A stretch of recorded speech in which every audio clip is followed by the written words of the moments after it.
Alrighty. Welcome everyone. Oh, a little bit of a spoiler. No, you didn't see anything yet. But yeah, how are you guys doing? Remember, enough with the segment blocking. Start the show, says Hanok. Dotard says, remember Wall-E 2008? That I do. I do remember Wall-E. Damn good movie, if you ask me. Let's see. So I'm just gonna before we get started here, before I get with the small little announcement, I just have to send the message to people.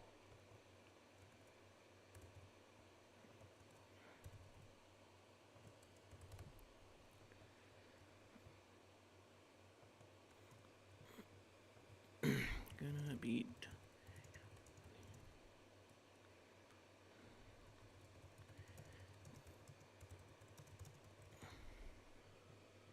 Just have to send the link out to people before I get started.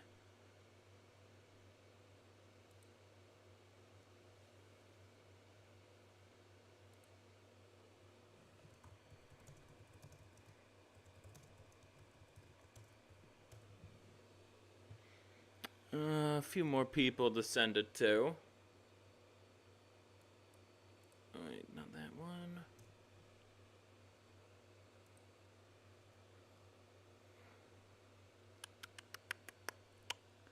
Let's see.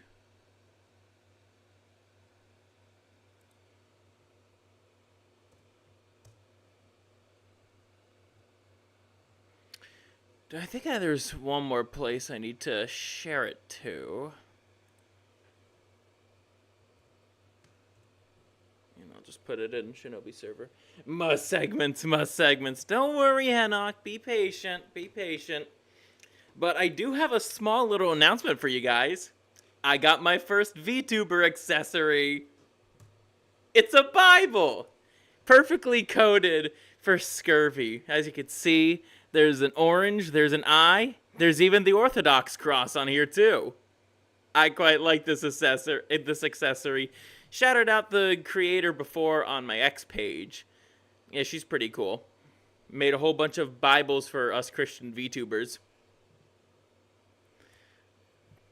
But best part about this accessory is I don't even need to have... I could just press the button and it goes back to the Pope gavel.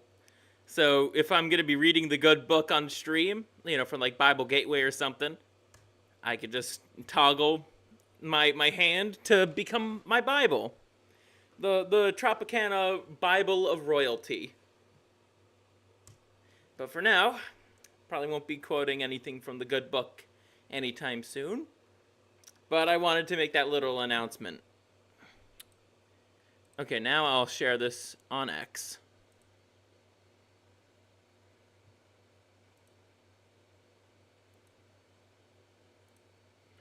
But yes, you guys are doing all right, it seems.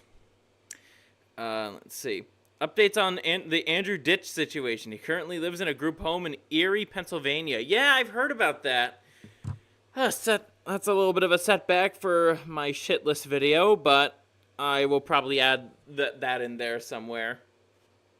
Though I have a feeling I mainly just want to, yeah, I'll get started on that video like next week. Even though I have something else in the pipeline for you guys, I'll still record the roast part, because ultimately I have all the script and shit done, but I like to get the roasts done when I'm drunk, so there's that. Anyways, we'll start in about a minute. Forget Andrew, let's focus on the cuck and creep called Destiny. Oh man, if only this happened. If only I prioritized Destiny's shit list video to be this year. Damn it, that was bad foresight on my end. But I've described the phenomena before of what's it called? I think I described it to Base Shaman one time. It's like lol cow something. What is it?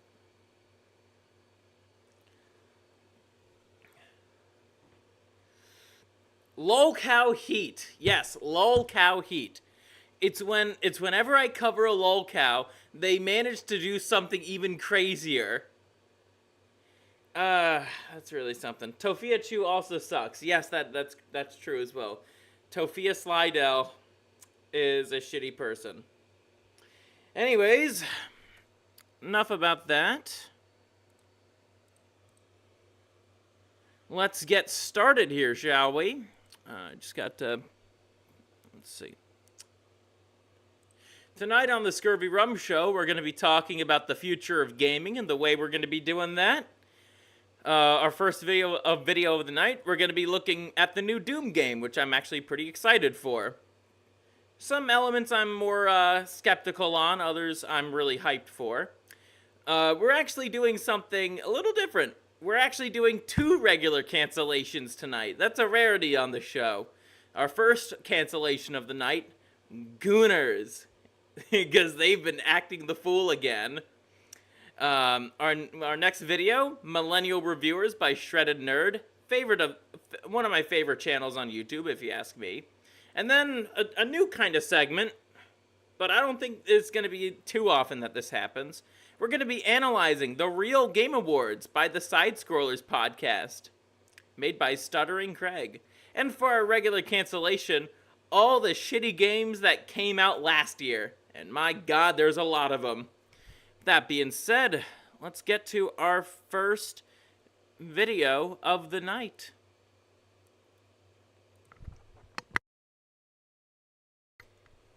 I'm going to turn this down a little. So, we have here Doom the Dark Ages, developer direct in 4K.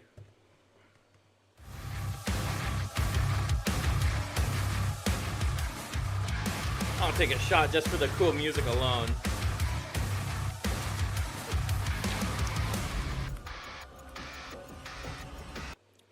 So I know there is some controversy surrounding this game.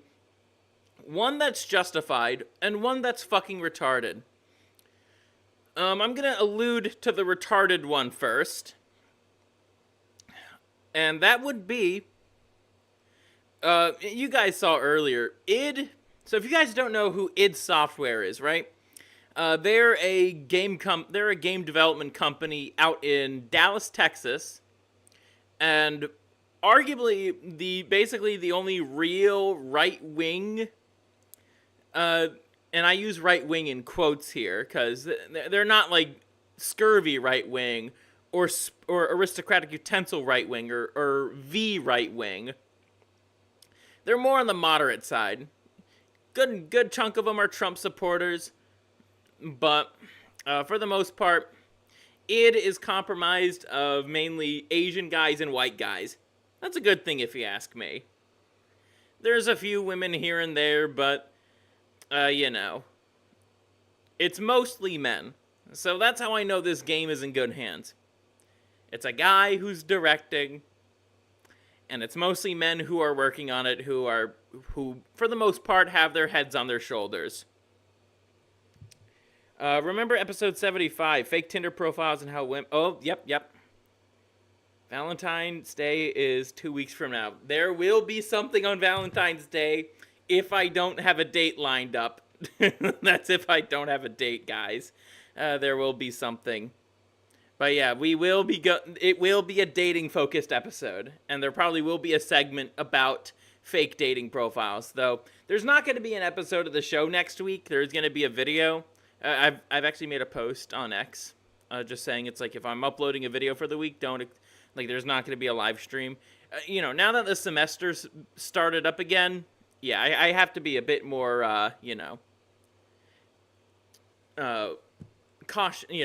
aware of how I'm using my time. Hello, and welcome to Dallas, Texas, home of id Software, where more than 30 years ago, a small team of game developers helped define and set a course hey, Raisin, how's it hanging? first-person shooters. A lot has changed since then, but our team is as passionate as ever.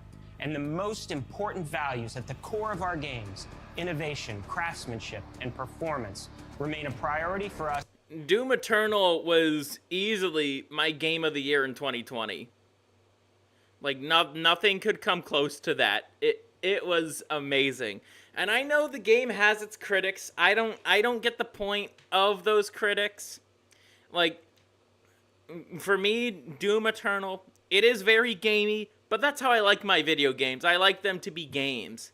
And to me, that also adds an element of soul to them because it's gameplay focused. And not to mention for a Doom game, that I did like the story because it's fucking Doom. You're killing demons. That's a badass thing to do. Very Christian thing to do, too. Us to this day. And as you're about to see, those values are infused in every aspect of this latest installment in the legendary Doom franchise. It is an honor to work on this game, to carry on its tradition of creating all-out, groundbreaking levels of fun. So now, we're excited to share with you a look at our most ambitious game yet. This is Doom: The Dark Ages. That was so stupid, I mouthed the words.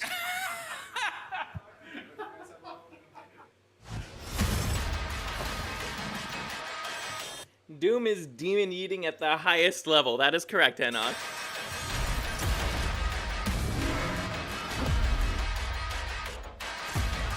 I remember seeing a tweet from Manic about the mechs, and it's just like it looks like melee combat, and Doom does know how to do melee combat pretty well, especially in the newer entries. So I don't have any doubts about that. And also, those mechs were in Eternal, and I think maybe in 2016 too. I forget. I haven't played Doom 2016 in ages. I will soon. Don't worry, I will soon.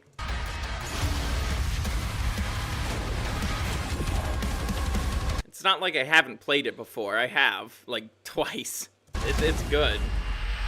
In Doom: The Dark Ages, you will feel like the superweapon in the center of a medieval war against hell.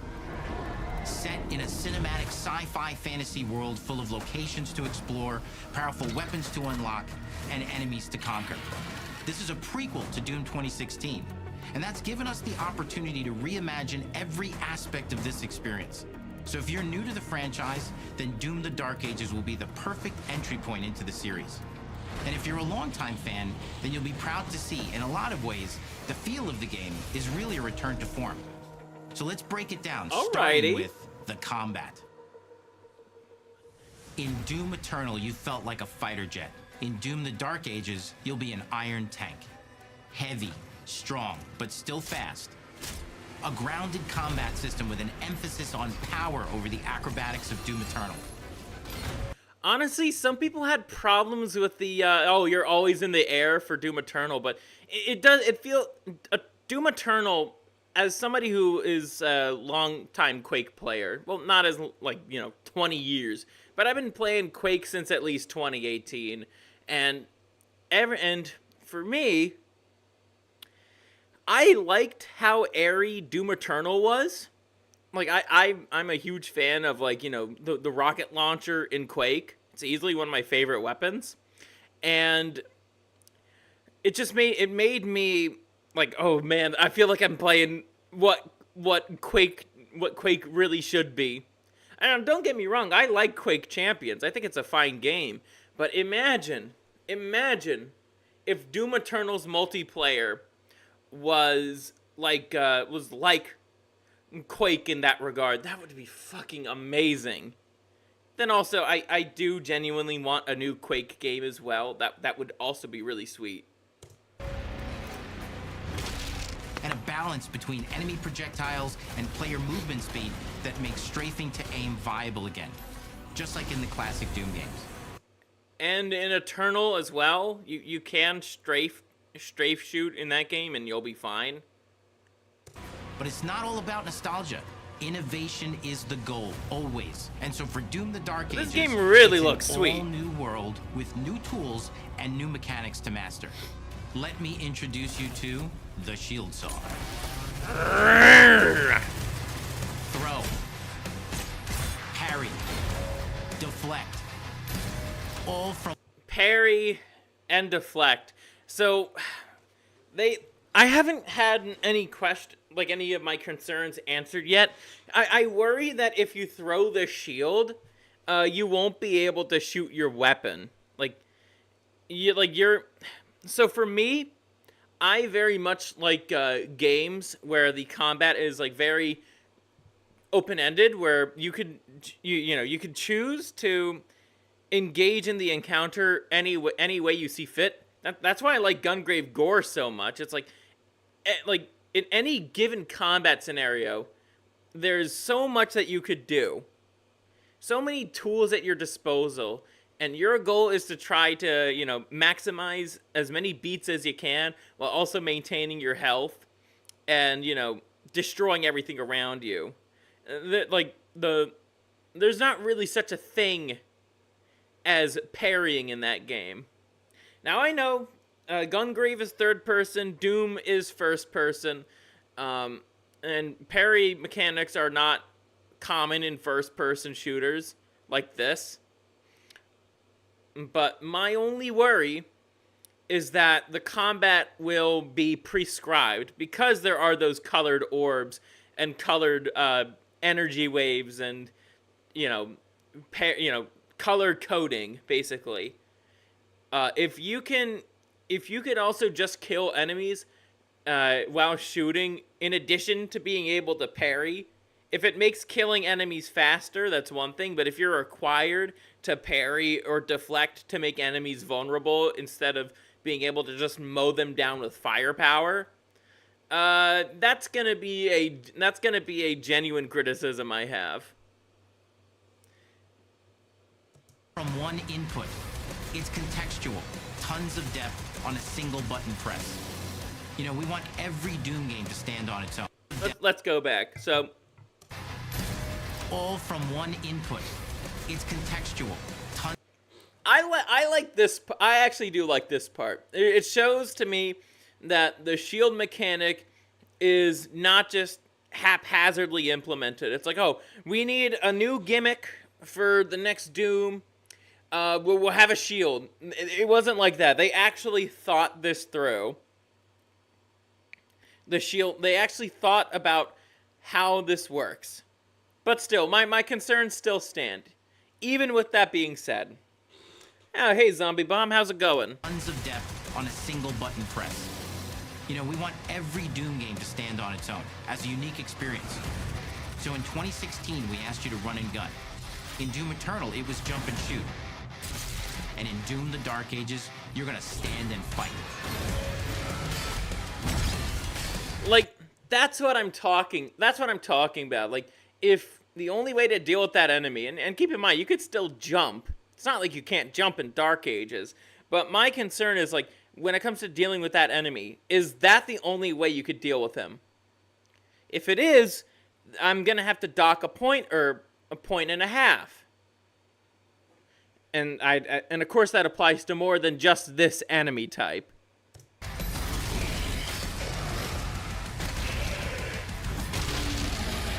And the Shield Saw will give you the strength to go head-to-head with some of the biggest, baddest demons we've ever created at id.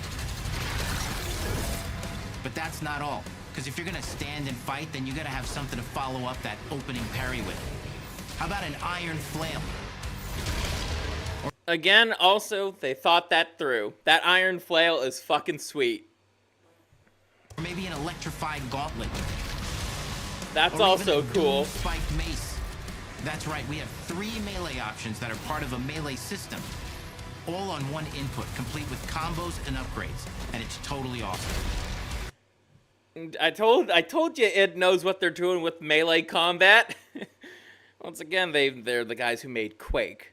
The mace ain't a bad addition, I assume. And you can finish off the demons now with an all-new, unsynced, completely in the player's control glory kill system. From any angle, in and out, as you see. That's actually cool. I like the cue. I will say the button pressing for the glory kills, I actually do like that, because you could get a little bit of a rest between kills. Like it helps you with getting that split second and then getting back in there. But I also like this a lot too. I have to say, I like this a lot too. Fit, and it feels amazing. You'll feel unstoppable, smashing your way through the horde with total freedom. And that seems like a ton, but that's just 2 inputs. We got one more really important button that we haven't talked about yet. The simplicity of inputs, that's also really important for first-person shooters. This game looks good so far. What's the problem? You'll see later on. You'll see later on. Right now, I'm addressing legitimate concerns that people, mainly myself, have for the game. The trigger. Oh, this was in the trailer, and it looks so fucking sweet. That's right, we've saved the best for last. Doom has and always will be all about the guns. And Dark... That's literally the plasma rifle from Quake. I know what you're doing, Id. I know what you're doing. And I hope this is also a teaser for a new Quake game. That would be fucking sweet. Ages has some of the most ridiculously powerful weapons that we've ever created.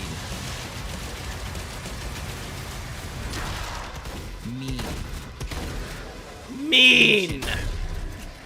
Brutal torture machines built to butcher, impale, and shred the minions of hell with. Yes, King! Yes, King! Yes, King! For the design of these never before seen, insanely fun to use tools of mayhem that only the Slayer has the power to wield. So let's take a look at some extended gameplay footage and see how these medieval mechanics... So now we know about the general gist of the gameplay. I think it is important that we see how this vertical slice of gameplay is seen. Synergize with the enemies and the environments to form the new combat loop for Doom the Dark Ages. I will give a slight spoiler alert. The guy who is playing this sucks ass.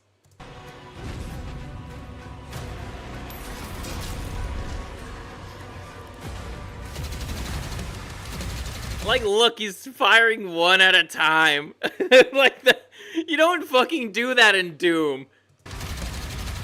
And that's the thing, Doom is always gonna be run and gun. That is, like, no matter what entry of Doom you play, run and gun is essential.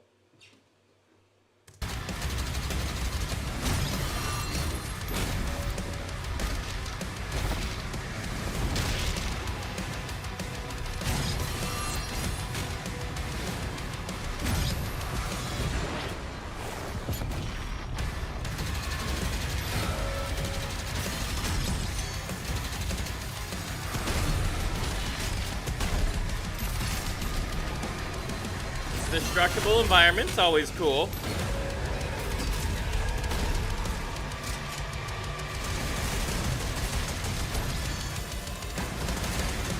Also, what I noticed too, that I didn't pick up on the first viewing, the shield, it is kind of a trade-off. If you want to throw at a pretty powerful demon like a Mancubus, yeah, you're not gonna have you're not gonna have the shield back unless you call it back, but it will stun it. The Mancubuses in Eternal could get really annoying, especially when they were spammed. Oh, let's see. Sorry, I got a notification. Actually, I got... let's see. Sorry. There we go. And under the hood, for the first time in an id game, we've made our combat more approachable and flexible than ever before. With a new... Yeah, I don't like this. And I'll tell you why I don't like this. And I got into many arguments on X because of my opinion on this. I'm not a fan of these sliders being available at, like, by default, in the name of quote-unquote accessibility. I really don't like this. And I know there's the argument of, you don't have to use the sliders, bro. And you're right, I'm not going to use the sliders. Maybe with the exception of game speed, but that's always but you know, I do like a very fast-paced game. But my issue with this, it undermines difficulty in the first place. Now, if they're insistent on having these sliders, what they could do is, for every other difficulty that isn't Ultra Nightmare, these could be there. If they're absolutely insistent on having them be there and not be unlockables once you beat your first time playthrough. But something like this if you play on Ultra Nightmare, where the whole point is, you know, that it's the hardest the game is. This is the hardest the developers could throw at you. That's also fair. If you turn, let's just say you turn the damage to player all the way down to 0 and damage to demons all the way up to max, you're basically undermining the challenge that developers are giving you. And it also and this is literally giving a false sense of accomplishment. It's like, no, play with the, I'm telling you, the whole point of difficulty is that the developers could tailor challenges appropriate to your skill level. That's the point of difficulty. It's alright if you don't want to play on Ultra Nightmare. I know I'm not. I'm probably going to play on Hurt Me Plenty my first time through, and then, let's see, I think, let me just look up the Doom Eternal difficulty names again. I know I'm Too Young to Die, Hurt Me Plenty, let's see, Doom Eternal difficulty levels. Ultra Violence. Yeah, Ultra Violence. Yeah, then I just play on Ultra Violence next. Sorry, I think, yeah, Nightmare is the hardest difficulty, not Ultra Nightmare. Though there might be that. I forget. But anyways, you get my point. You get my point. These do not need to be here. These sliders do not need to be here. New difficulty system and sliders that will allow players to tune the speed and challenge of the game to whatever fits them best. You can slow things down or speed them up. It's a Doom for all slayers. And the game, I will say, I do like the game speed slider. That's the one slider I like, and that should have been there. That's the only one that should have been there. That's because I like fast-paced games. Invincibility cheats have always been in games for ages, but not just as toggle options in the menu. Exactly, Rug. You had, and also, in the olden days of gaming, you had to earn those cheat codes. gameplay doesn't end with just the Slayer. We finally have for you, you've been waiting for 2 games now, to get in and pilot your very own 30-story Atlas, which is a mech. It's the size of a building. I'm genuinely looking forward to this.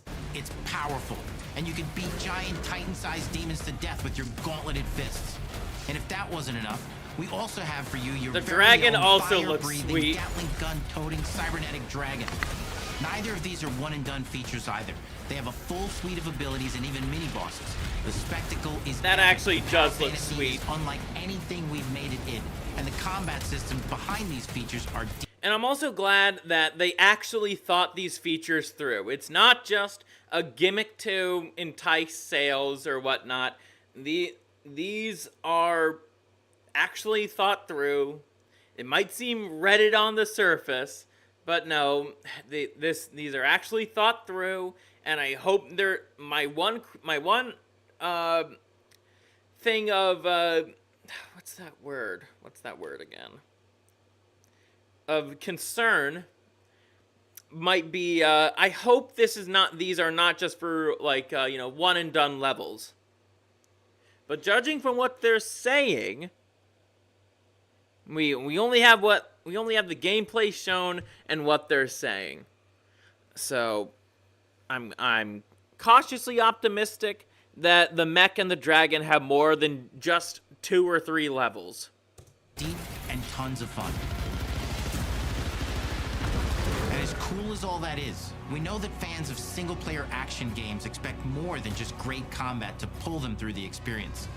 So Actually, that's all we expect is great gameplay to pull us through the experience. we're excited to share with you not just the gunplay, but the world of Doom: The Dark Ages. Your hero's journey will take you to the far reaches of the Doom universe.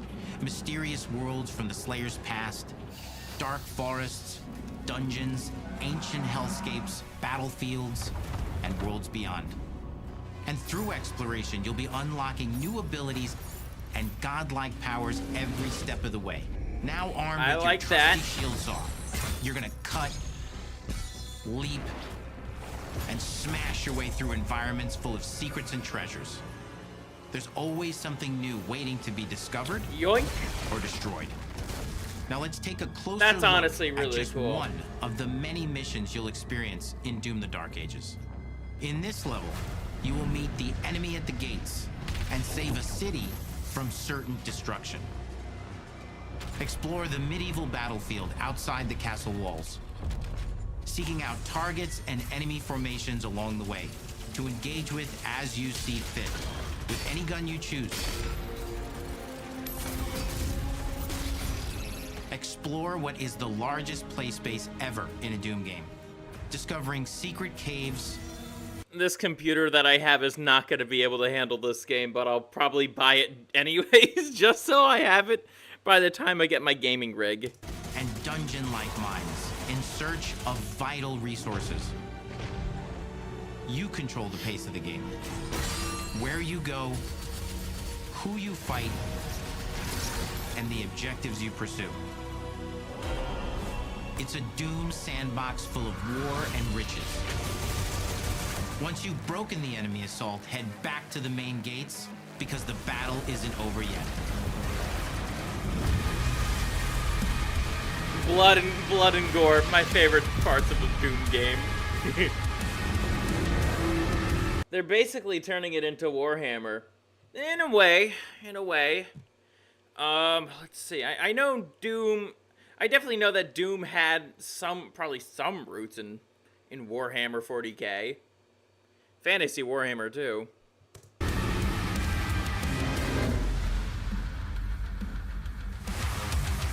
And the soundtrack to your epic adventures will be composed by the award-winning team at Finishing Move, providing you with a metal soundscape that's loaded with guitars, medieval vibes, and pure adrenaline.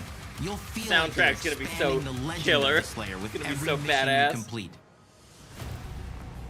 And speaking of that legend, the story of Spoiler alert, we're gonna be getting into a retarded controversy surrounding this game now. Doom: The Dark Ages, like everything else in the game, is big. It's a summer blockbuster event with everything on the line, and you are the star. So this ain't the controversial part, but I do like seeing this. The Doom Slayer, the playable character, is the hero. This is gonna be a badass power fantasy. I know that much. Of the show. Your power is coveted by your enemies and withheld from your allies. With the Slayer imprisoned at the start of our story, the balance of power between good and evil is shifting, and time is running out. It's a new story and the perfect entry point for new players. It's easier to access now as we've taken the narrative out of the codex and into the cutscenes, featuring new... It's this chick right here. The anti-woke crowd had a problem with this chick. It's almost like, and honestly, I'm one to call out ugly characters in gaming, but I don't know. She's a little masculine looking, but I've met some chicks who actually look like that before. It's not out of the ordinary. I don't have a problem with this, especially since this is Doom we're talking about, where testosterone is in the fucking air. So that's what Sheffo told me, and I agree with him. I agree with him on that. They're making a giant mountain out of a molehill. This game is not going to fucking flop. Just because of some bitch who's probably not going to appear in the... She's probably just going to be a one-and-done character at the start of the story. I mean, it's a fucking Doom game, for Christ's sake. The main character is the Doom Slayer. It's not going to be her. And even so, compared to some of the other, the other actual ugly characters in games, I don't know. I just don't agree. She's not hot, but I wouldn't say she's ugly. So she's just mid. And I really don't have a problem with mid-looking characters in games. We had them for a long time now. But genuinely ugly characters I do have a problem with. Like in the new Assassin's Creed. Damn, looks like me being an absolute sneak in Halo 3, ODST got me being late for the stream. Anyways, I am done talking Characters, old about that allies, shit. and But you see, once again, testosterone is in the air. Every guy is muscle bound and, powerful new you know, villains. well, And for returning players, it leads directly into the Doom 2016 Slayer's Testaments. It's an action story worthy of the Slayer's legend.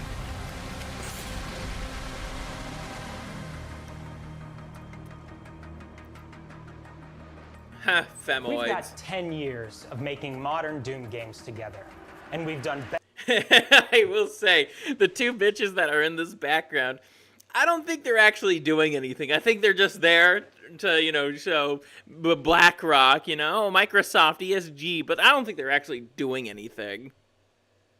And it's still a bit suspicious that the game has a muscle girl in it. I get you, Rexus, I get you. But once again, if this was like, but for this series, Doom, right?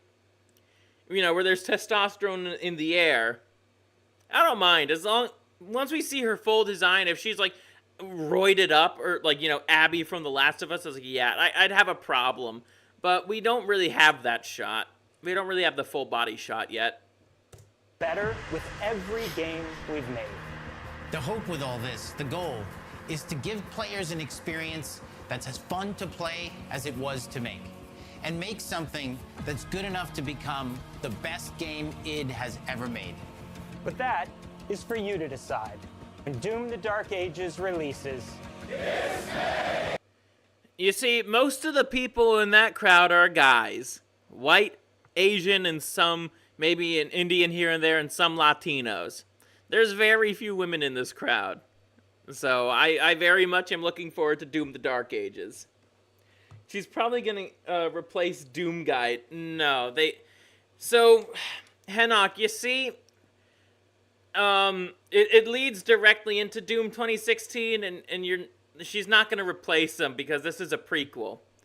Right after this is Doom 2016, if we're talking solely about the game timeline or whatnot. So it looks like this is actually a sequel to Doom 64, if anything. Then comes Doom Eternal. So these characters, so that bitch is like from his past. So they're long. Those characters are long dead after Dark Ages. But anyways, that's it for that segment. Just gonna check my notifications again before we continue on.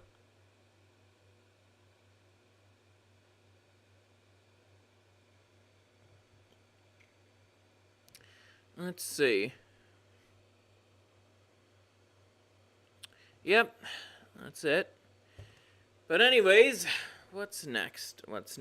Yep, it's our first irregular cancellation of the night.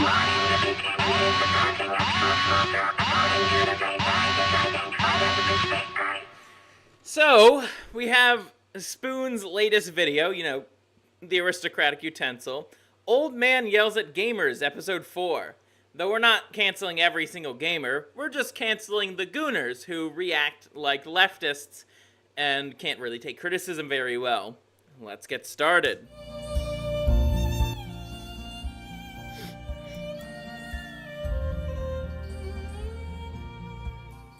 Ooh, boy. Now, before I even get started with this video, a fair warning. I just took a rather healthy hit of Redbreast cask strength whiskey, and so I'm feeling a bit whimsical. Oh, me too, Spoon. Me too, Spoon. I've had some mango chili Bacardi. And I'm going to be drinking a lot more of that tonight. Woo! So with that being said, if you want to know where the title of this video comes from, someone in V's comment section said it at me, and I thought, I'm so stealing that, the mustache on my avatar is gray already. Now, one of these videos came across my desk, the title, Twitter Tradcons Don't Know How to Deal with This Mindset. Interesting title, I'll get to that in a moment. Let's watch the first 2 minutes. Now there's this game called The First Descendant. It's available. Yeah, I ripped on this game pretty heavily in my Goonergate video. talking about that whole controversy. Consider this segment to basically be a little bit of a sequel to that video. On Steam, it's not an adult game. It is lewd, however. It is supposed to be titillating. It's in the same genre as Stellar Blade and Nikkei. There's nothing that bewilders me about this game because... Well, Stellar Blade is slop for its own reason, but Nikkei is gotcha slop. That's what First Descendant is. It's gotcha slop. As I grew up with other video games such as World of Warcraft. Who cares about Gooners? I've been hearing the... Oh, I do know all about the allegations of Destiny. I've been on Twitter, Rexus. It's not like I don't know. And I've been paying attention to the Kiwi farms as well. I hope he gets it. I hope the worst happens to him. Like, genuinely speaking. I hope the worst happens to him. He deserves it, too. Especially after his comments about Corey, the firefighter, who was unfortunately shot at the Trump, Pennsylvania rally. Warcraft. And in World of Warcraft, which was marketed for teenagers, you can pick a night elf chick. You can take off her armor. You can then press /dance. V, I get what you're saying, but the night elf that you're showing in question has some cloth armor on. But also, the dance in question, I know where it comes from, actually. It comes from, like, a French song about some chick taking a bubble bath. Yes, it is, it's titillating, but more often than not, it's like, it's just a reference. Like, I really don't think that's the best example you could pull from, since it's just a pop culture reference. Like, devs can be a little snarky with... No, snarky's not the right word. Devs can be, a little bit more playful when it comes to pop culture references, because it's not, I guess relevant to the actual content of the game. It's just, oh, cool little Easter egg you could find if you just type /dance. And she's going to perform a very sensual dance, and you can... Destiny is not a gooner, he's a coomer. I hate how Turkey Tom basically refused to call out Destiny over his first attempt on Orange Man. Oh, I fucking hate Turkey Tom. I really do.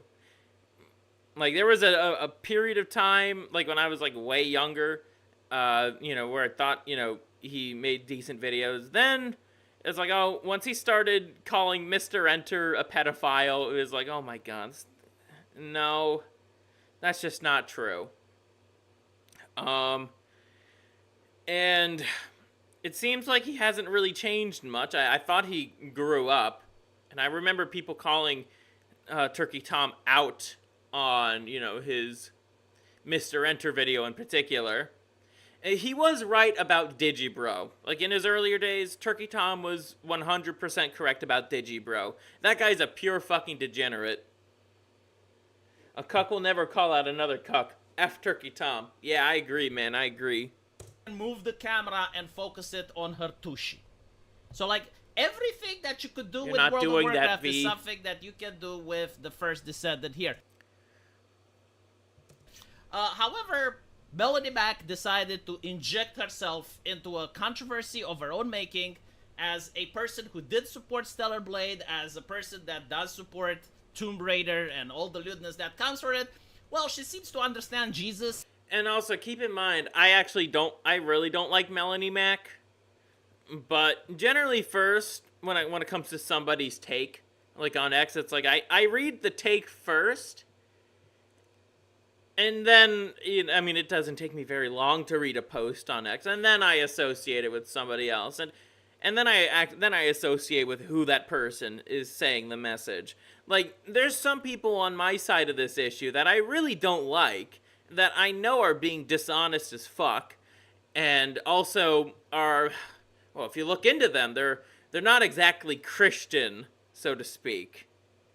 They don't really practice the tenets of Christianity. It's far better than the rest of us mortals, and she believes that while Jesus is fine with the violence from Tomb Raider... Hold on, speaking of gaming... Oh my god. Oh my god, of course the Strive community does not like technicals for exposing their bullshit. Yeah, I don't really like most of the Strive community either. They're just a bunch of faggots who don't even play the game. Anyways, getting back to this. Oh boy. And he is fine with the level of sexualization of Tomb Raider. Jesus does not approve of the first Descendant. And if But the thing is, okay, so when it comes to Tomb Raider, right? Most of the time, obviously Lara Croft, and there are jokes in the games, right? It's like, oh, if you try to peek at Lara Croft in the shower, it's like, oh, no peeking. Like, once again, that's corny. That is pretty corny. But the thing is, when it comes to the first Descendant, that's all it is. Like, Tomb Raider is an actual game. Like, even though it's, like, the first 3 are, like, very outdated, it's like they're still, like, pretty good games, especially for the time that they came out in. Like, they were games first, and the fan service was, like, the cherry on top of the sundae, right? The first Descendant is not that. The game is... First Descendant, I've seen gameplay of it. It looks boring as fuck. Especially since I play Splatoon and have played Gungrave Gore in the past. My taste for third-person shooters is rather refined. First Descendant ain't gonna cut it for me. It's just meant to get suckers out of their money. If so, like, if Jesus doesn't approve it, she's going to cast moral judgment. She's going to say that we need... And also, V's not a Christian, so... And I've pushed back on his assertion on that he supposedly knows my faith. Like, I pushed back on that, but respectfully, of course. I still like V at the end of the day. I still think he's pretty cool. I generally like V when he's talking about politics, because he has lost his mind when it comes to this particular issue. I'm glad he recognized that, and for the most part, stopped it. But I still like V at the end of the day. I still think he's cool. He's a VTuber like me, so I also kind of wanted... I would consider V to be one of my Oshis. Yes, I would. To get perverts out of gaming. Now, when it comes to someone like Melody Mac, I genuinely respect the grift. Like, as a content creator, I know the power of outrage farming. I know the... I mean, I get where you're coming from, V, but reality is, she doesn't really have any sway in the game industry anymore. Like, she's basically been blacklisted from it. I know she used to hang out with Geoff Keighley, but not anymore. Once Melanie Mac became a goddamn Protestant, that stopped. Yeah, Geoff Keighley got tired, and oh no, we're not gonna have that. So is it a grift? I think some part of it is. I think, once again, she's part of the Geeks and Gamers crew, or is it the Fandom Menace? I don't know. They're interchangeable to me. I think those people grift to an extent. I do think they believe quite a few of the things that they say, but I do think they are also grifters at the end of the day, for the sole fact that you're never going to address the fucking obvious. You're never going to do that because you don't want to. You need to toe a line, because if you go past that line, you're not going to get paid. I get it. I really do. But that's a common criticism I have for a lot of the people on the anti-woke side.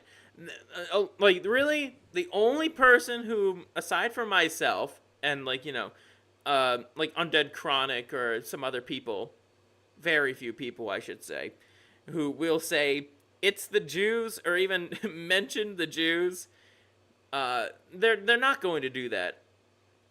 Or they're not going to talk about it so in depth like I would, or Synthetic Man would. Like, Kirsha, she does make jabs at them, but I mean, and I have a feeling deep down she knows that it's the Jews, but I still think she's towing a line. And I get why. I get why. You got a paycheck you need to secure. And, not everybody in your audience is going to be that based. So there's that. She claims to be a tradcon. Yes, she has tattoos.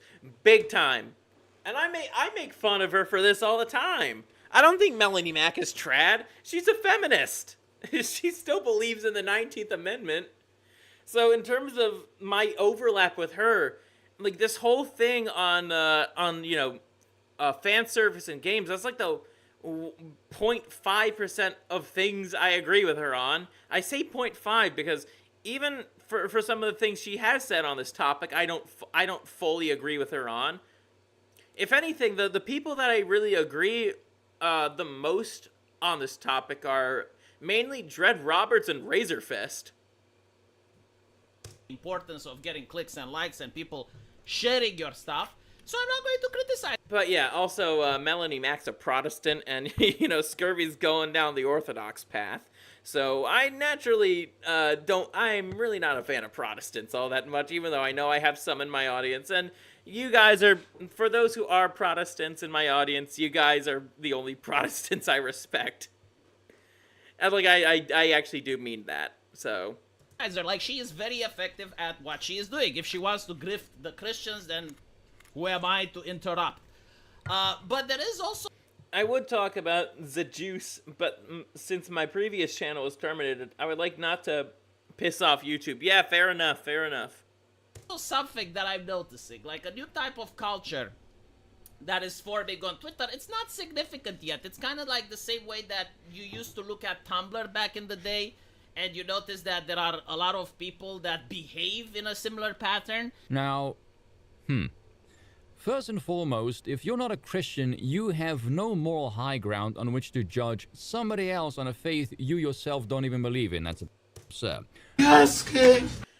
That's what I've got into an argument with Madame Savvy on this topic. So if you don't know who Savvy is, she is I would say journalist. She's an investigative journalist in matters of the games industry and entertainment. For the most part, she does a good job at her investigations. But there's another common thread. She'll never admit it's the JOOs. She's not going to do the early life Wikipedia check on any of these people that she exposes. I think Kirsha has at least done that. But Savvy? Nah, that's gonna cut on her bottom line if she even mentions early life on her YouTube channel. But I got into an argument with Savvy on this matter because she's also not a Christian, and she's trying to lecture me, a Christian, on my beliefs. Like, she doesn't know shit about them. And so I explained to her, she used one of my favorite words, disingenuous, against me. And I'm a horrible liar, mind you. But the thing is, and I did call her disingenuous prior, but she has been going on these tirades about censorship that don't make any fucking sense.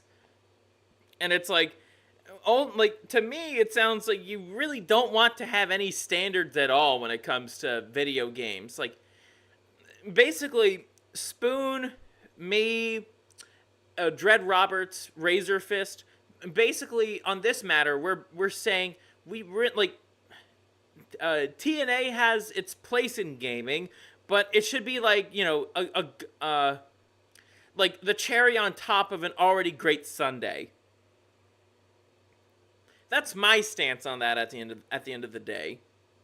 Like, you need to make a good story and a good game before you add the element of fan service. Because if the whole game is fan service, it's like, I know it's not going to be, it's just going to be trash. It's just going to be mid.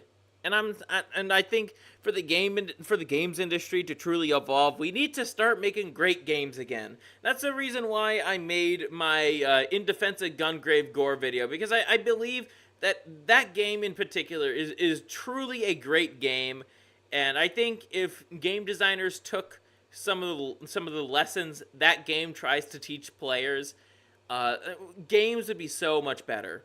It really would, or they really would, I should say.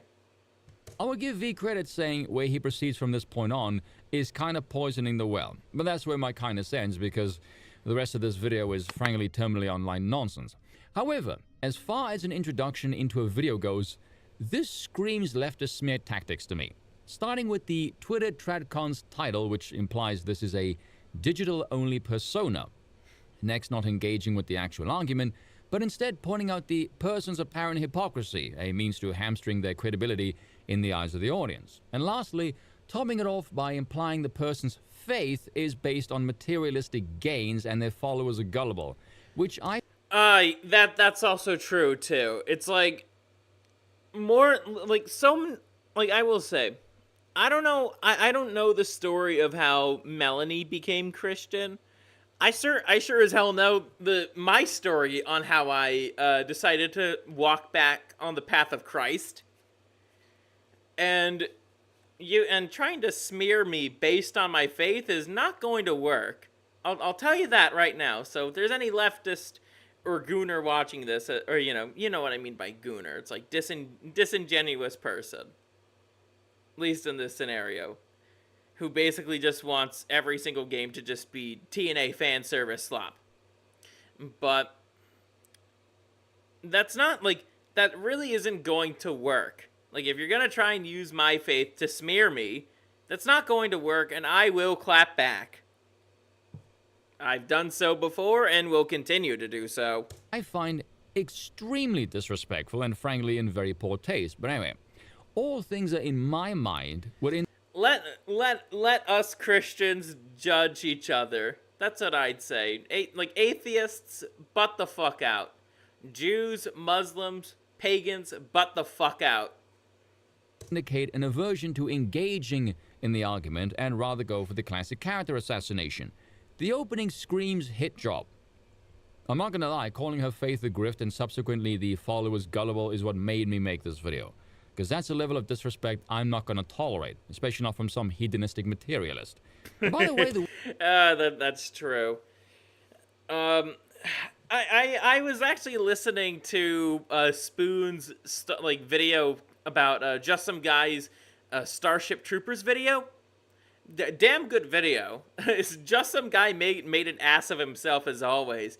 And it's like, just some guy did the same trope as V and some of the other people that I've argued with. It's like, you claim, it's like, oh, I know about Christianity. It's like, no, you fucking don't. You don't know shit about my faith.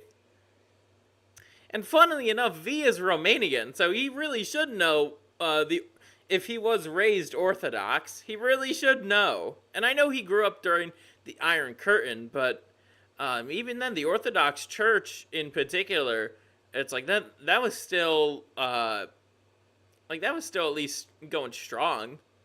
The word grifter has become like fascist. This person does things that I don't like. It's become hollowed bollocks. Not sure how that applies you know what? to I'm gonna bust out the Bible for this one. Selling something that you don't believe in. So, what? She isn't really Christian, is actively purging audience members and therefore getting less revenue. Yeah, that makes a lot of sense. Spastic idiot. As like I said before, everyone in life changes either through experience or circumstances. If the market changes and you don't, you will lose your business. You will fall out and fail. Or if you do change for any reason whatsoever that doesn't appease some perception of the public, you're a grifter. Freaking brilliant. A grifter is ultimately somebody who doesn't believe in what they say. So, might be time, somebody says something dumb, right? We might as well just call them retarded. That's the better word. Like, I'm probably gonna start calling Melanie Mac retarded for now on instead of grifter, because I think that's more fitting. I think she does believe what she says, but I think she's rather retarded, especially on certain matters, mainly the small hats. So with that being said, I'm gonna piss off a whole bunch of gamers here, and so let's distinguish them. Something I probably should have done a few videos ago, but who cares? You really should have done that, Spoon. I've been listening to the whole saga, but yeah, you should have been doing that for the start. There's two types of gamers, especially in the content creator sphere. The SM and the VM. The silent majority and the vocal minority. And something that's become very apparent throughout this entire ordeal. The latter are easily one of the most hive-minded groups I have ever come across, more so than lefties actually. Not a surprise in the grand scheme of things, these types are overwhelmingly disaffected liberals. The thought of genuine right-wingers would terrify them to the point of tears and nightmares. That's also true, cause anytime, like, I have a feeling like if I just typed out to someone like Savvy, or even not Kirsha. Kirsha would at least get it. But someone like Savvy, or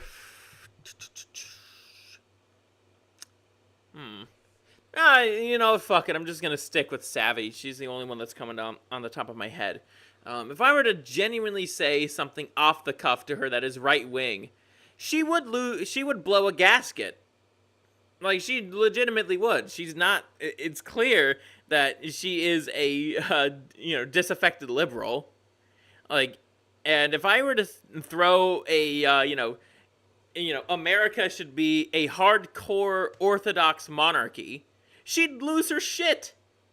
Same with a lot of these other people in the anti-woke gaming sphere. They'd lose their shit if I were to suggest that. Because they think, oh, my creative freedom. It's like, oh, you'd suppress lewd anime girls. And it's like, oh my god, you are genuinely retarded. Oh my god.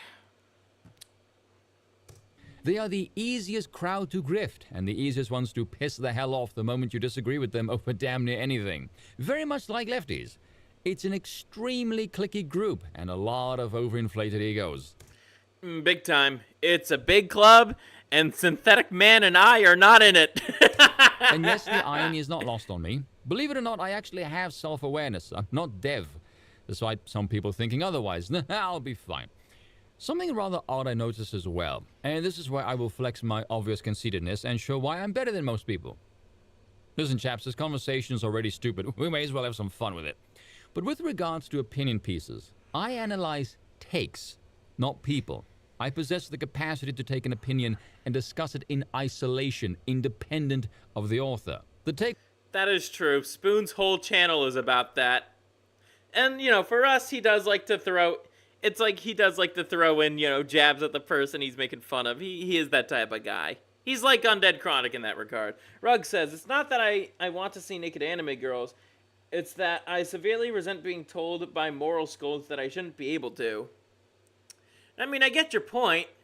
But also, some of the other people that have been arguing with me on this topic are doing exactly that.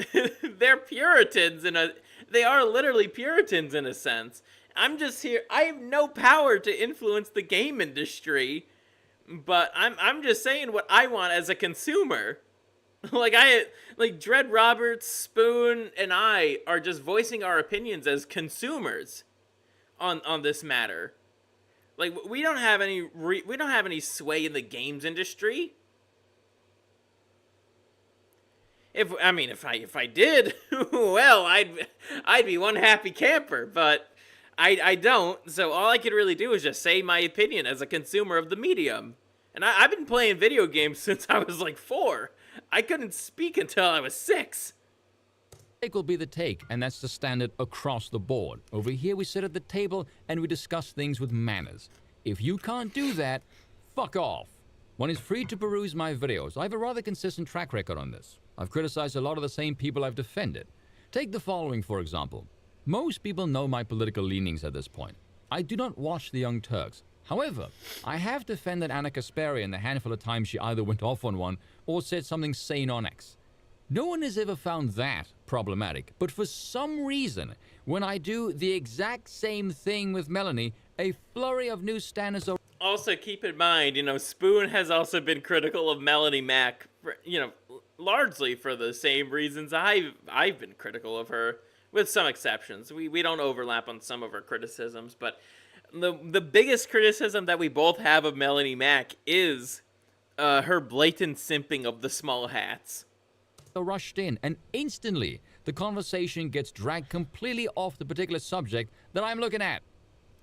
Do tell, why is that the case? Why does merely her presence subject me to a whole different set of standards? Oh, I know why. It's because Melanie is in-group, and this is nothing more than a purity spiral, and whether people realize that or not. I've noticed... I mean, it's more, I wouldn't say it's a spiral, it's more of a test. It's more of a purity test to see, like, who is, like, okay, just give me a little second to think here. I have been hitting the bottle tonight. It's a purity test to see, I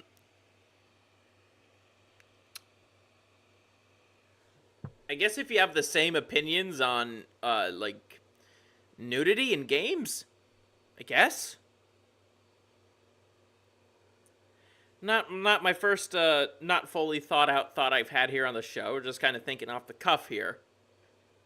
Noticed this whole damn sphere is completely driven by factions, because my word, if you defend the take of any one member of a tribe that upsets another one, you may as well have donned an enemy uniform. It's freaking ridiculous. The irony will no doubt be completely lost on these people that as they whine about Christianity, they themselves behave like Puritans with often militant cult-like rigidity. And just that's something true as well.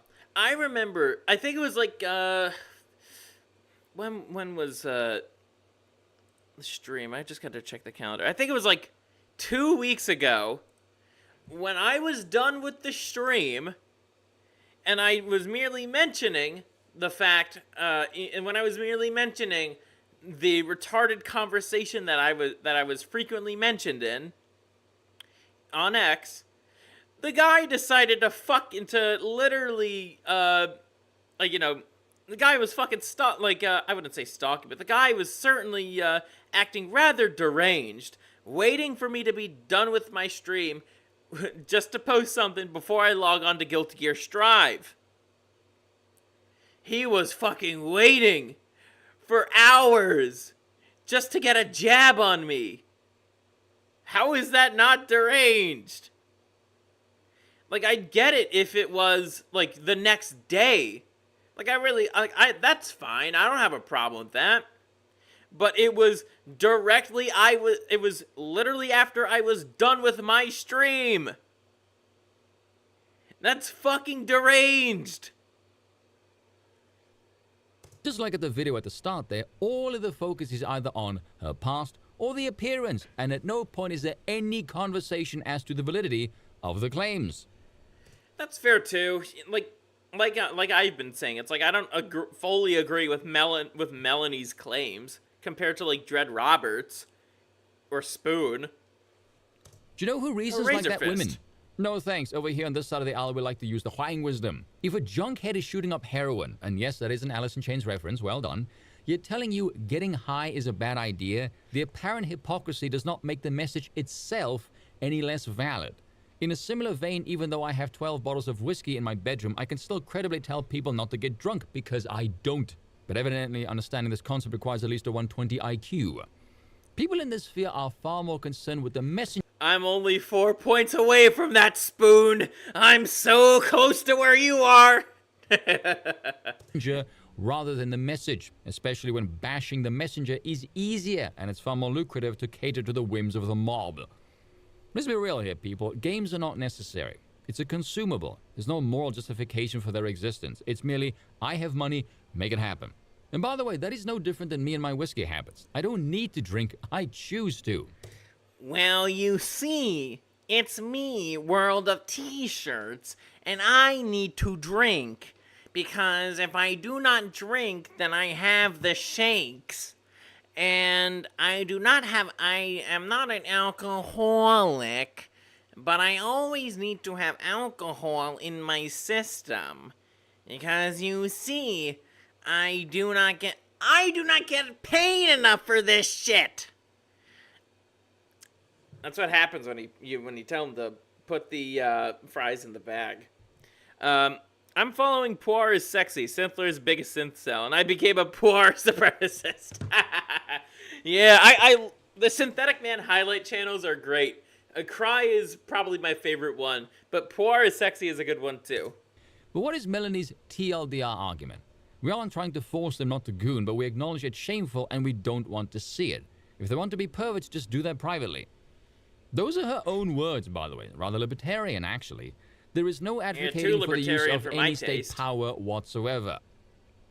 Now, I don't know about any of you, but I don't find that particularly contentious, do you? But of course, we must address the arguments of hypocrisy by the plebs who reason like a bunch of liberal women. By the way, here's how we know her detractors are a bunch of leftists, because they can't frickin' meme either. I saw one that asked, what's the difference between her and Anita aside from the window dressing? Well, let's see. The one was massively astroturfed and knew nothing about games and said everything is racist and sexist, was actively trying to change the content. Meanwhile, the other one is apparently this hypocrite because she approved of Stellar Blade and is a big fan of Tomb Raider. It also wants to remove attractive female characters, which would also include her own. How does any of this make sense, you stupid assholes? Like, that's the thing, too. And this is stammering on my words a little bit. And this is something that I've realized too throughout the whole Goonergate thing, right? It's like you understand, like, on a surface level, I do find it funny, but when you actually look at it on a deeper level, it's like, yeah, the differences are actually massive. Like, Melanie Mack will never go to the UN to talk about Christianity and gaming, because the UN the UN is full of a bunch of satanic pedophiles. But Anita Sarkeesian and Zoe Quinn, on the other hand, they got to go to the UN to talk about Gamergate. Like, the influence that Anita has, or had, I should say, because she's not relevant now, but Anita Sarkeesian basically ushered the modern-day DEI slop. And this is solely talking about gaming history. I'm not even talking about all the other shit that led up to that moment. And there was a lot of shit that led up to Gamergate. Over decades that led up to Gamergate. This is how you know the space is full of a bunch of morons. Should we have a rational conversation about any of this? Nah, we're just gonna dogpile and drama farm the hell out of this, despite the fact that our argument makes no fucking sense. Anyway, with that being said, let me try my hand at defending this.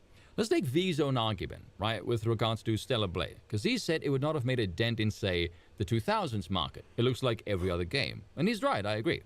But then along comes the spiteful gremlins and ruins both the gameplay and the fan service. If you do this for years on end, and you starve the people of this one variable, and all of a sudden you present something reminiscent. And that variable in question is aesthetically pleasing characters. I'm not even going to say fan service. It's more like aesthetically pleasing characters. And especially in, like, I'd say this shit really started in, like, 2019. Like, the uglification of characters in general. That was around, like, 2019. Though some people noticed it earlier, but the vast amount of characters that are ugly really started to ramp up at around 2019. And with that, it's like, well, there's a need. Gamers don't want to play as unattractive characters. Like, that's true. And so every time there's been a redesign, I mean, I made fun of this shit myself. Like, the redesign of Joanna Dark, you know, from the new upcoming Perfect Dark. She has a fucking man jaw. Like, that's not how women look like. That's not how Joanna ever looked like. Why the fuck does she have the jaw of a lineback? It makes no goddamn sense. But, what was I getting at? All right. But when you deprive people of something that is so essential to getting sales, like, there's going to be an overcorrection. That's just the natural. That's just the natural side effect of exactly that, depriving something of what made the industry, pretty recognizable. Reminiscent of that era. Today, it causes this disproportionate audience reaction, like a prisoner seeing a woman for the first time in 10 years. The lack of sexualization, Or a Muslim seeing a white woman on the streets of Paris for the first time. presently, at least in this Or should I say, all the time. anyway, causes a reaction of looking at everything sexually now as too perverse, including the past depictions as well. Melanie's distaste is primarily the audience's public reaction, much the same way that she could defend Eve from Stellar Blade's aesthetic, but not gush over it like the rest of the gooning morons. I can like this. That's basically all Stellar Blade has to offer is Eve's design. I do like it. I do like Eve's design. Like, it's objectively attractive. But that doesn't mean I want to just, to use a quote from Spoon, glisten her with gene juice, zinc. Same That's the character other word, as the zinc. mob, but that doesn't mean I like it to the same extent. Or hell, even for the same reason. Tomb Raider is another example. Lara always looked like that, but because we're in the era of prisoner who's seen a woman in 10 years, now she's seen as some kind of baiting eye candy. Or here's another angle as well. Take me, for example. My favorite game is San Andreas, but the protagonist, CJ, is black, and the cast is very diverse. But if you pitch that in today's climate, it would be called DEI woke trash on just that variable alone. But it wasn't. It was a gaming masterpiece, best-selling PS2 title. But anyone who says it's woke would be called an idiot. People can't seem to take into account the different eras of gaming. It's a point Vex Electronica tried to make on a panel a while back. Well, I say tried because... If you don't know who Vex Electronica is, she also runs a podcast with Spoon called The Wang and the Whiteless. Pretty good shit. They both get to be pretty off the cuff because it's only on Rumble. I suspect she has a much higher IQ than most people, given that the well-articulated point... Hyperborea is temporary. Borea, however, It's eternal. along with some fan service. went right over everybody else's heads. It was surreal to watch in hilarious, real time, Rexus. come to think of it, but anyway. Her concern was simply that in the age of gargantuan losses and microtransactions everywhere, the excessive titillation might well cause an artificial market signal, and companies will be more concerned with making a profit via the jiggle physics as opposed to producing titles of genuine quality. My friend Bill summed it up succinctly. It's an appeal for a little bit of decorum that's being misinterpreted as an appeal for government encroachment. As it stands, I think people need to learn how to titillate with... Exactly. And the thing is, like, if you keep trying to piss people off, especially someone like me, it's like, I will eventually get to the point of just saying, mainly out of frustration, that's like, you know what? Maybe the government, maybe I do want, maybe I do want, you guys to just shut the fuck up. And, we're not, no more sexy women in gaming, because you're acting like a petulant fucking child. Like, that's the thing. So many people, and I'm going to go back to my original Goonergate video for this. It's like so many people are acting like petulant children that are having their toy taken away when I don't want to take away their toy. But I don't want to play with your toy either, so stop shoving it in my fucking face. with a bit of finesse rather than just stapling tits to the cover and calling it a day. Brilliantly put, right on the money. There's a podcast named Old White Road, and Spoon was invited to it 2 times. Might have heard of it. I feel like I'm familiar with that name. You might have to remind me who was on it. But yeah, Spoon's no stranger to podcasts. You will notice this fear is driven overwhelmingly by materialism, just the raw dollar signs. The moment you try and get a discussion going about what makes a quality creative endeavor, you drastically reduce the size of the audience engagement. Kinda reminds me of this line by Yahtzee. Why are the games routinely rewarded with AAA status and income, exclusively loot box infested live service bullshit? Games designed not to inspire or stimulate our emotions, but to numb them, and hypnotize us into lab rats mindlessly pawing the button that makes treats come out, while the games created with love and artistic integrity drown beneath waves of bottom. There's better games than Hat in Time. Hat in Time has a trans flag in it for some reason. feeders like Hunt Down the Freeman that tear chunks of rotten flesh from the corpses of Valve's children, as Valve itself, once habitual founders of new ages of narrative gaming, merely waves them on, barely glancing up from their tax paperwork. Yeah, similar vein to that. And that was said 6 years ago. Yikes. 6 years I actually had a brief Holy conversation shit. with Harmful Opinions about this, and he hit me with these. What should the mainstream be? Good? High quality? Can you indoctrinate people into having taste?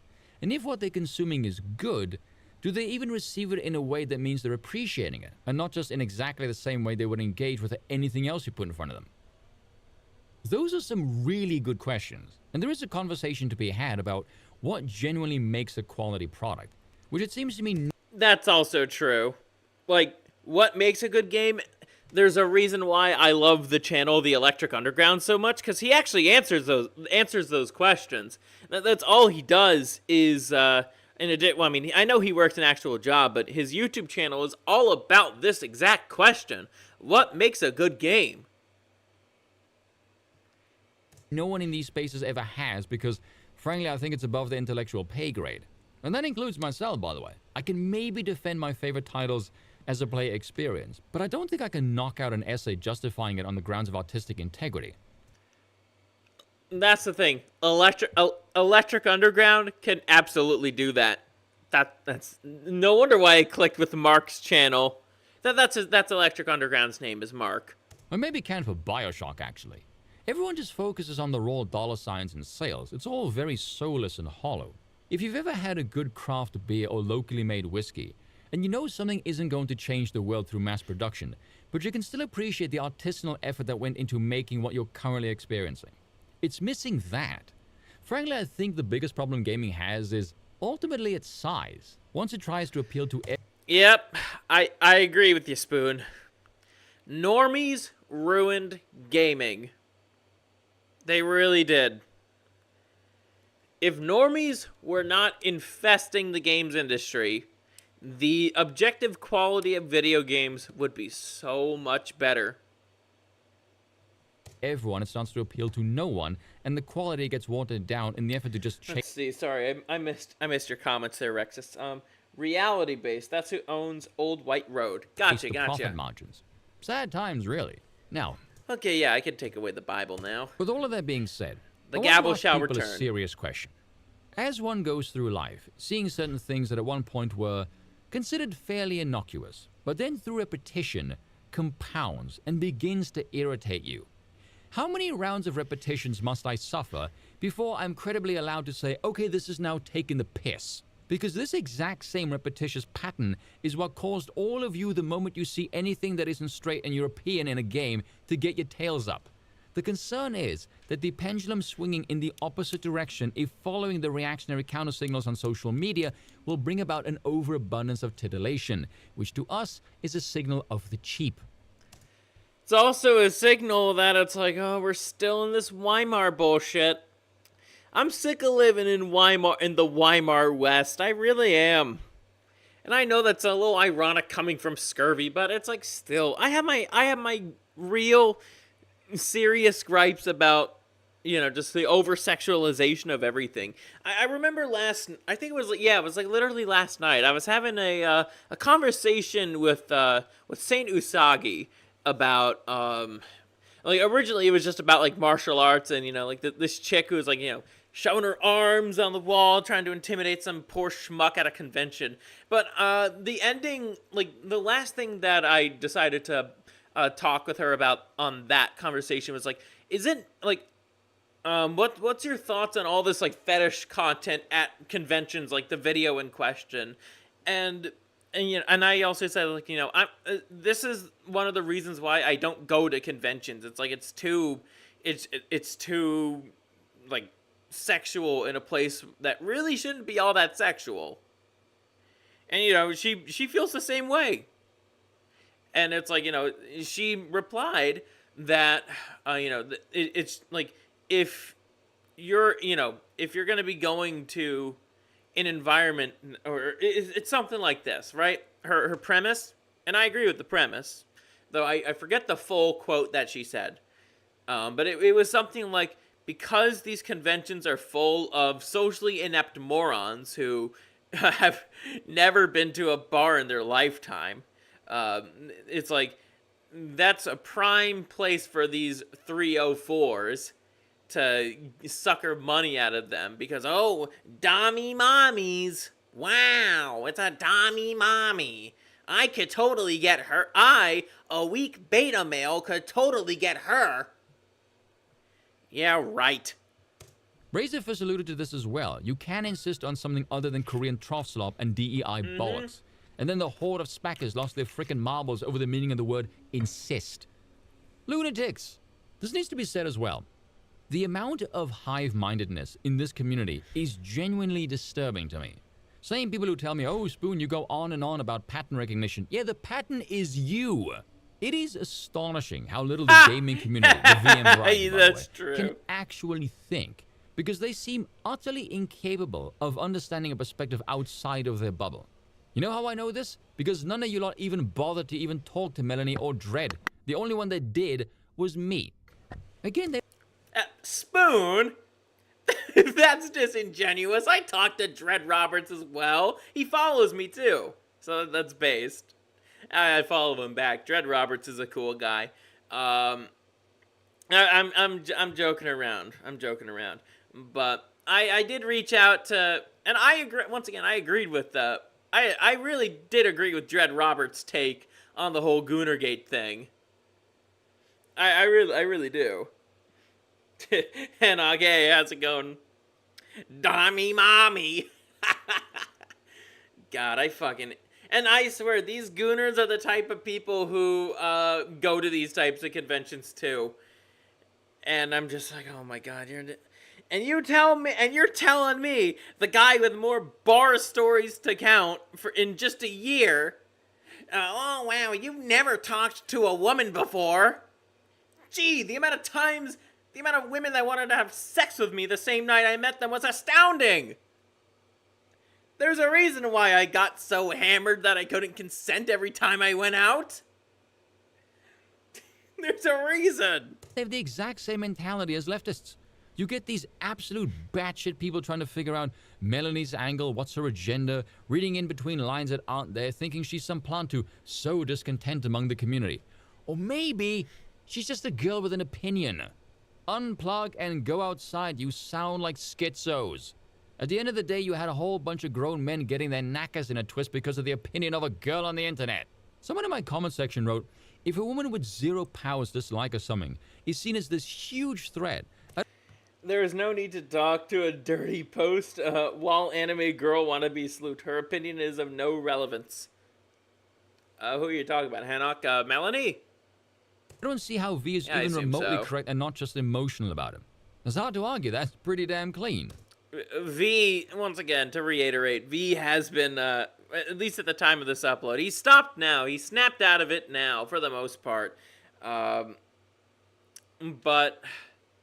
V, on this matter, was going nutso-butso on X. She's a salty sloot who wants Simp's attention and money. Yeah, I know there's the simp angle of Melanie Mac too, but with Spoon... But the thing is, like, Spoon was just analyzing her take. Like, that's what I was doing, too. I fucking hate Melanie Mac, mind you.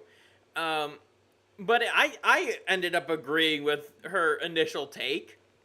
And then there's people who said, you know, her take better because they're men. And, you know, men are the more logical ones. But it's like, whew, boy, whole situation's a mess. 30-something, Hanok. Try 40. Try 40-something. No, because I think she's like 39. Like, she's going to be turning 40 this year. And once again, I have my own issues with Melanie Mac, especially on the realms of the small hats. I have to keep reiterating that. All joking aside, though, I hope V's okay because he's been going off on this issue. To the point where I've had people message me asking me, why is V going insane? I don't know. As far as my own behavior is concerned, look, I just like keeping it on topic. If people come at me with other wank that upsets them or regurgitating slogans, I don't even see those replies as people. The responses come off like spamming bot farms. Do you know what's been the most bizarre thing throughout all of this, though? Most of the people that I've had a conversation with behind the scenes actually agree with Melanie. And they're not even Christians. They're atheists. Hell, one of them is gay. You know, when the gay guy is siding with the Christian lady, things are really out of whack. Who'd have thought, can we have our games expand beyond... That's the thing, too. And I know I've been making fun of atheists a lot. But, I know I've been making fun of atheists a lot on the stream. But it's like, even then, there are some actually logical ones among y'all. Even if, you know, I don't know why. All the evidence points around us that God is real. That we have a creator. I don't know why you refuse to see it, but at least you have your head on your shoulders. This mere one-dimensional focus on TNA would cause such a stupid reaction. So, I would say that's true, Henok, too. Initially. But on X, there was a good portion of time it was like a few weeks where that's all V was talking about. Like, every single quote tweet, every single thing that he posted was all about, you know, this topic. Like, that's a little crazy, if you ask me. But anyway, let me end this with something a bit more controversial, because I don't give a damn. There is a substantial portion of content creators in this sphere who wouldn't know integrity or authenticity if a drop kicked them in the teeth. They look at you like you're a pack of dim-witted junkies, and they are the drug dealers.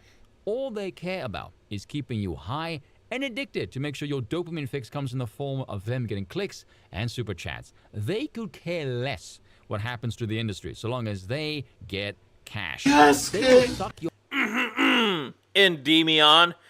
My sources say, this is what my source says. Grums.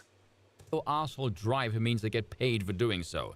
And because they operate like this, there is no loyalty amongst any of them. They will shank the shit out of each other if there's a payout for doing so, because at the end of the day, this is all about money and the algorithm. And don't give me this crap about censorship either. The moment you press any of these yapping lemmings about what she can tangibly accomplish outside of expressing an opinion, they have no answer. There's nothing more than this vague notion that someone, somewhere, at some point, might listen to her. And if they do, there is no marker-correcting mechanism at all, which is absurd. Ultimately, I think this is all driven by envy, plain and simple, especially considering this person has a higher follower count than any of them.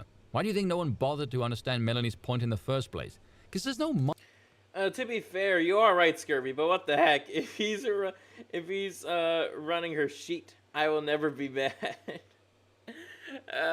Once again, maybe I should make a video on something I disagree with Melanie on heavily. I mean, I see it all the fucking time, but I've already decided next week's video is going to be about how to debate leftists online, and I have a lot of examples, and I'm going to use all of them.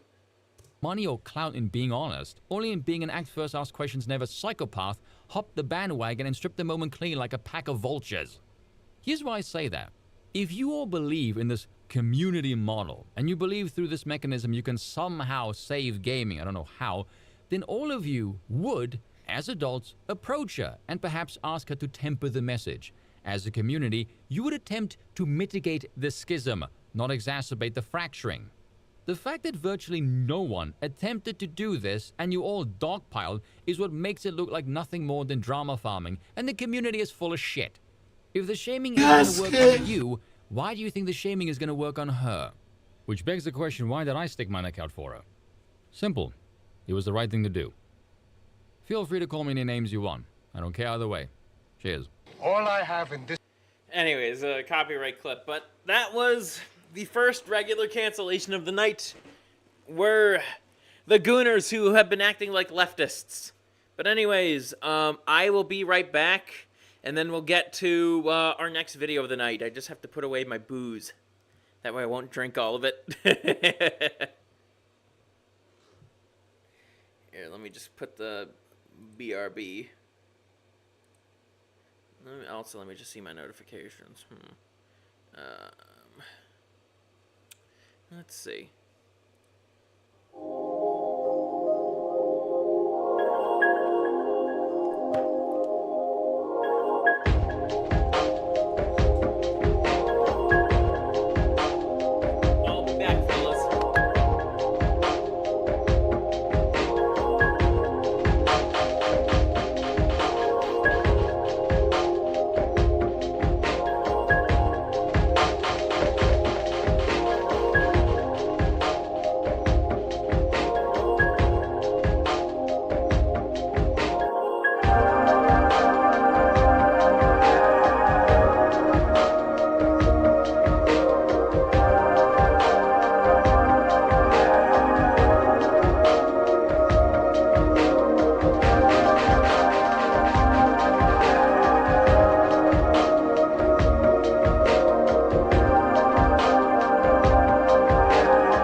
let's get to our next video of the night. But wait, I forgot I'm still on the BRB You know what's screen. crazy? Let me just get that here. And we are officially back. Scurvy, can you do a gaming stream? I have the perfect game you could play. It costs $1. You gotta reel him in slow. Let him start with Tyrone versus the cops. Wow. Tyrone versus the cops. God damn. Don't worry, guys. I mean, I might do another cuckold simulator stream. That might be the case. So just checking my notifications again, because why not? Anyways, let's get started. There is a sequel in the works. Oh wow, Spoon just uploaded something an hour ago, but it's not relevant to anything gaming related. It's from Bernie Bro to Absolute Monarchist. So that's going to be about his journey from how he became a monarchist. You know what's crazy? How cringe-lennials were living through one of the best eras in video games. Classic after classic was releasing every other week, and they were just like, meh, Blow's adventure for the NES was way better. This stuff is soulless garbage. This video is a little different. In the past I looked at the millennial style. This one is about the generation of reviewers. The past generation who shaped the way games are now. But, Mr. Nerd, not all of these people are millennials. Yes, that's true. Not everyone I'm going to mention in this review technically belongs to the millennial generation. It's really just the easiest way to single out this time period, this past generation. Also, I think we're going to speed this up just a little. And if you're a millennial, these things all apply to you. You look like this and you say and do all of these things, no exceptions. So, millennial reviewers, do they affect video games? Well, yes. Of course, the main influence on gaming is revenue. That will always be the main motivation. It is the lifeblood that keeps the industry running. Just like how the food industry is driven by money, or the mining industry is motivated by money. So basically, we talked about, so far, a game that I'm looking forward to, the current culture of the game industry, and now we're kind of looking back on how the industry was basically shaped by a bunch of millennial YouTubers. And also how it's a little bit indicative of the future of gaming as well. It's like, I think we still have a little bit more of this era left, but now it's like we're reaching its tail end. I think I could be a little optimistic in saying we are reaching the end of YouTube reviewers deciding how the game industry should be. But money is not the sole decision-making factor in the creation of games. And the deeper you go into the nitty-gritty of game design, you can see what developers say when making game design decisions. They look at what is popular, at commercial success. They look at what context, competition. Warcraft 2. When was this? 2011. Warcraft 2? The hell? What's that for? game testers say. They look at public opinion, and they look at critical opinion. Critical success is a factor in game design decisions. So with that, unfortunately, many critics actually don't know anything about video games. I mean, look at the Cuphead review, for Christ's sake. in mind, how have critical opinions affected the current generation of video games? Well, let's take a look. If you're a gamer, especially one from one of those expensive countries, you probably feel screwed over with the price of games being what they are. The price of anything online, really. But there is another way. That's why I'm sponsored by Surfshark for this Okay, yeah, we could skip the sponsor. I don't care. guarantee. And subscribe. It glows. Does the like button also glow? So, to the examples. Remember how often reviews would include some criticism along the lines of, this game was only 6 hours, it was only 8 hours. Choose the single player. 4 hours. That's like, oh my god, dude. Like, not every game needs to be insanely long for it to be good.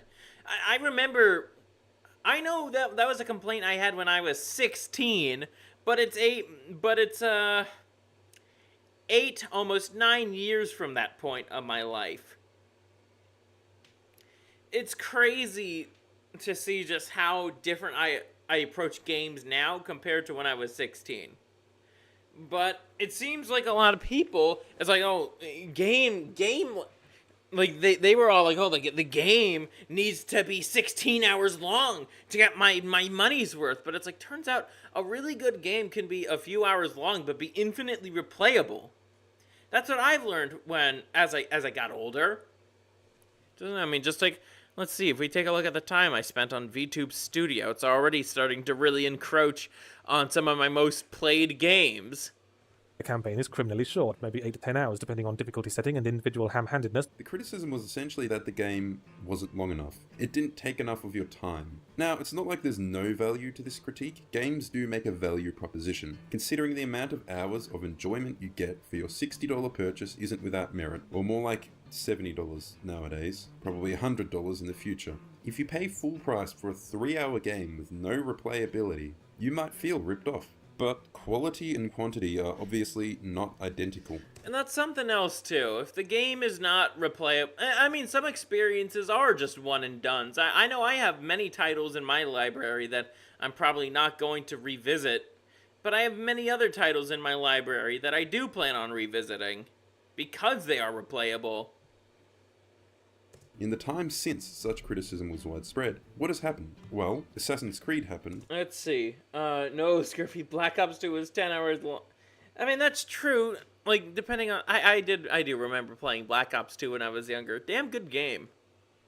Let's see. Oh, Chaz should play it. Chaz... I really think Chaz would have a really fun time with Cuckold Simulator. I agree, Hanok. God, AC, god damn it.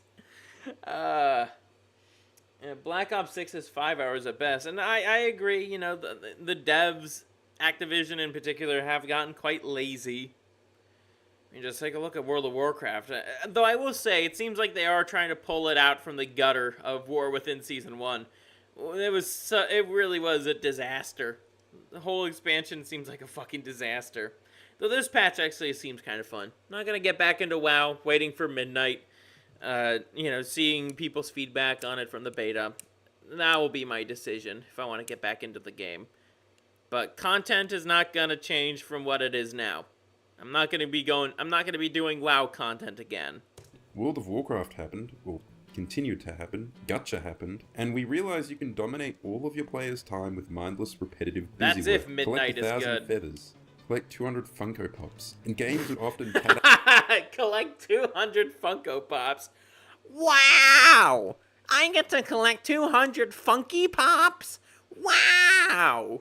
at their runtime with boring filler missions that break the pacing. One of the most egregious examples, and one of my favorites, was there's these two missions right near the end of Borderlands 2 that you basically forget and basically just exist to pad out the runtime for the game right near the end. And they just break the pacing entirely. We had a massive wave of generic open world games that always slow you down with the most mind-numbing activities. Some games have even come to consist largely of the busy work, with very little actual substantial gameplay in between, like Destiny. In retrospect, those games that were basically 8 hours Assassin's of Creed all killer, Shadows no looks like filler shit. were a miracle. There are some shorter indie games out there that show us that games don't have to be so long. They just have to be good.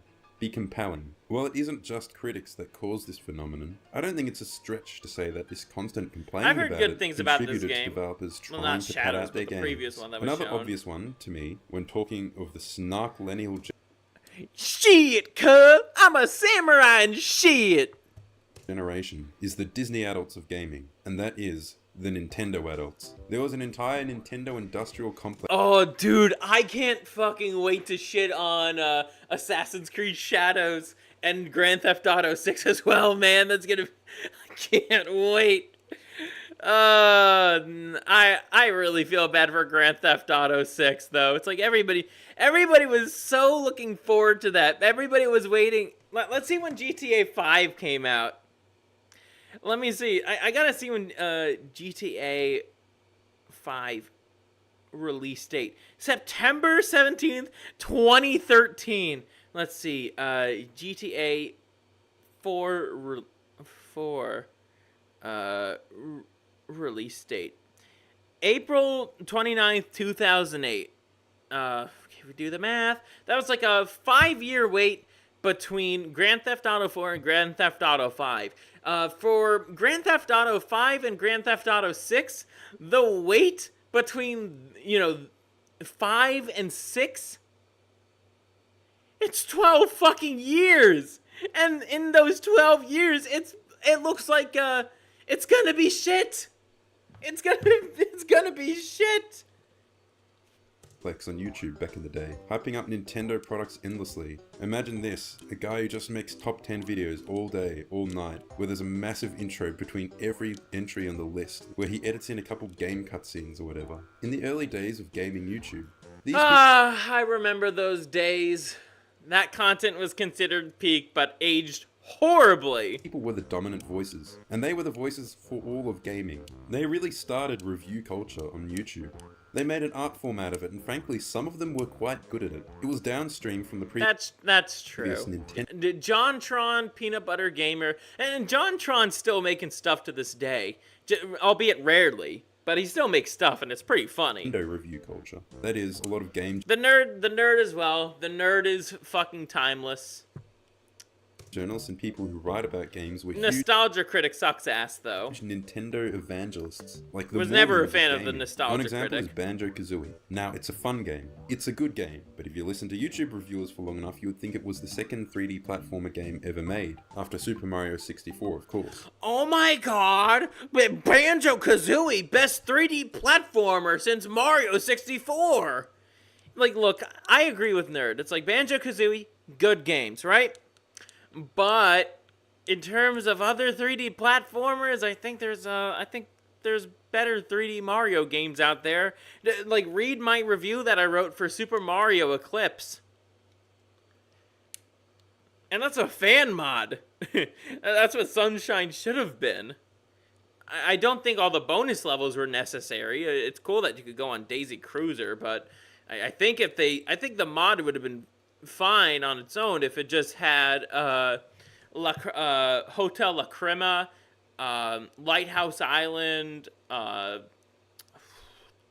what's the other levels of Airto Rock, and Warship Island. That would have been fine. I don't think they need. I think they could have released the other levels as like extras. Like just its own mod pack. Banjo was well made, but it was also doing things other games are doing or had done. Yeah, Nintendo's kind of like a bubble, a closed ecosystem, an echo chamber. When you're within it, you have a skewed vision of the gaming landscape and tend to view. And honestly, Grant Kirkhope is actually right. Now is not the time for Banjo 3E. It really isn't. And I'm telling you, if the composer for the game is, and keep in mind, he definitely has played Banjo-Kazooie before, and Banjo-Tooie. It's like, now is not the time to be asking Microsoft and Rare for Banjo 3E. Especially since DEI is still infested in Microsoft. Even though I know Microsoft owns Bethesda, and Bethesda owns id. But Doom is a little different. It's a little different, but because Rare is in the UK, they're cucked. The devs are abso-fucking-lutely cucked.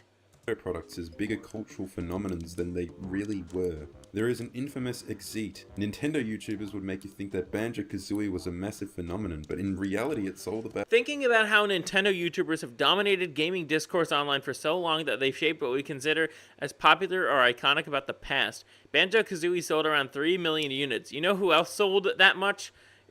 Good old Croc. And I know that there's a remaster of Croc that's coming out, or maybe it's already out. About as much as Croc. It is said that the Banjo cuck kneels before the Croc chat. GoldenEye 64 is a similar case. It didn't really achieve things that other games of the time didn't have. Non-linear objective systems? Other games did that too. Quake 2 came out around the same time. In fact, other first-person games had much... Yeah, I can never play GoldenEye. I really can't. I don't care if you call me unskilled. a game's control scheme is so fucking important to me. If the game, like, I understand for the type of game, like, a first-person shooter really should not be clunky. GoldenEye is extremely clunky. Now, if you're talking about Katamari Damacy, that's a different story. Like, of course, that game is, you know, though there's also simplified controls for plebeians like me. But for the people who have been playing the Katamari series for ages, ever since it came out, it's like, yeah, they're going to be playing with the regular controls. They really know how to roll that damn ball. Like, depending on the type of game, you can have a cumbersome control scheme, and it could still be good. Much deeper systems well before it came out. Not to mention that it doesn't hold up as much as other shooters from the time, mostly due to the control scheme, which was one of the obvious downsides of the system. The fucked up controller that they forced developers and gamers to deal with. It sucks. There's no "it had soul." No, it was just nonsensical and shit. You can meme it all you want, but there will never be some ironic reassessment of this. It was silly. And it was a silly restriction that every developer who worked on the system had to work around. These man-children would also make a bold claim often. Yeah, the N64 controller, great for Mario 64. Shit for everything else. The Legend of Zelda Ocarina of Time is the best game of all time. And Yeah, it's that still or upheld at Ocarina this of level Time. by a lot of critics. Now, of course, any product that's held to this level before you go into it as a consumer is probably not going to live up to that title. It probably won't meet that expectation. And I went into Zelda aware of the cultural influence it had. Is Ocarina of Time the best game ever made? I don't know. All these Nintendo YouTubers I've never held it played up as it. the holy grail. And yeah, it's definitely not the greatest game of all time. Also, that is just my opinion.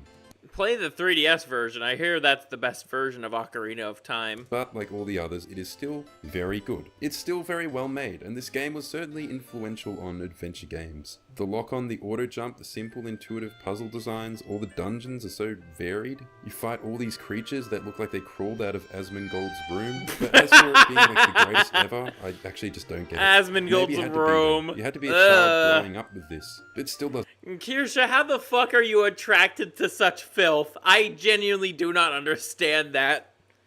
And I know you're employed by his talent agency. Ocarina of Time is not a bad game, but it's overrated. Yeah, I get that sentiment a lot too. It's like, it's damn good, but, like, is it the greatest game of all time? I think there's better. Doesn't make sense to me. Maybe because it's so simple and intuitive, so polished for the time. Similar appeal to, say, Portal. It's kind of why Paradox games or Factorio could never be hailed as the greatest games of all time, even though they are the greatest for some people. Having too much complexity automatically filters out enough of the audience. Action RPGs and adventure games were able to effectively hint at some of the depth that exists in RPGs without overloading the normie brain with too much information. Perhaps that's why Skyrim is also so popular. So I would say the Nintendo bonus when it comes to reviews is absolutely real. And converse to the Nintendo 64 praise was the GameCube hate. Both the GameCube and the Nintendo... The shit cube. Even though the if you ask me, the GameCube was the one that had the better games compared to the N64. Mario Sunshine, Twilight Princess, Super Monkey Ball, F-Zero GX, SpongeBob Battle for Bikini Bottom. I know that's a multi-platform game. I have so many GameCube games. Like, even though I'm back home, it's like I have my TV hooked up, my GameCube hooked up too. I have so many masterpieces of video games. And say what you want about Sunshine. It's like, I mean, I don't think I could play the original Sunshine. I like Eclipse too much. I really do. That's what Sunshine should have been. But still, base Sunshine is pretty good. It's a pretty good game. I think it is better than Mario 64. But man, oh man, and then not to mention with emulators, I have the Dolphin emulator, so I could play all those masterpiece GameCube games I never got to play. And by the way, Ocarina of Time is actually on. You can download that on Dolphin. Let's see. Hanok, you sent something. Zelda Smash Royale. That's funny. 64 undersold. The GameCube had obviously a much better controller, which to be fair isn't hard. It also had a good library of exclusives. Maybe it was Oh, undeniably it does. It easily has the better lineup of exclusives. Here, I could point out all the games that were so influential in in my childhood, like right now. We have Smash Melee, Animal Crossing. I've actually never played Doshin the Giant. I know what it is. Mario Sunshine. Never played Star Fox Adventures. Okay, Mario Party 7, Mario Strikers, Mario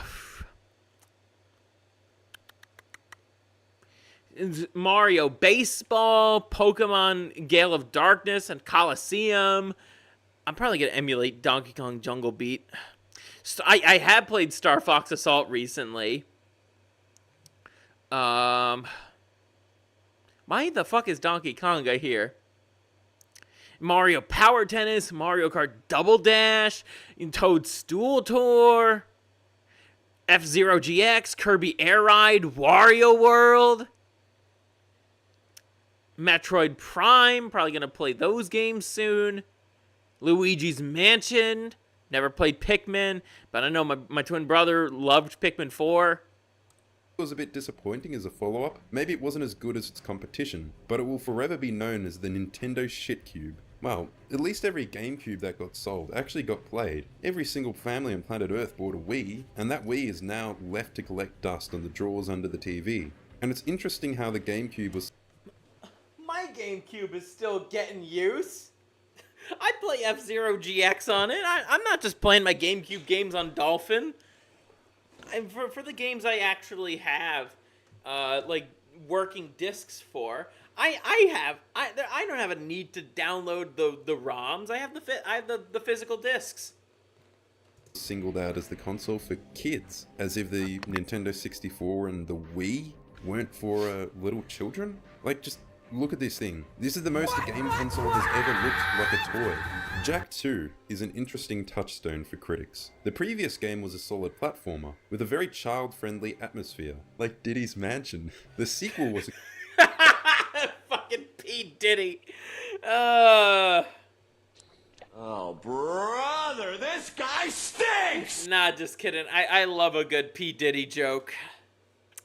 Yo, speaking of P. Diddy jokes, I'm still in the middle of watching Ultimate Muscle as well. And my God, they made a fucking P. Diddy joke. And I was laughing my ass off. Oh, I swear. The 4Kids dub of that show is something else. And I don't really say that much about 4Kids dubbed shows. Man, oh man.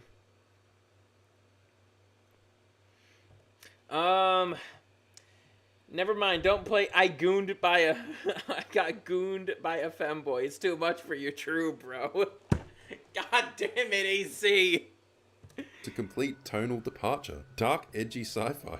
They made the formerly silent protagonist vocal. The AC, and they does gave the him game vocals take of a place in Linkin Park Diddy's album, mansion? And many critics panned it. A few praised it. Some were indifferent. It was a strange choice indeed, but to be honest, it wasn't that crazy. It honestly Are you getting tired of was the Diddy inspired jokes? by other games I at don't the know, time. dude. I The can't- Volga I Wave can't help and it. Limp Bizkit. Other games like Need for Speed did a similar thing.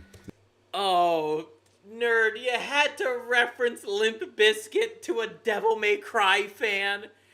The quote-unquote anime adaptation, we already had an anime adaptation of Devil May Cry back in the early 2000s. But the Netflix adaptation of Devil May Cry, it has fucking Rollin' as the theme song. Why? I have no fucking clue. I was laughing my ass off when I was hearing that. The games that was inspired by include things like Grand Theft Auto. The previous Jak and Daxter had this kind of interconnected map structure, a bit like Banjo-Kazooie or something. It was actually kind of innovative. No loading screens to interrupt your movement, but then Jak 2 pivoted to an open world style. And to be honest, it is remembered fondly, and for good reason. It actually was a fantastic game, honestly. And no, it wasn't too edgy. This is one of those rare cases where developers correctly read the room and pivoted away from bright Scrimlo Bimbo likes into a new direction and pulled it off. The writing was witty and the I mean, characters were that's good. cool. The plot was engaging, and to be honest, it still had plenty of light-hearted moments. It actually worked quite well, having characters like Dexter juxtaposed with the grim environments. Goofy characters in a goofy world are just kind of wasted. They don't really stand out. The Jack and Daxter games are very well written. I do like that about those games. They are very well written. Pretty funny too, even now. This new direction added more contrast, and it added some more depth even. Another big criticism that the game received was for the abundance of timed missions. You often had to redo missions several times due to the strict time limitation, and you had to redo them over and over, and it was challenging. Like, you'd have to escort somebody to a location within like 2 minutes. Many of them made use of these hover bikes that you could find everywhere that people were driving around, and you know, this game was known for its difficulty, which is funny because I beat it as a kid and I just thought, this is normal. It was only after growing up that I found out it was meant to be a very difficult game, apparently. And that's not to gas myself up as some kind of pro, I just like to be challenged. And I didn't mind repeating the I wish more gamers were like you, nerd. I really do. same mission when I failed. That just means I wasn't good enough. In my eyes, that was just about as hard. That's how I was playing through Super Monkey Ball Banana Rumble. Like, that game definitely has its bullshit in there. Like, I wouldn't say it's as hard as Super Monkey Ball 1 or 2. I didn't skip a single level. Now, I know the extra worlds are gonna have a lot of bullshit in there. I don't think I'm gonna play through them. But the original 10 worlds, it's like I had my troubles with them, but it's like, hey, you know, I persisted. I found ways to incorporate the new boost mechanic, and you know, I found my ways to get through it. That's actually that's what games should be doing. They should be challenging the player. There's a reason why I've been playing I played World of Warcraft for as long as I did. And if Midnight is any good, probably start playing it again. As a game should be. But I learned much later that people hated the timed missions. I thought they were great. It adds an extra intensity to games. It sets a skill floor to be able to beat the games and really tested your abilities. It didn't feel cheap to me. The plot had a reason for them to exist. They were often communicated in advance, and the times were never that long. You had to make it somewhere within 2 minutes, which really isn't that long. Like, you can repeat that, it's fine. You can't just dilly-dally around, you need to be focused and engaged. And this is a generalized issue as well. Dead Rising was built around this mechanic where there is a clock constantly ticking down, and each side quest had time limits attached to it. It added pressure to the They butchered this game. I remember seeing Synthetic Man's review of the second remake of it, and Dead Rising got butchered so bad. A game should be challenging the player is a long sentence to say a game should edge players. Damn it, AC. Luigi's Mansion was Diddy's Mansion. game, and again pushed you to engage with it because you had to be efficient. You had to make choices all the time, which is engaging. Because with each choice, you spent your limited amount of time that you have. I'm honestly shocked more games haven't played around with this feature because it created a really intense and rewarding gameplay loop. There are other games that have a system like this, just hidden behind abstraction, like XCOM, where time is always moving forward and the crises just keep getting worse with time, and you have to manage them, and you have to choose which missions to pursue because you can't do all of them. Time is a resource, and it's basically just like any other resource management in a game. Pushes you to make decisions. See, adding this other level of decision making makes the game more engaging, but critics hated it because they have to think too much. Apparently it's a massive faux pas. With Dead Rising, they actually responded to... I don't want to do the time mission. I'm a game critic. I can't get past the tutorial for Cuphead. the noise and remove the time limitation altogether in one of the sequels, and it just ruined the game. Time limits. That's something you don't see as much anymore. Half-Life is another big one for critics. Many claimed Half-Life 2 was the greatest game of all time. Like with all the other examples, it's a good game, but it was gassed up to mythological status by millennial reviewers. Half-Life has some of the most pretentious fans of all time. Oh my god! Do you guys remember the moment in Half-Life 2 where you got where you used the gravity gun?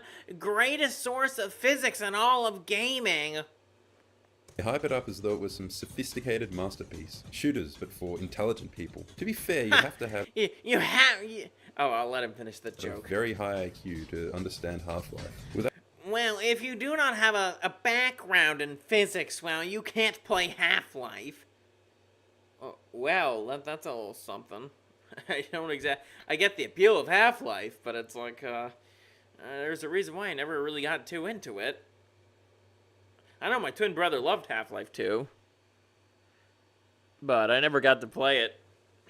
Without a solid grasp on theoretical physics, the game will just go over your head. Oh, and it never breaks first-person perspective. But you know what it does? It makes a great argument for doing so by forcing you into these unskippable, basically cutscenes, where you just jump around the room and not do anything. Maybe the first time you're listening to the story. Padding. I hate padding. But what if you want to replay the game? Suddenly you're forced to go through like an hour's worth of cutscenes before you can even play it. What about these monster closets with enemies that waddle out of it one by one in a row? It's just so damn... That's something else too. Like, Half-Life is also partially a horror game. And maybe they seem to have forgotten that a little bit in Half-Life 2. Intellectual, like so sophisticated. I don't think I'm smart enough to get this. I'm just a console pleb. Apparently the enemy AI actually was quite intelligent and well designed, but you couldn't tell with how the levels were designed. Unsatisfying levels, pretty basic puzzles, poor vehicle physics. Like with Ocarina of Time, it does a lot of things which are individually done better by other games. There were good shooters before, at the same time, and after the release of Half-Life. Singling Half-Life out specifically as the model, as the only way shooters should be, is very much indicative of a generation of gamers. Accompanying that view is often the idea that Halo ruined shooters. Do you want to know, for me, what the model of, shooter should be? Doom and Quake? I'm really not a fan of reload mechanics. I like the whole run and gun. Like that's a lot of fun to me. Half-Life was not bad. It's like, yeah, that's true. I'm not saying it's bad, but does it need to... Is it over-glorified? Is it overrated? Abso-fucking-lutely, because I played better than Source shooter games. I liked Team Fortress 2 when I was playing it, but my taste in shooters has greatly evolved. AC, Chaz is always there when we call his name. He goons in the shadows to serve the fight. I kind of want Halo to be great again. Absolutely. That is something I want too. Halo used to be great, even though I was never a fan of it. But I know a lot of people who are Halo fans, and the latest releases have just been dog shit. Even the Master Chief Collection has issues that the original games didn't. And I've already talked about this. We've dumbed them down by making them work for consoles. Not to pit them against each other, I've already done that, but it really isn't that deep. Both Halo 2 and Half-Life 2 were technologically complex for their time. I mean, they both used the Havoc engine for physics. Both of them had sophisticated enemy design with a number of different enemy types with varied behavior depending on so many different environmental factors. Both of them had varied encounters, level design, and visuals. They both had large and varied weapon arsenals. They were both sophisticated in terms of what mattered, the gameplay. It's only the surface level distinctions that people use to say that Halo was unsophisticated, regenerating health, 2-weapon limit. Oh my god! Dual-wielding weapons? That's so gay! When it's like, that... What's wrong with dual-wielding weapons? It's actually kind of fun. For the most, the Wolfenstein game in 2014 really mastered that idea. Anything after that, especially Youngblood, just sucked. It was made for console babies. I think it definitely was a platform thing. Now that Halo is on PC, nobody seems to care anymore. That superiority complex also extended to Valve. The PC master race. We will suck Valve's cock dry because we know they can't do anything wrong, even though they have many times. That's the thing. Valve, just like Nintendo, has done a lot of wrong over the years. And that's a fact. As a company, they released a lot of good games, but there was a pervasive idea that they could do no wrong at all. And honestly, this idea persists. Except they popularized loot boxes in PC gaming. They facilitated a gambling economy surrounding their games. Artifact. They're generally not as funny as other companies, but they've made a ton of anti-consumer decisions over the years. I think one of the biggest effects of Half-Life criticisms is on the topic of first-person platforming. It was held as a maxim that first-person platforming doesn't work. There's one example that it doesn't, and many showing that it certainly can. It's not that first-person platforming doesn't work, it's that Half-Life's platforming was bad. Mirror's Edge showed that a first-person platforming game can work, but barely anyone makes these. Until indies came along decades later and showed that you're still allowed to make them. But for a while, devs were afraid to include platforming in their shooter games in any significant capacity. And you see some examples, like there's a secret mission that was in Destiny 2 called 0 Hour. Now, most Destiny content is slop, like I said, but a fraction of it is actually really cool and well designed, and this is one of the cool examples. It was cool because it had both first-person platforming and a strict time limit, and that made it so fun and intense. But you can barely make things like this because reviewers don't like actual challenge. You see, Chud, I do not like challenging games. I want a story first, and the gameplay should be a vehicle for the story. That's how most critics think. There are games like that, but I don't think a game journalist would understand the complexity of Silent Hill 2's story. Also, they removed this mission from the game anyway. Now it's just sitting there in the vault with all of P. Diddy's unreleased music. Another common criticism here in the millennial generation was that games were too linear and scripted. I miss when games were just moving around an abstract environment picking up keys. Why do they have stories and events happening? There were some freeform games like Thief and Deus Ex where you could basically approach each scenario in the game any way you wanted. And you know, like some of the others, this criticism isn't entirely without merit. Like, there were some military shooters that would completely railroad you around like 2010.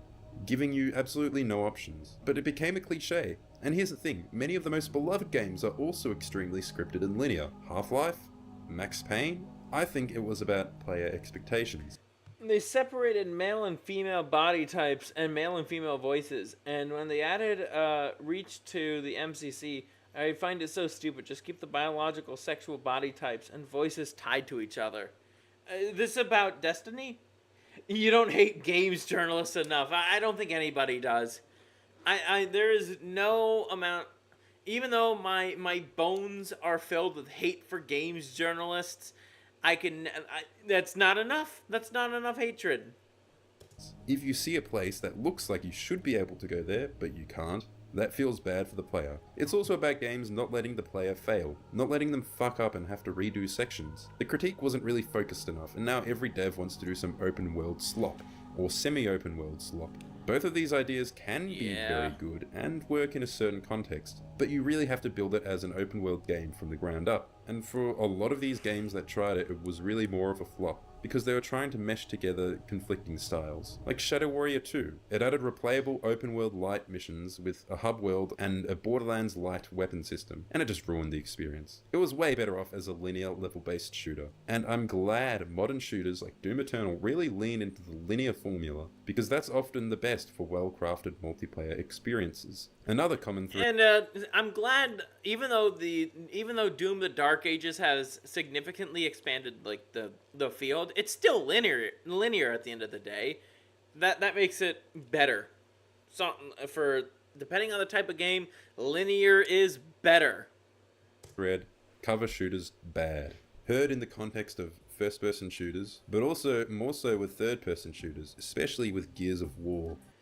I think out of all the criticisms that Nerd lays out, I really don't like cover shooters. There's like maybe one or two good ones, but for the most part, they're so sluggish. And as you know, I really don't like sluggish games. Stop lying, Scurvy. We all know you love them game journalists. Oh yeah, I'm Alyssa Mercante's biggest simp, guys. I'm joking. Like the other critiques, there was a phenomenon that gave rise to this critique. It was a bit saturated, but it was never really that bad. Like, you were never really forced to play them. There was never a point where third-person chest-high wall cover shooters were completely unavoidable. And there were many good games in the genre. Overall, I just feel this trend was mostly avoidable, with a few standout shockers like Kane and Lynch. But here's the thing, every shooter has cover. Just taking aim at the idea of cover altogether, just broadly rough. They have horrible plot because when they have an amazing plot, it gets banned in the country. Fighting it off. Saying a game forces you to take cover is a bad thing. Every shooter is built around cover to some degree. It is a basic element of shooters, and emphasizing it more in some games has produced some of Well, here's the thing, nerd, right? So, when it comes to cover shooters, people are talking about, like, Gears of War. Obviously, when it comes to shooters in general, like, cover is important. Rainbow Six Siege, I know cover is important in that game, but it's not a third-person cover shooter where the whole game design is around the fact that if you're out in the open for just a little bit, you're gonna die. Like, that's not very fun. And, like, it just intentionally pads out the game's runtime. Some of the most unique and interesting gameplay interactions we've seen, like tactical shooters as an entire genre. They're basically cover-based shooters. And with the chest-high walls dotted around the map in third-person shooters, there are a lot of similar game contrivances that you'll notice when you pay attention. To be fair, this specific one is more noticeable. Isn't it great that there aren't as many games like this now? They haven't disappeared. I mean, every third-person game still has the obligatory, leaning against the wall mechanic. I know there's gonna be a new Gears of War 2. Well, not Gears of War 2, but, TOO, not TWO. I hope, I hope for the people who are fans of that, it's not gonna suck. Have you ever heard of the game Medal of Honor and how it was banned? I know what Medal of Honor is, but I don't know how it got banned.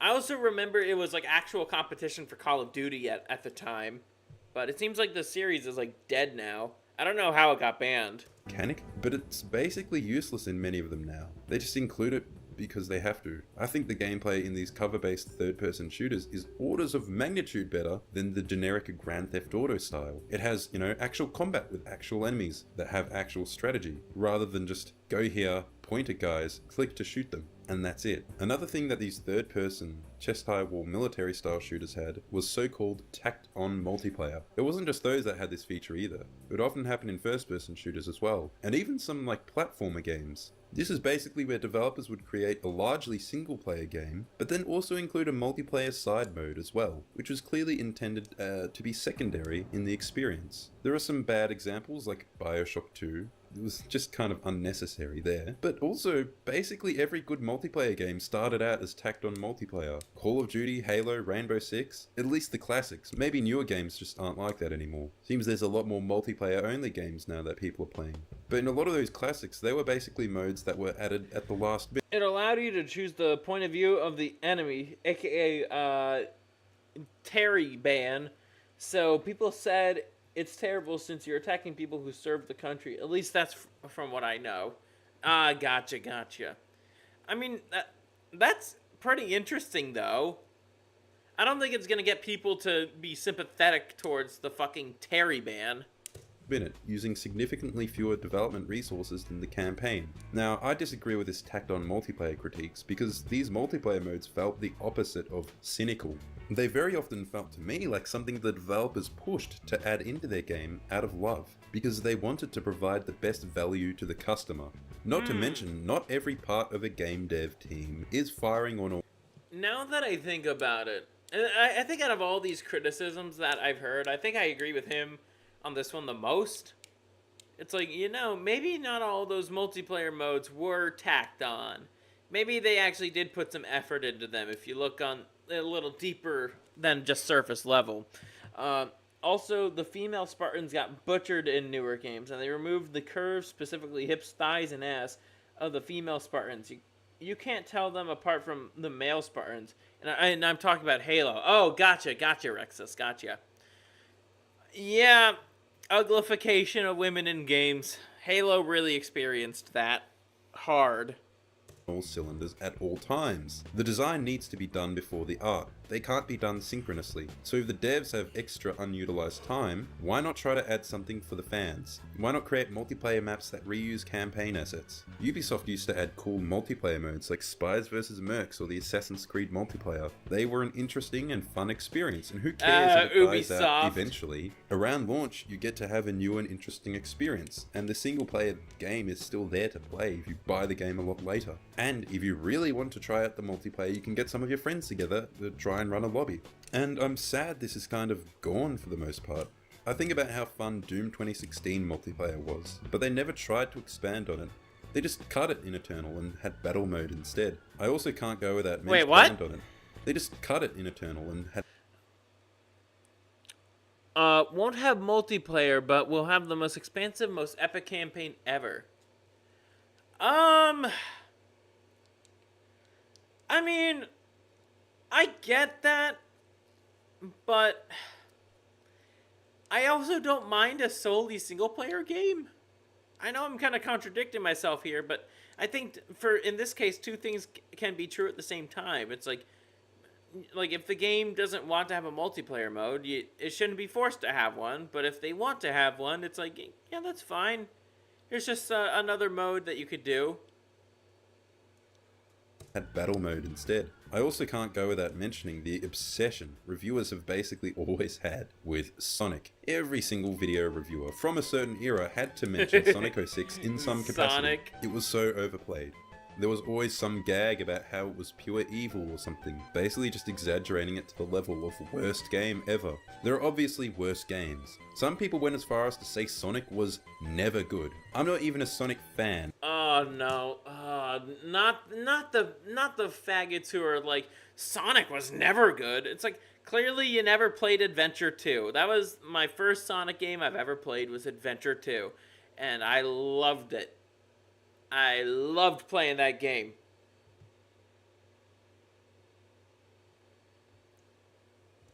But obviously there have been good Sonic games. There have also been good 3D Sonic games.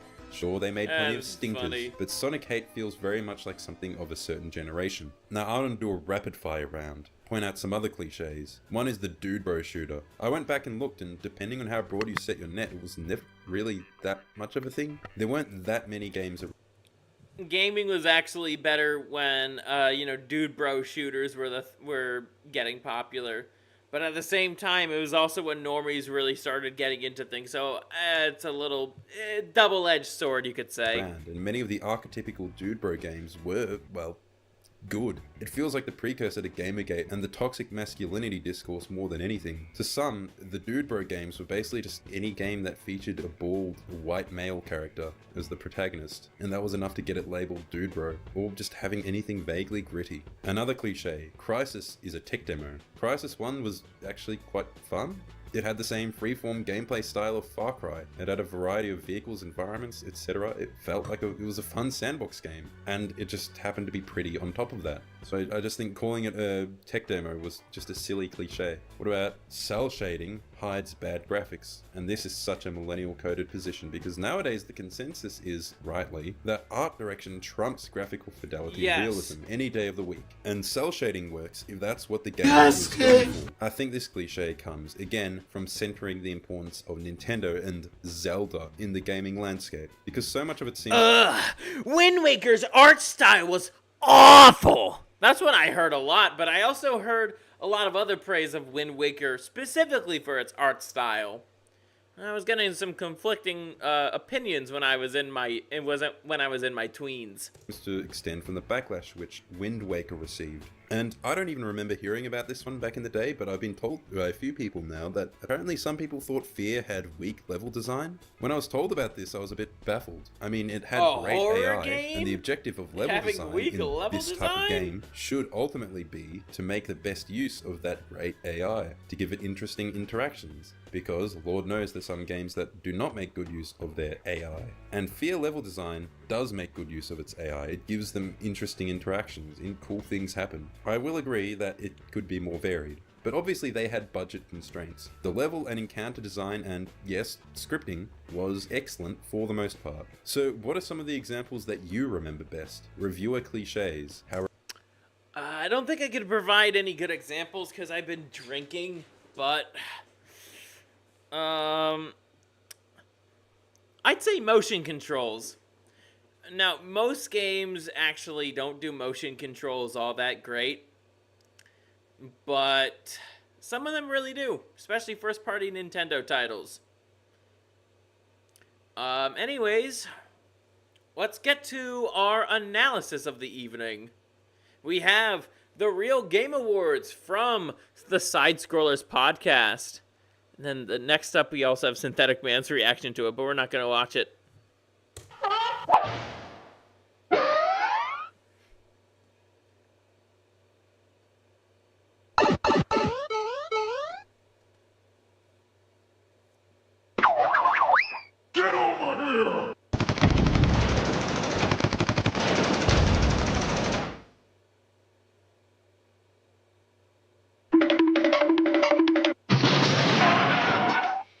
screw that Hollywood bullshit. This is for the fans. Welcome to the Real Game Awards, baby. Hey everybody, and welcome to the Real Game Awards. I'm Stuttering Craig, and I want to let you know... So, in case you don't know, this is basically like a proof of concept for the actual event. Now, I know a bunch of leftists on X were like, oh my god, it's a pre-recorded video, my $25,000. Well, think about it like this. There's the cost of just renting the place out for yourself and your camera crew. There's also a cost of, hiring the animator, the voice actors, compensating the speakers. No doubt they're getting compensated for this. And then what else? What else? What else could that money be used for? And even though quite a bit of it was saved for the next one, which that does, legally speaking, that does count as disclosure. And like the money is going somewhere, because if it was a scam, Craig would have just kept on delaying it all the fucking time. That's how you know something would have been a scam, and people would have thrown a fit. But no, this has happened. Just because it's a pre-recorded video doesn't mean that it didn't happen. And the actual one is going, and it's next year's is going to be a bit bigger. But for the first iteration, it's all right. This is not an industry show. It's about you, the gaming community. And with that said, there's been a lot of talk about our awards show and some confusion about what it is. So let me just kind of tell you exactly what it is and what you will and won't see on tonight's show. You will not see a 4-hour show with 3 of those hours being trailers that would have been paid for to be on here. You will see several indie devs who you suggested that we wanted to feature for free. You won't. Oh, and some of those indie devs had a problem. Well, one of them's a fucking troon. The other one is woke adjacent. I was like, oh, we have a problem with actual gamers being recommended our games. Oh, that's such a bad thing to appeal to the gamers. See a giant industry circle jerk that just ignores all the issues that are affecting the industry. You will see a show that celebrates the best and the worst in gaming in the past year. You won't see any awards that were voted on by the gaming media. Did you know that at Jeff Keighley's awards show, 90% of the vote, 90% goes to media outlets? That means only 10% of the vote goes to you. They don't even think you should have a vote. See? Every single major award show is voted on by people who are within that industry. And if I'm being completely hi Alyssa, how you doing? Honest with you, that's how it should be. Does that make sense? No, it shouldn't. And keep in mind, I know there's a lot of flack of like, oh, you paid $30 to vote in any of the categories. Fair enough. The price maybe should have been $15, but I get why there was the price tag in the first place. And the reason why that's the case, it largely has to do with making sure the votes are authentic. Because if it wasn't, it would just be a shit show. You just have a bunch of Chinese bots that would like fucking ruin the show. And the whole thing would be nothing but Chinese games. No, of course not. Which is why you will see awards that were 100% voted on by you, our voting members. You won't see any celebrity cameos, I promise you that. You will see marginally successful YouTubers that you probably have never heard of before. And, I mean, you do have some actual celebrities in there, like, at least in the game industry. You have the angry video game nerd and Marty O'Donnell, the Halo composer. But they're not, like, A-list movie celebrities. They're people who are pretty, intertwined with gaming, which that's how it should be. I fully agree with that. That's how it fucking should be. And regular gamers like yourself to present awards. And you won't see acceptance speeches for winners because, let's be real, you don't care. Jailbait? You will see an award show that was built by you from the ground up. All categories, all nominees, and all voting done by you. And what I think doesn't matter. Ultimately, the Real Game Awards is a show for gamers by gamers. And with that said, I'm glad you're with us tonight. If you'd like to be a part of... By the way, we are going to skip the trailers. And maybe help grow it moving forward, head over to therealgameawards.com and consider becoming a voting member. We greatly appreciate that. And with that said, let's get to the awards for the first category, Best Story. Hey, games give us thrilling action, but others capture our hearts with unforgettable storytelling. Your nominees are Black Myth Wukong, Final Fantasy VII Rebirth, Unicorn Overlord, and Like a Dragon Infinite Wealth. And the Real Game Award for Best Story goes to, with 32% of your votes, Black Myth Wukong. Hey. So, I know Synthetic Man was being critical of this category. And I'd say, especially since Wukong gets denied an award that it's more qualified for, Journey to the West is a pretty good story, and Black Myth Wukong is an adaptation of Journey to the West, so I could see why. Also, when it comes to the other entries, it's like, most people actually haven't played Unicorn Overlord. It's pretty niche, and also, you know, it has its localization problems. Final Fantasy VII Rebirth butchers the second half, like the middle half of Final Fantasy VII. And the Yakuza game, I don't know what happens in it. Those games are pretty good, though.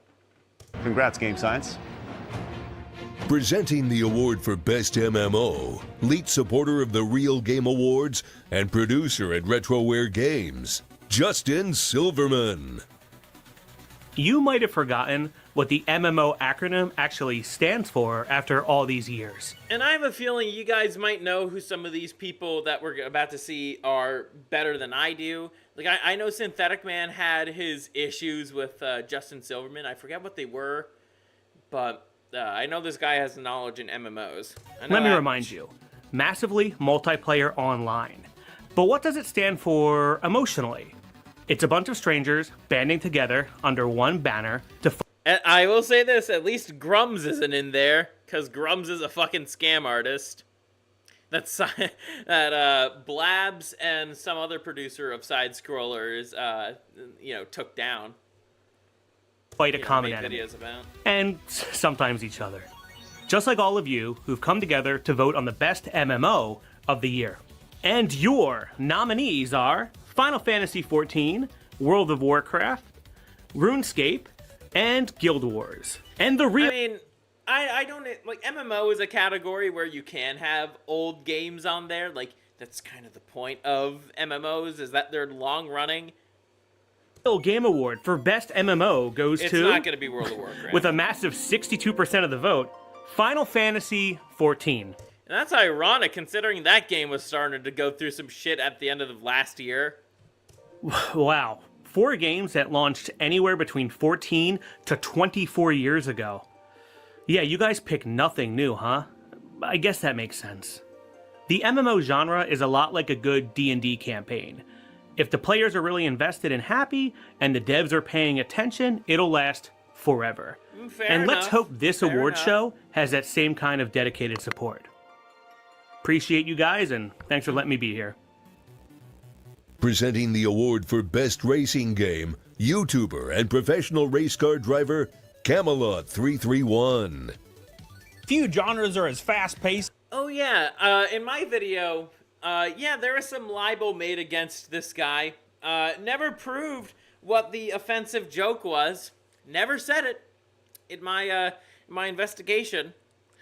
The whole point of providing evidence is that it's actual evidence, and we don't know what the joke is because the guy never linked to the joke or has an image of the joke. and adrenaline fueled as racing games, and trust me, I know. I'm a professional race car driver. I promise. Okay, it's very, very true. Okay, and usually I would say something about stunning graphics, but none of your nominees are really known for graphic powerhouses. He is pretty built. They were really just built around fun. And your nominees for Best Racing Game are Park Garage Rally Circuit, Nightmare Kart, Victory Heat Rally. And the Real Game Award for Best Racing Game goes to, with 54% of your vote.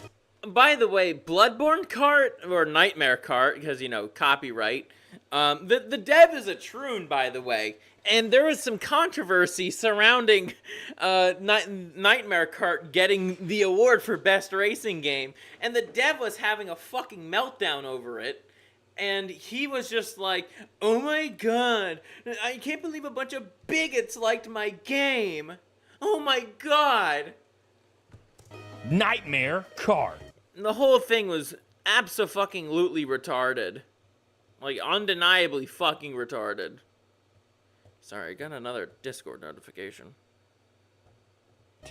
Now look, we can't win them all, okay? Trust me. Because I've won none of them. And I've never got to feel the crown on top of my head. But maybe you feel a little bit of that after this. Now presenting the award for biggest cash grab. The voice of a disenfranchised generation. It's a Gundam. Hey, Sometimes it feels like the it's a Gundam.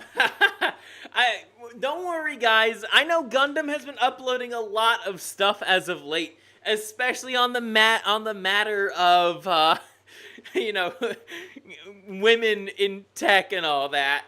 We'll be looking over that soon enough in another stream. Not. Maybe we'll do that as like a bonus segment for next week for the Valentine's Day stream if that's gonna happen. Man, that would be so funny. I do love Papa Gundam too. Industry is more interested in our wallets than our enjoyment. The nominees for the biggest cash grabs that took monetization to outrageous new levels in 2024, leaving players feeling cheated.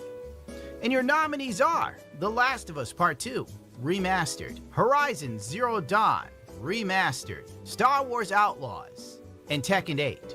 And the Real Game Awards for biggest cash grab goes to Jeff Keighley for the 2024 Game Awards. Man, did he rake it in. You can't criticize Jeff Keighley. Ah, okay. Well, 49% of your vote went to The Last of Us Part 2 Remastered. Take that, Neil Druck. Gee, who wanted the Last of Us Part 2 Remastered? Who the fuck wanted that? I didn't. Man, you dickbag. All right, thanks, Papa Gundam. All right, let's hand out that Real Game Award for the best sports game. And your nominees are NCAA College Football 25, Rocket League, WWE 2K24, and Harry Potter. I don't care much about... What? Okay, sounds good. I don't care much about sports games. Also, fucking hell, I just got the most retarded notification on X. I'm just going to read it out to you guys. And this is in response to... Oh, my Starfield thing that got... like, you know, me saying about Az's take about the whole his pronoun rant. Yeah, no, that's not how every RPG is. If you in RPGs prior, if you pick the male character, you'd be referred to as male pronouns. And if you pick the female character, you'd be referred to with female pronouns. The only reason why the whole pronoun toggle thing is in Starfield in the first place is because of political pandering. That is a fact. Leftists refuse to acknowledge that fact, and I can't wait to make fun of them for it on next week's video. The Real Game Award for Best Sports Game goes to, with 51% of your vote, Rocket League. Congrats, guys. I don't care. All right, as I mentioned throughout the Real Game Awards. And we're going to skip the trailers. Because that doesn't matter. Oh, I spoiled it a little. Present. Okay, I hear the music. Like, I hear the notes of the music, and I already know who this is. It's my Oshi Kirsha. It's one of my Oshis. But I hate to break it to you, Kirsha, that your category The next few categories are just not necessary. I don't think we need the best husbando in gaming, and I don't think we need the best waifu in gaming, and we don't need the best jiggle physics in gaming. We really don't need those categories. Should be about the genre of the games and all the art that surrounds them. The award for Husbando of the Year, Crazy Fox Lady VTuber Kirsha. Hi.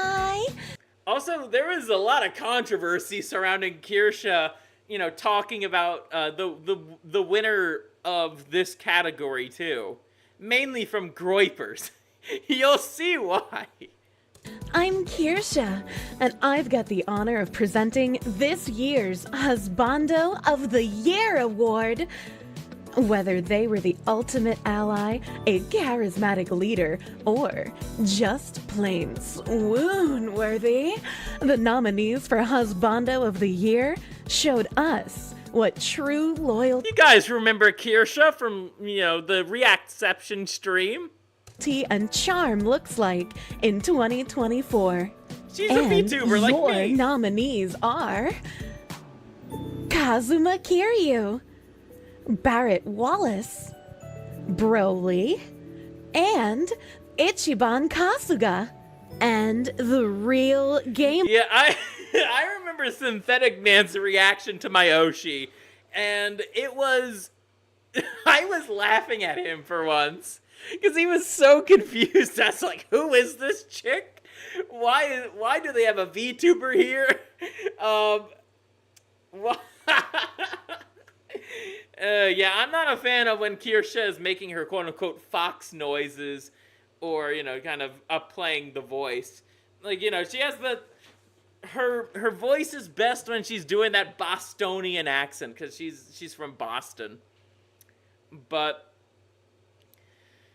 yeah, I kind of get where you're coming from, AC. But Synthetic Man was so confused. And considering Kirsha has been on the Side Scrollers podcast before, and she's also an actual noticer, I ain't complaining. Award for Husbando of the Year, with 41% of your vote goes to Barrett Wallace. Ayaya. Fox noises! Scurvy don't like them! To respect a himbo who likes guns so much he grafts one right onto his frickin' arm. I really hope he takes it off at bedtime, though. Things could get awkward real fast. This is what got my Oshi into so much trouble. Like, from a bunch of groypers who were like, oh, you're based VTuber, guys. She just said, for Christ's sake, this is just for the show. Kirsha, I don't think Kirsha's into black men. She's just saying that for, you know, for lines that she wrote for the show. Like, good grief. And she rightfully called out these faggots.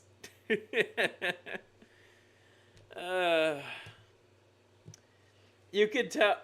I'll probably enjoy the other two categories, but then again, I'm a bit of a gooner. Not an annoying one, though, because I don't really care. You can tell she has a flat chest. You can tell a woman's breast size based on her voice.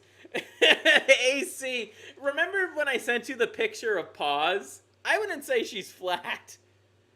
I don't know about Kirsha, though she's gonna be I hear that she's gonna be making a face reveal soon. Like at some TP USA event? Like, that'd be cool.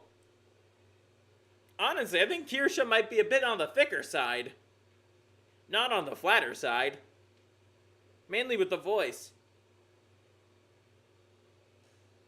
Anything below a C cup is flat. AC! Come on! Come on! If he's got hilarious. a hair trigger and no safety.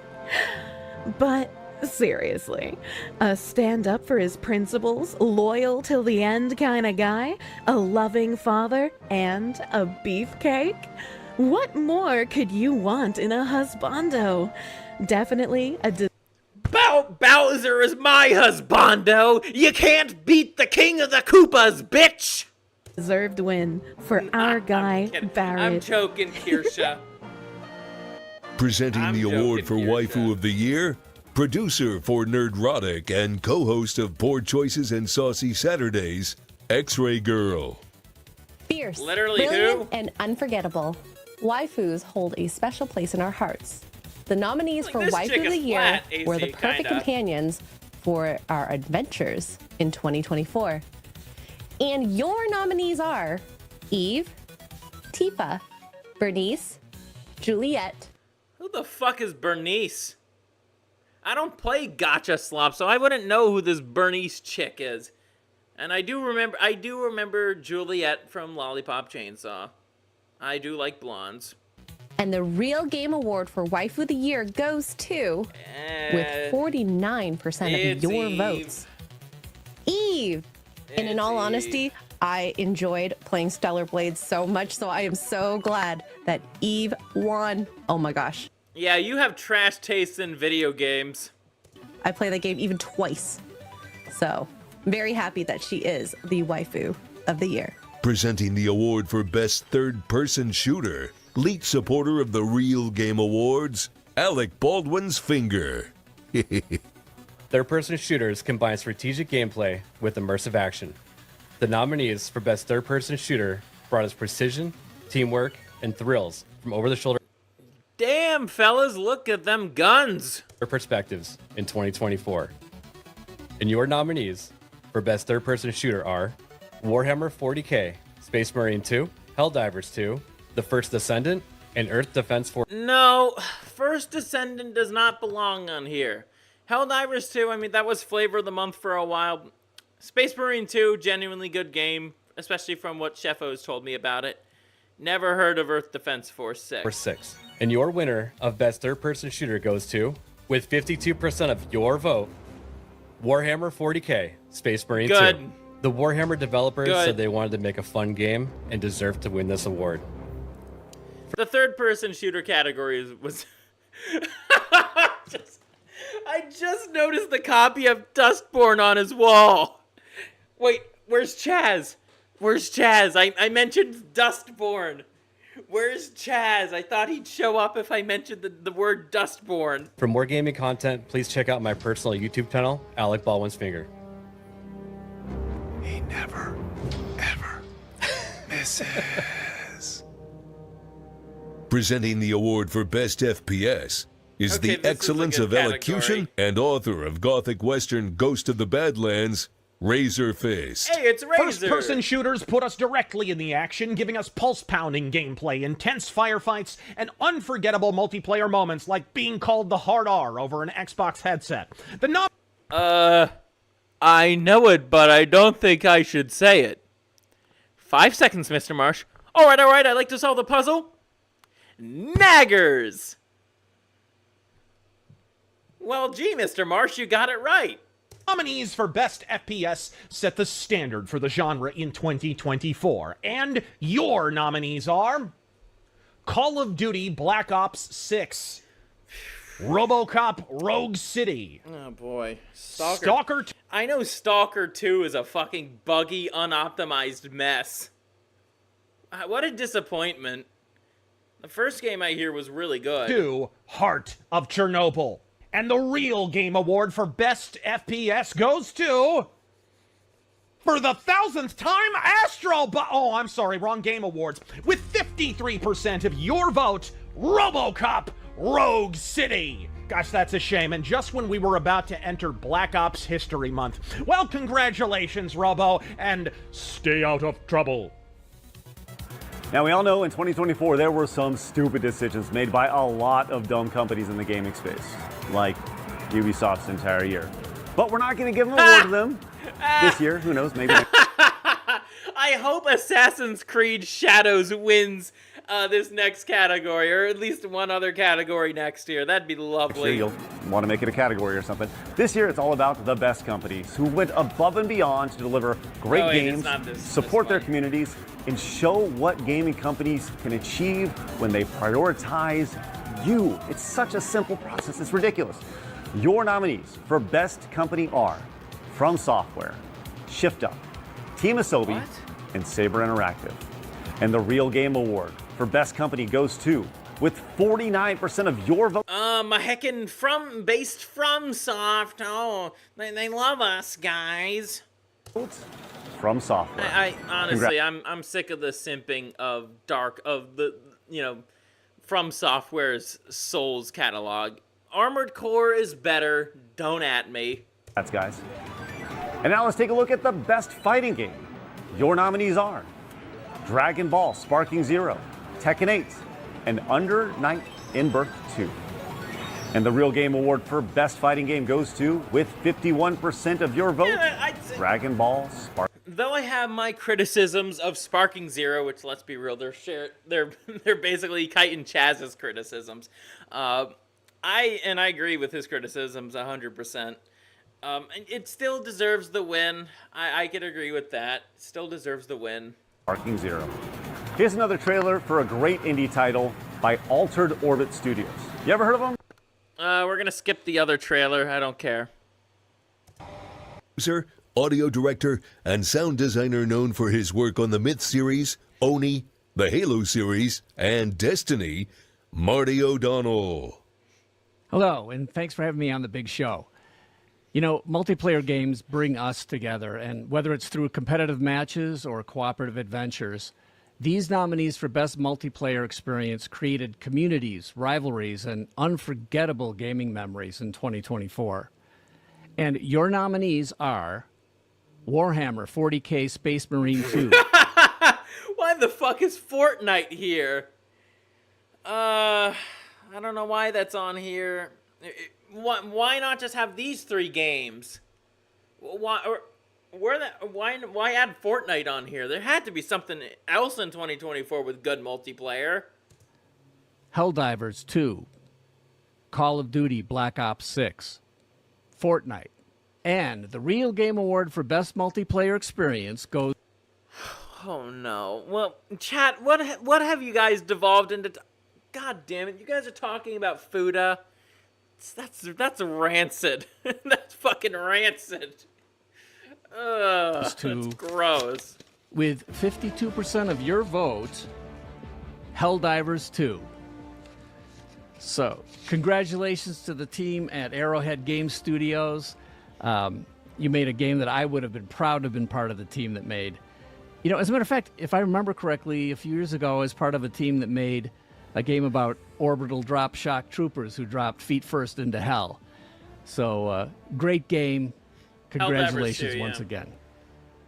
Presenting the award for worst beta. Seems like Helldivers 2 redeemed itself at the end. And Switch, the YouTuber that rams pop culture, entertainment, and Hollywood news through the business financial lens of reality.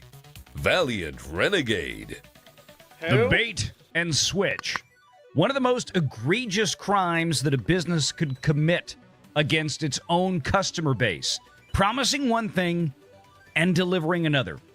It's your old boy Valiant Renegade here, and the Renegade Nation is celebrating now roughly 4 years on YouTube. And since day one, we have made a commitment, a pact to our audience out there to always put the business and financial lens of reality to Hollywood, to the entertainment industry, and in this case, to gaming.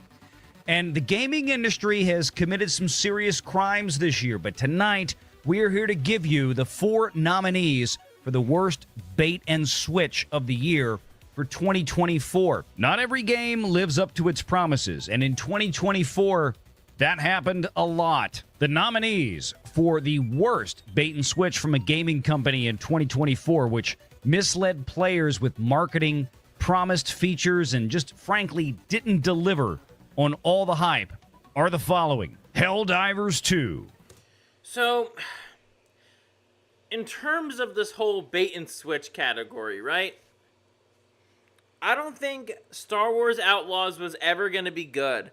I don't think Dragon Age The Veilguard was ever going to be good. I don't think Concord was ever going to be good.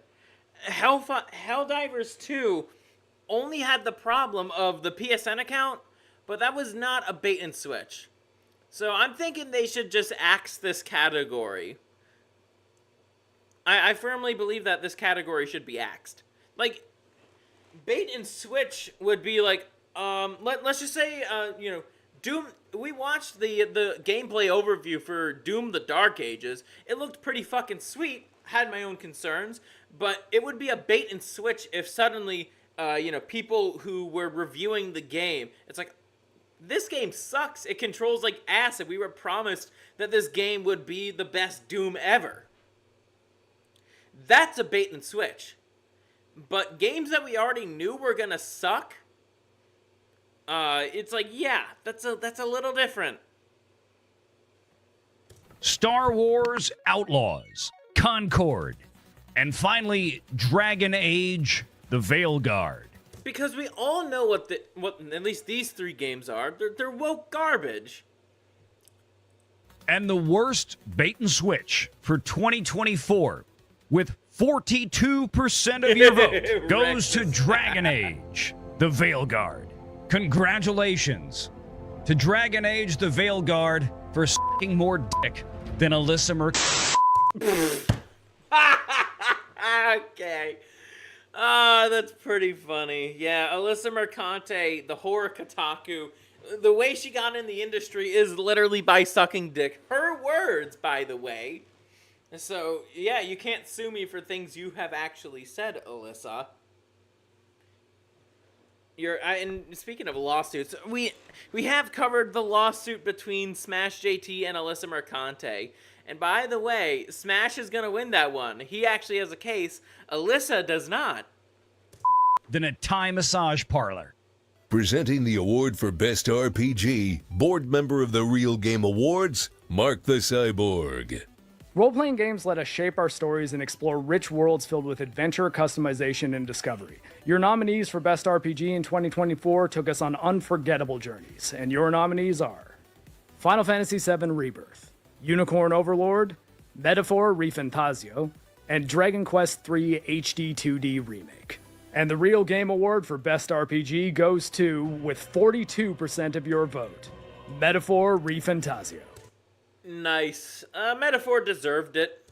Honestly, great job on that one, voting members, because Metaphor was my Though Metaphor does have its flaws. personal game of the Pretty year. And serious honestly, if flaws, you've too. not played it, I would strongly recommend it. It has a phenomenal story with some great characters. It plays similarly to Atlas's Persona games, but with a lot more tactical depth, so there's a little more strategy you can work in there. And the setting isn't a modern-day Tokyo thing like the Persona games are. It's a high fantasy world with dragons and sorcery and all sorts of really cool stuff. You should really check it out. Presenting the award for Best Action Game, editor of Clownfish TV, Neon. Action games are at the heart of gaming, delivering fast-paced gameplay, epic moments, I know who Clownfish are. They're okay. A little it's slop tubey, but they're all right. and unforgettable set pieces. The nominees for Best Action Game gave us the weird adrenaline PNG rush we tuber, craved that's in 2024. And your nominees are Stellar Blade, Black Myth Wukong, Why the fuck is Indiana Jones and the Great Circle on there? That's not really an action game. It's a fucking slop simulator. I don't exactly, Stellar Blade. I mean, you guys know I have my issues with that game. Warhammer 40K Space Marine 2, And I don't Final count Fantasy VII Rebirth, as an and action game. Indiana Jones and the Great Circle. And the Real Game Award for Best Action Game goes to, with 34% of your vote, Gamers have no taste. The 34% who voted for Stellar Blade have no taste. Stellar Blade. Thank you so much for letting me announce the award, guys. This has been Neon from Clownfish TV. We will talk later. Not every great game comes with a high price tag. The nominees for Best Value gave us great experiences without breaking the bank, proving that excellent gameplay doesn't have to come at a premium price. And your nominees for Best Value are Warhammer 40K Space Marine 2, The First Descendant, Fortnite, and Palworld. And the Real Game Award for Best Value goes to, with 41% of your vote, Palworld. I know that Palworld is gonna go to shit soon because it's gonna start to be funded by ESG. But for now, when it came out, and also it very much is extremely flavor of the month. But, I mean, hey, for its value, I don't think I could really contest with it. I think it's well earned. Hey, congrats, Pocket Pair. Manic Good is luck in right that about lawsuit Power against World, though, Nintendo. 100%. Synthetic Man, too. Let's play an NES game, something I've never played before. Hey, what's this? Huh? It's got my name on it? And it's the first appearance of the nerd. I love. Just when I I thought was I'd spurging played out when every I saw the frustrating, nerd. ball-busting, rage-inducing game. Because I've been a fan. Let's see, I've been a fan of the Angry Video Game Nerd probably since I was like 10 or 11. Probably 11. Yeah, and I really got into his stuff in like 2012.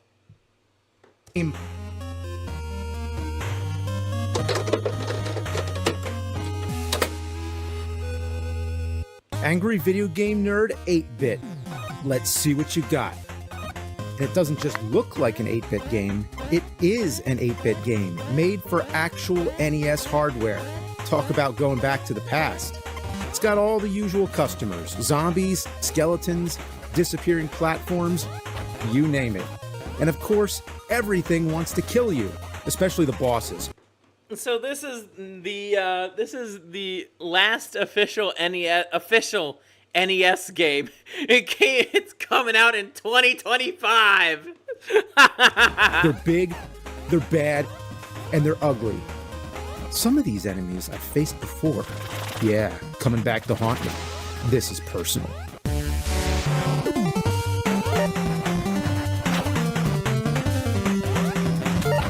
Game looks alright, but still wanted to make that remark.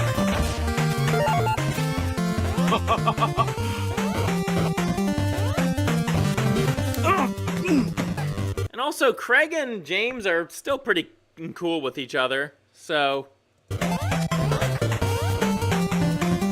Yeah! But you know what? This is no ordinary NES game. This is my NES game. Angry Video Game Nerd 8-bit. Coming soon to the original Nintendo Entertainment System. On a real cartridge. And oh yeah, and the Nintendo Switch. PlayStation, Xbox, PC, and wishlist. Yeah, that's how I know it's an official NES game, because it's like, it's a Nintendo seal of approval. It on Steam. Presenting the award for Best Early Access Game is lead supporter of the Real Game Awards, Jimmy. Early access games are those that offer the players a unique experience to be part of a game's development journey, Who with is some of this the best guy? experiences being that of a full game well before launch. The nominees for Best Early Access Game really set a new standard for what early access can be in 2024. And your nominees are Hades 2, Pal World, No Rest for the Wicked, and Delta Force.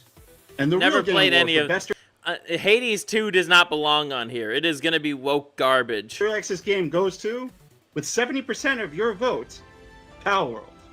So as a programmer myself, I really Alrighty. appreciate when developers offer early access because it gives a unique insight into how a game evolves over time.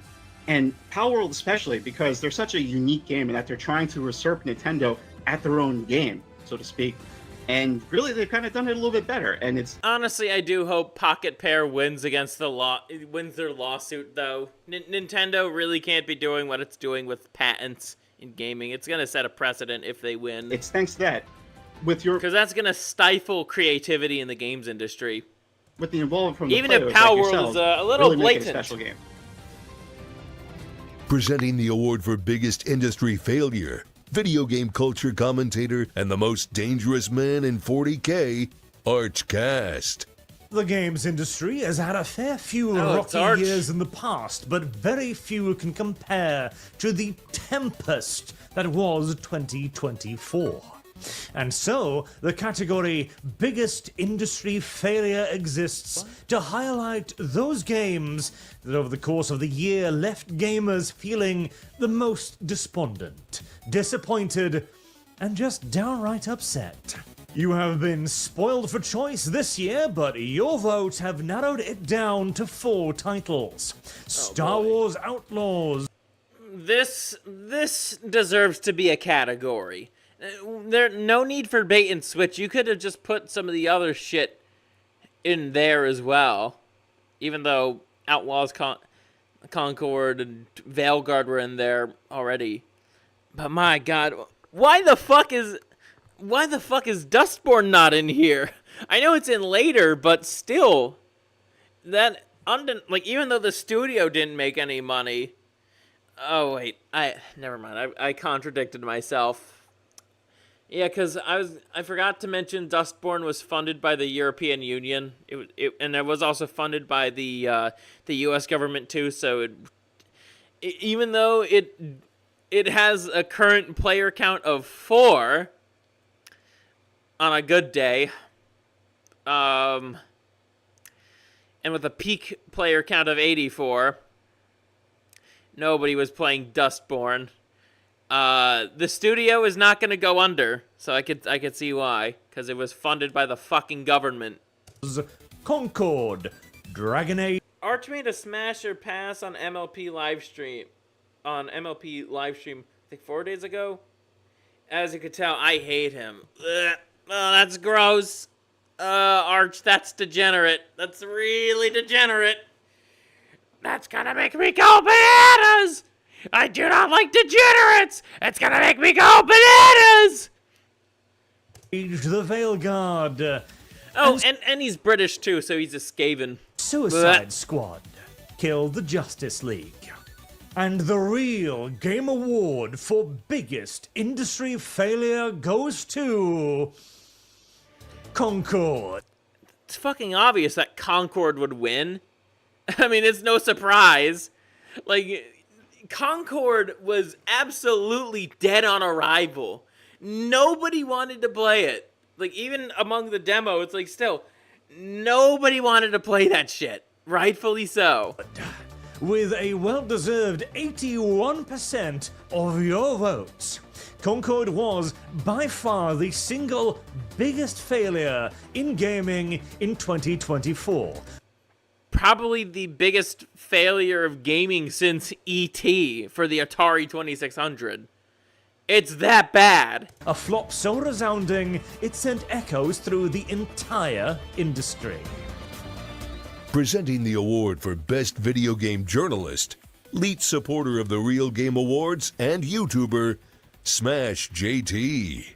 2024 saw a hey Smash, how's it hanging? drastic shift in how video games and the entire video game landscape has been covered. And gamers have emphatically rejected how traditional access media has worked.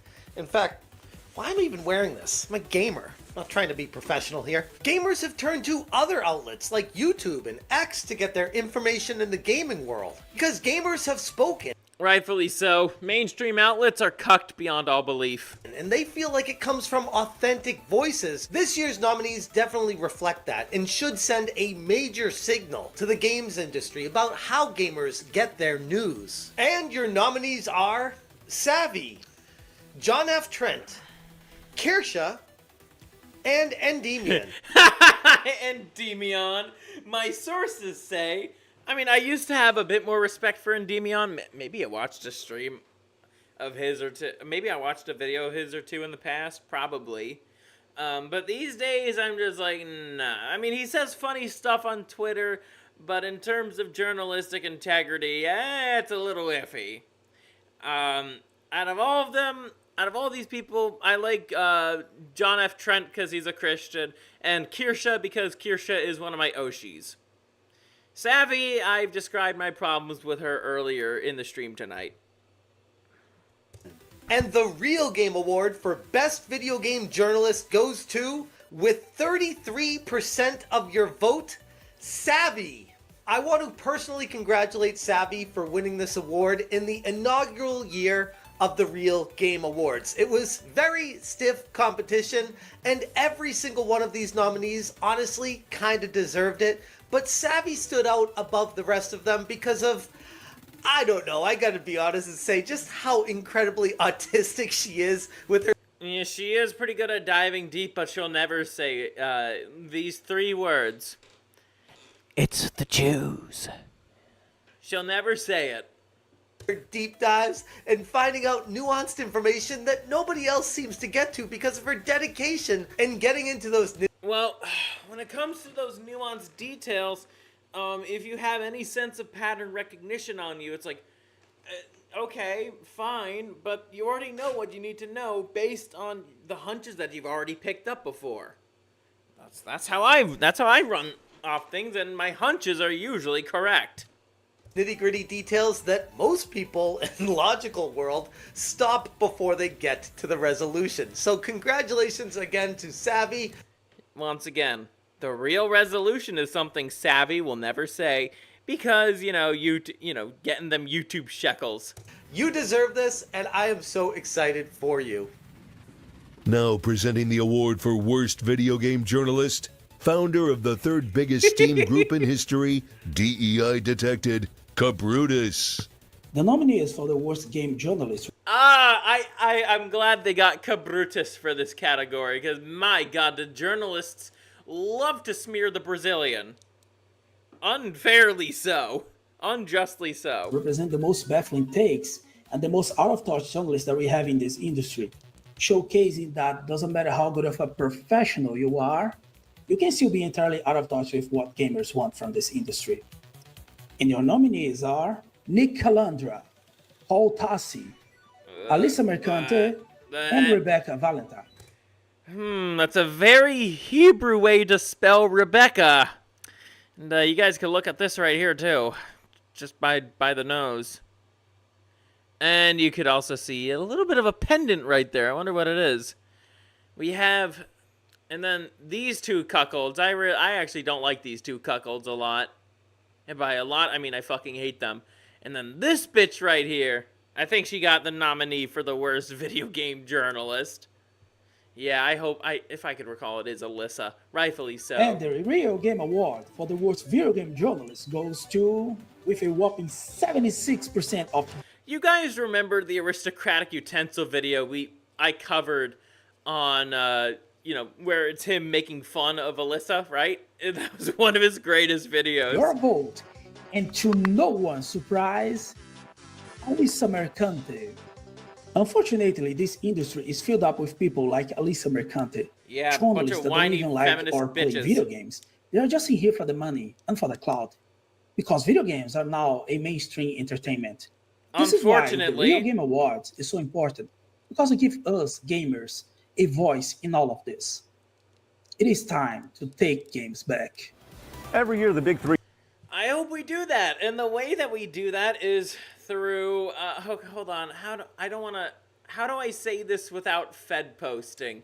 Right wingers getting into video game development, whether through merit or by force. Yep, hopefully I don't get an FBI agent at my door tonight. Three companies are anchored by their original intellectual properties. I mean, they're called system sellers for a reason. They're characters you know and the games you love to play. So let's see which ones you voted on as the year's best. Your nominees for Best Nintendo IP are Mario. I know Synthetic Man had a problem with this, but considering I'm not reacting to this for the first time, they have Nintendo, Microsoft, and Sony, and so it's fair enough, even though for the Microsoft and Sony ones, they're not really Microsoft IPs or Sony IPs. Zelda, Pokemon, and Splatoon.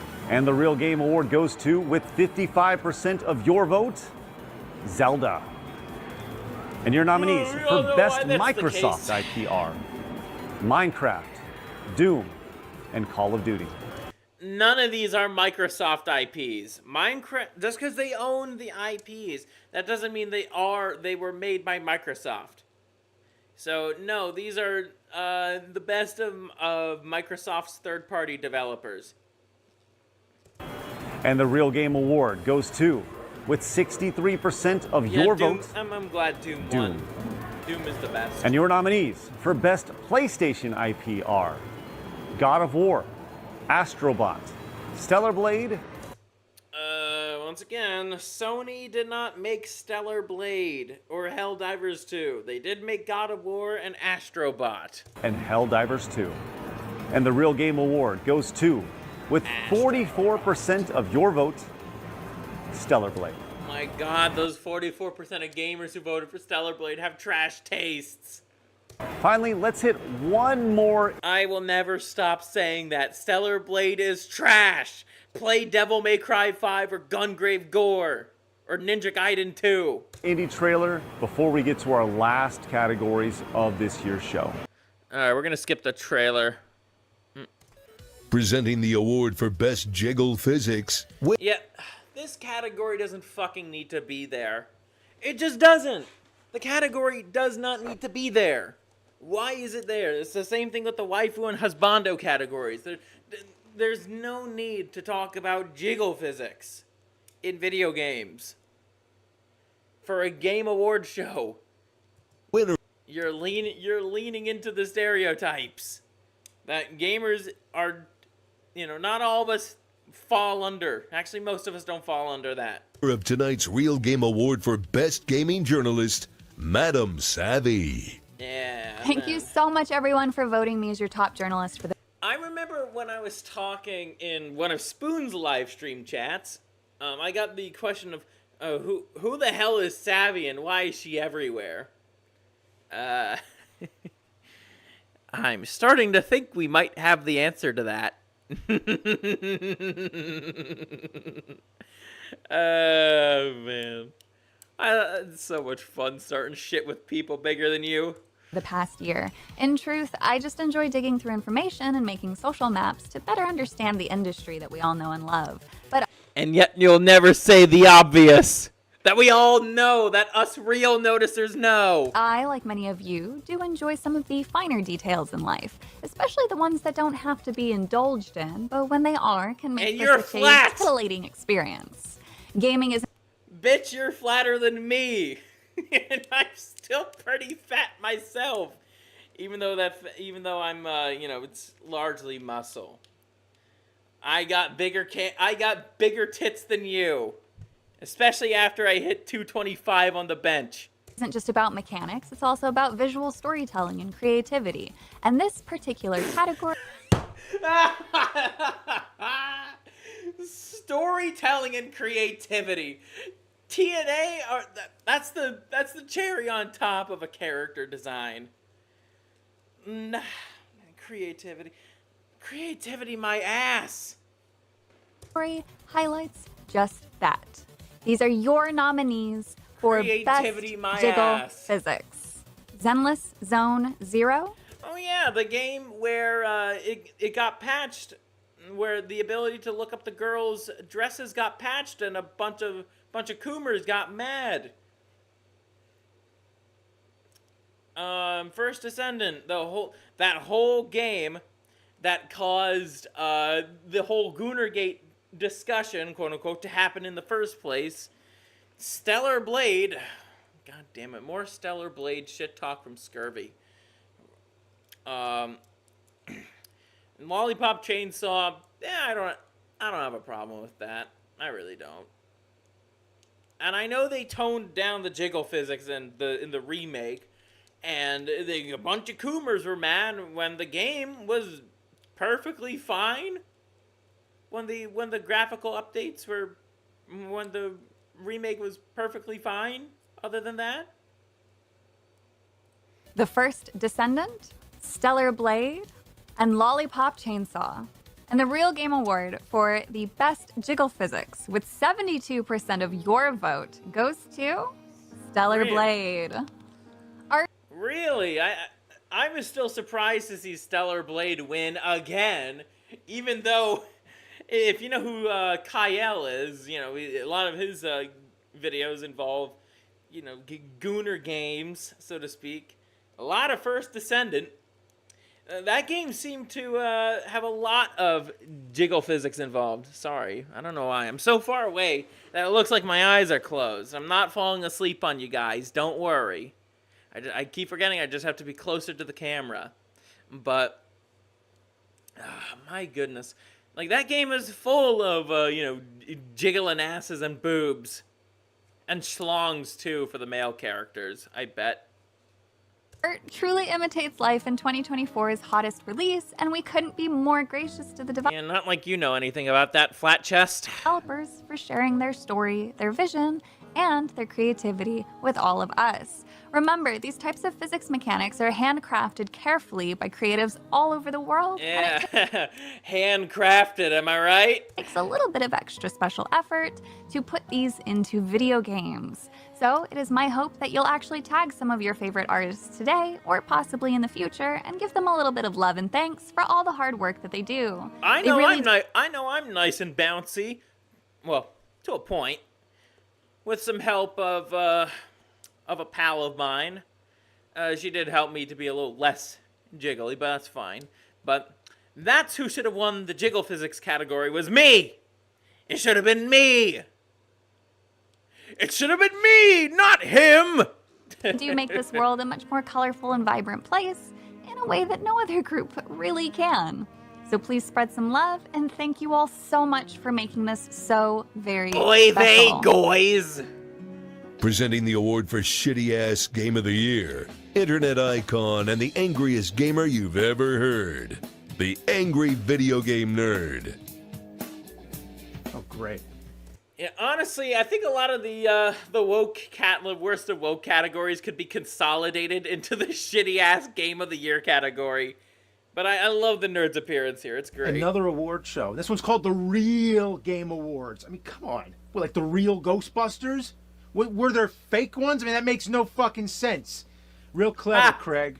Anyway, they asked me to present the award for the shitty-ass game of the year. And if there's one thing I know better than good games, it's shitty games. So these ones are nominated by you, the fans. Let's get to it.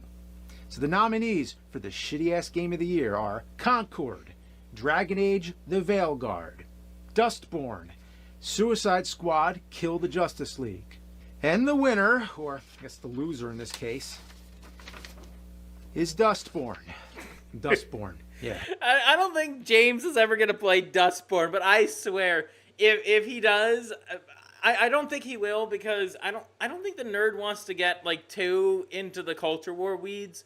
I think he learned from the Ghostbusters debacle that he was in. Not to really engage in that kind of stuff. But, I mean, hey, Craig and James have been friends for a long time, actually. So, naturally, because there are so many flops this year, I think it's only natural. But I think they really could have consolidated more of these, the worst of woke categories into the shitty-ass game of the year.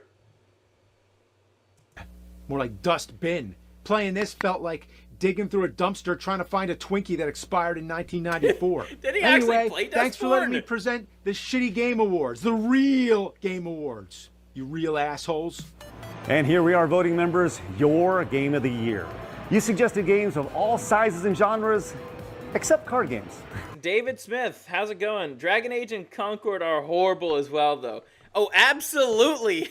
Absolutely, my friend.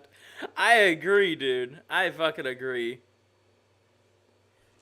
Sorry, Balatro.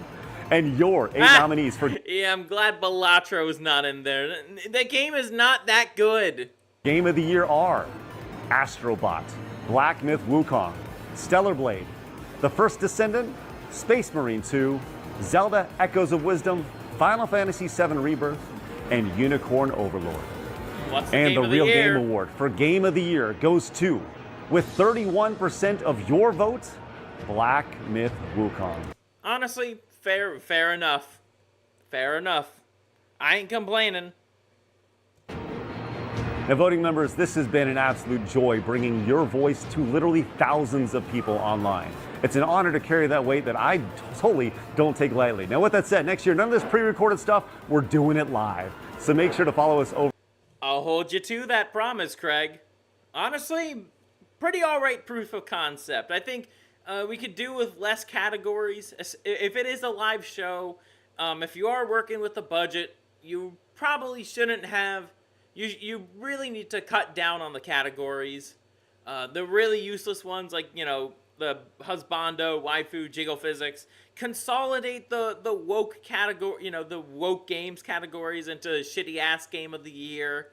A few other suggestions I have. add more best genres of games. That'd be nice. This is about the Game Awards themselves, not necessarily the characters. And also, add like a best voice actor in there. That'd be nice. Obviously, they're not going to be coming to the show because, Craig is a right-wing chud. But, you know, at least something. Anyways, I'm just going to grab me some more water, and then we'll get to our next regular cancellation. See you soon.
AC, did I just hear you call the Silent Hill 2 soundtrack elevator music?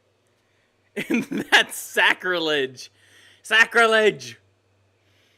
Alrighty, let's get to our next regular cancellation of the night. And it's not Synthetic Man. I don't think I could ever cancel him.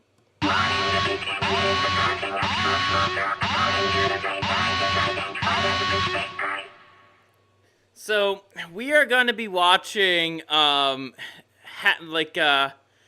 of this hour-long video from Synthetic Man, because we're going to be canceling all the games from 5th, 4th, 3rd, 2nd, the dishonorable mentions, and the worst game of the year.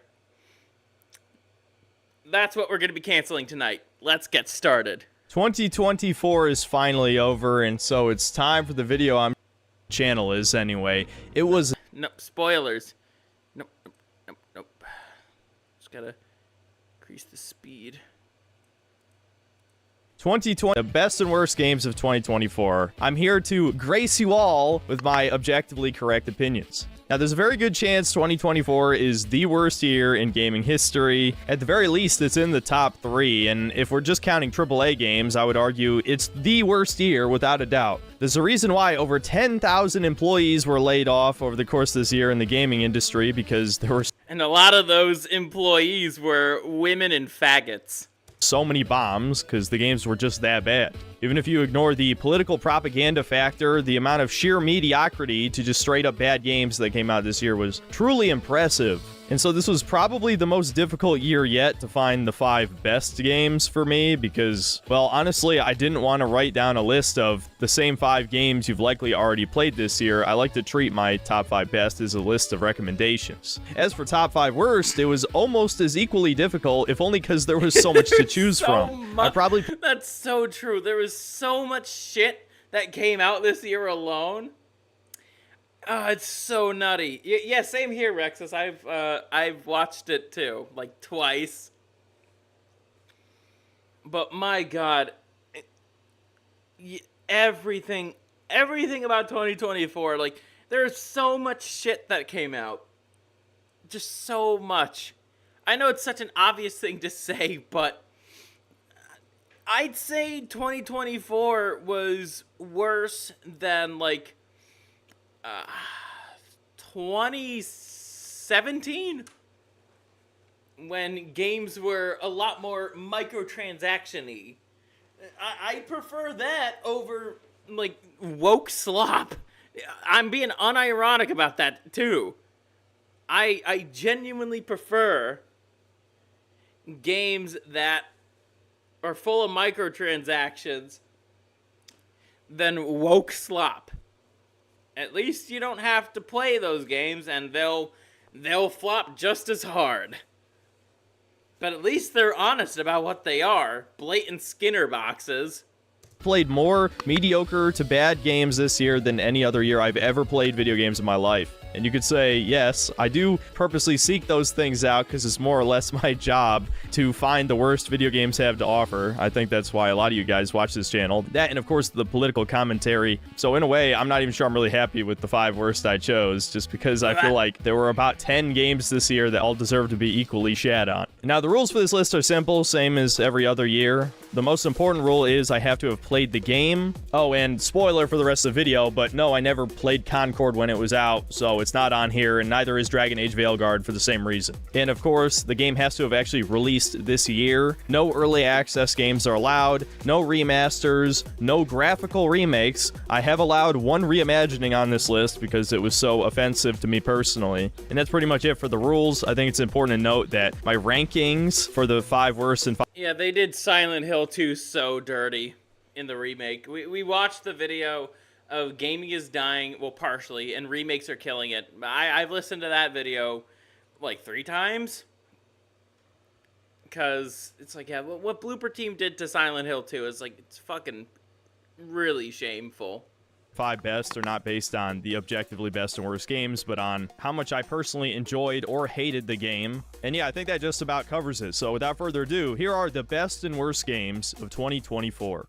We are now living through the age of remakes, or more accurately, demakes. The corpses of all of your favorite games you grew up with are now being paraded around on twisted puppet strings. And we're supposed to look at this and just say nothing. We're supposed to be happy that more people can get to experience the great games we grew up with. Why would I be happy that my favorite game has been butchered by people who never touched the original and missed the fucking point? Why should I be happy that people who didn't even care enough to set up an emulator and download a ROM now will blindly blow It's pretty easy to set up a PS2 emulator. Let's be real. It's actually very easy to do that. You could even watch a tutorial on YouTube if you want to know how to download a PS2 emulator and how to download ROMs. Just do so through the Brave browser and make sure you have a good antivirus software. $70 on a game they won't even finish since they didn't care enough to try it in the last 20 years and are further contributing to the death of the video game industry. I'm supposed to be happy about that, apparently. Yeah, I'm not sure I really even have to explain why this earned a spot on this list. If you saw my video about remakes, and Silent Hill 2 specifically, conceptually, this is quite possibly the worst video game remake that has ever existed, because Silent Hill 2 did not need a remake. Anyone who can't handle tank controls does not deserve to enjoy Silent Hill 2. Just stick to your dogshit video essays and pretend to be a fan of a game that you've never played and will never play, because I sure as hell... Yeah, so many people are never gonna play Silent Hill 2, the original one at least. Do not count the remake as playing the original. Now, unlike a lot of other botched remakes over the years, a lot of the problems with Silent Hill 2 remake were pretty subtle, even to the point of people who supposedly played the original game not noticing any real differences. Now, those people were never fans. Do not be fooled. Just because you played a game one time 20 years ago and remember kind of liking it does not mean you're a fan, especially if you're defending all of the numerous ways that this game butchered things from the original. Whether it's the censorship, the vastly inferior direction... I don't like seeing ugly Angela. Oh. Ew. Ew. The complete loss of subtlety in several scenes and environments, worse voice acting, horrifically ugly character designs, especially Angela, the significantly worse writing, especially in the ending with Mary's letter. The list goes on. The side-by-side comparison of the scene where you discover Maria at the end of Toluca Prison is still the most blatant example that the devs of Bloober Team did not understand the original game. And even the one saving grace of this remake was supposed to be the improved gameplay over the original. But at the end of the day, it just plays like a clone of The Last of Us, but with no enemy variety. You'll basically just kill the same 3 enemy types for 80% of the game, and there's like 3 times as many enemies as were in the original Silent Hill 2, so it gets very repetitive very quickly. This is truly a remake that is inferior to the original in every possible way except arguably graphics, and even then, the aesthetic design looks a lot more generic if you ask me. But yeah, this remake just felt like it was made for the average mindless consumer who would just eat up the slop and pretend they're a fan just to use it as a glorified conversation piece. I'm sure everyone's already forgotten they even played the fucking game by now. You shouldn't fucking remake the Mona Lisa. You shouldn't rewrite Lord of the Rings. You shouldn't refilm Citizen Kane. But it's okay to remake Silent Hill 2. I have no idea why. Silent Hill 2 just needed a good graphical enhancement. Like, it's maybe a slight control update. If people are that insistent that, oh, my tank controls. But it did not need the fucking full-on remake that it got. Because it's an inferior product compared to the original. Again, fuck the people who like this remake. Stop right there. This is the esteemed mercenary company headquarters of the Rotten Onions. These fucking stupid names, too. What kind of name is Sir Rotten Onions? Am I right, Redditor? Isn't that... It's heckin' ironic, guys. Wow, it's such clever writing. I get to be a snarky asshole. As if I'm already not a snarky asshole in real life. I'm such a quirky chungus Redditor. Crazy, you wrote it. Oh. Look at this. This is how Redditors speak. My immersion is broken. My immersion is gone. This is like your D&D game. Like you joking with your buddies in a D&D game. You wrote it into your video game. Have self-awareness. Wow. As for number 4, we have Dread Delusion, quite possibly the worst indie game I have ever played. Now, I know that might seem crazy given that there's so many like shitty asset flip simulator games, but I never go out of my way to actually play any of those. I try to only play good indie games, which is in complete contrast to AAA games where I remember that stupid name in my video where explaining why I hate safe edginess. Yep, Dread Delusion. That game in particular is the pinnacle of safe edgy. I'm basically purposely seeking out shit to cover on the channel. But Dread Delusion was a game that actually seemed pretty promising. It was sold to me as a spiritual successor to Morrowind. No, in reality, this is a glorified walking simulator full of left-wing politics masquerading as being morally gray, when in reality, there's an obvious correct choice and an obvious wrong choice to almost every moral dilemma. Not to mention, this has got to be some of the worst combat I've ever experienced in a video game, and I know if you're comparing it to something like Morrowind, which... Why speed up Kingsfield combat? Has been famously mocked a bunch of times. You can basically just see any 5-second gameplay clip, and yeah, that looks pretty fucking bad. But in a way, this is almost worse because it's basically nothing. There is no difficulty whatsoever. You just hit a guy like 3 times with a sword. He can't even really hit you back, and then you move on to the next enemy. It feels a lot more like a walking sim than a real video game. And to make matters worse, and this is something I actually forgot to cover in my Sincerity is Dead video, which was a thinly veiled excuse to review this game, I forgot to mention that this is actually nothing like any of Bethesda's games because you can't kill any of the NPCs. And so you have to listen to all these special snowflakes. Yes, every single character is like some... What can I do? I'm so quirky and chungusy. Diverse, shitty D&D self-insert. None of them are likable, and none of them really have enough dialogue either for you to get to know them. and you have no choice but to recruit them for the main quest anyway. So although this game does have a little bit of player choice in the sense that almost every quest line ends in you having to make some binary choice that supposedly has consequences, but you never see any consequences for your actions. It basically just gets one line of dialogue during the ending slides. And I know some of you might say, oh, well, Fallout New Vegas is sort of the same thing. First of all, that's actually not true, but I'm not going to get into that in this video. But the difference is nothing in this game feels earned. Essentially, the entire gameplay loop is walking from point A to point B, talking to an NPC, then walking somewhere else, going through some dungeon where you could realistically just run past every enemy because the AI is that brain dead and helpless, and then interacting with another object or NPC until the quest is over. And ultimately, this is like an r/atheism game where all of the guys...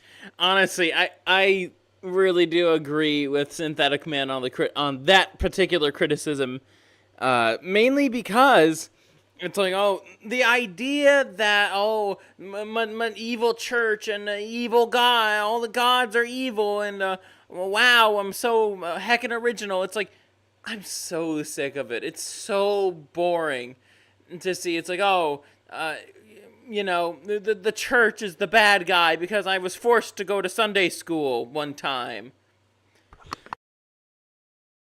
Like, I'm so sick of the the r/atheism tropes. They don't belong in writing. They're boring, they're predictable, and they're not good twists.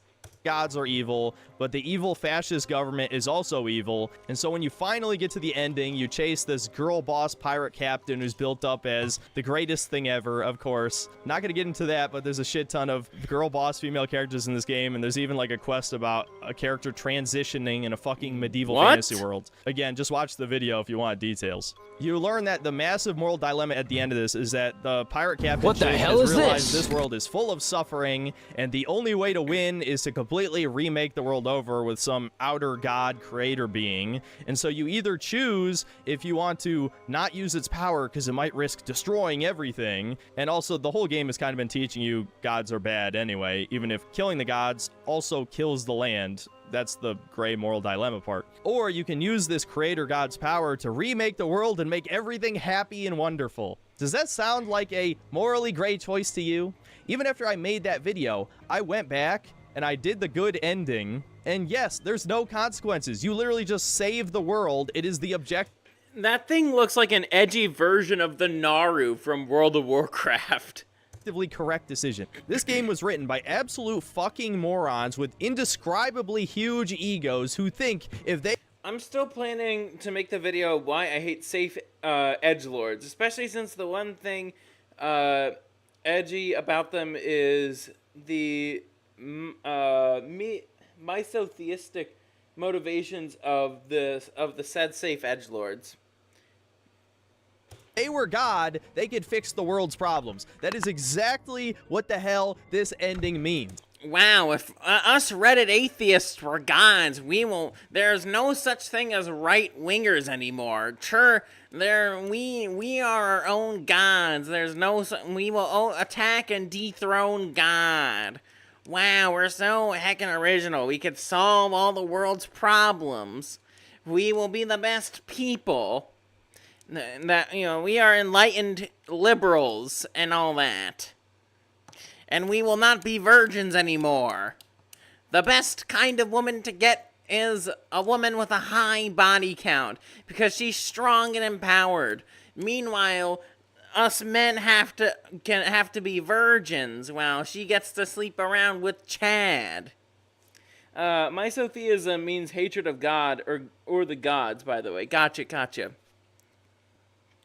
Well, you see, we are our own gods, so we know what's best for humanity, and it will help me lose my virginity to Stacy. It is so ridiculous on so many levels. It's so childish, but it definitely perfectly reflects the leftist mind, does it not? A bunch of midwits with Dunning-Kruger who think they're better than fucking Elon Musk or Trump or even people we all hate like Jeff Bezos or Klaus Schwab or whatever. Yeah, the Redditor would be the much better world dictator. No, everyone would be happy. Elon Musk is evil. He's evil, you guys. If we were running the tech companies, we would not be fascists like Elon Musk.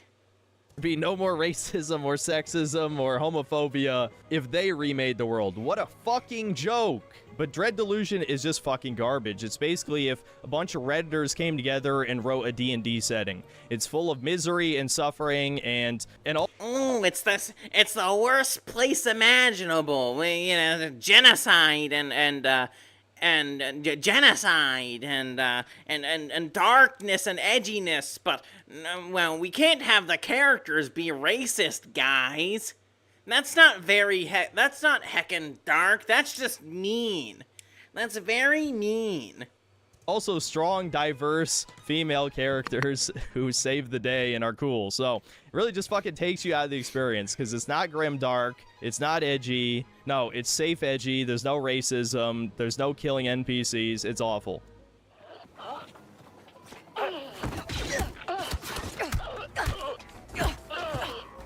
The armor does nothing. The armor does nothing. What the hell is this?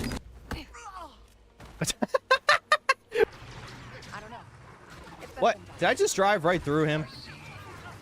No way. You can't hit enemies with bikes. No way. No. I want to be... What? I didn't know that. I mean, I watched the video before, mainly listening, but it's like, holy shit. That's bad design. That's a really bad design. Coming, but I'm not coming, so this is a problem. That's a double grenade? What? The AI just bugged out. They released this. This is a complete game that costs full price. I remember seeing some of the streams, like getting like a late night snack after being out at the bar. I remember watching those streams, just looking at the game. I think everybody was like, I think those who were looking at me were like, what the fuck is on this guy's mind? And I'm just watching Synthetic Man play Star Wars Outlaws. I'm just like, in my head, I'm just like, this game, it just looks and plays like shit. How the fuck is he playing this? I mean, aside from torturing himself. Oh my god. They literally got off the bike and stood there. Oh boy, you knew a Ubisoft game had to be on the list in Star Wars Outlaws. The only real edgelords who are misotheists, but we love them, are Kratos from the original God of War trilogy and Guts from Berserk. But I mean, I get where you're coming from with Guts, but the God Hand are not gods. This is absolute They're trash, very powerful man. beings, but I don't they're even not know where gods. to begin with this one. I feel like everyone already dumpstered this game, but long story short, it's a Star Wars game where you don't play as a Jedi or Sith or really anyone with any interesting abilities. No, you play as a discount Han Solo, who is a mystery meat Goblino woman who is completely unlikable, and the player character's abilities are basically the same as every other Ubisoft game. It's a third-person shooter with really shitty stealth, and I feel like if I continue to describe the gameplay loop, it'll just sound like every single other Ubisoft game you've ever played. This could easily have been just Watch Dogs Star Wars Edition, but even buggier and even more boring. So, And I was also thinking that it's like, okay, the EA Star Wars games are fucking awful. Like the modern ones. Not like anything from the past. Like, you know, Star Wars Battlefront 2, in that era. And, you know, EA rightfully lost the Star Wars license. Ubisoft has the Star Wars license, and they're even more incompetent with it than EA was at its worst. At least Battlefront 2, to my knowledge, was at least was not insanely buggy. It was very microtransaction-y, but I don't remember people complaining about, like, bugs or whatnot, or nasty bugs. somehow. The fact that you can't even do such basic shit as hijack enemy vehicles or even shoot on your own vehicle unless you're using your special ability is fucking crazy. What? This game is so boring, it's unreal, man. And of course, it's also full of girl bosses and that type of shit. Stormtroopers are hilariously incompetent as usual, which would be fine, except this is to such a insane degree that this 100-pound woman can punch out grown-ass men in armor. The armor does literally fucking nothing if you can just punch someone in the head, or even worse, slam their head on the ground when they're standing up, dude. How is this? This is a very horrible power fantasy. It doesn't make any sense. It's real. Oh, and of course, the villain is a white man, and I'm not talking about the Empire. No, it's a different white guy who decided to betray all the other crime families because he's white. I'm sure that's just a coincidence. In a weird way, I almost wish this game was worse, because every single time I talk about a Ubisoft game, I just say the same shit every time. Boring sandbox, boring activities. But this time, I actually skipped almost everything while playing this game because I just had enough of sloppy sandbox games, and yet still, it was incredibly painful and more than deserves its spot on this list. You always gotta end on your best joke.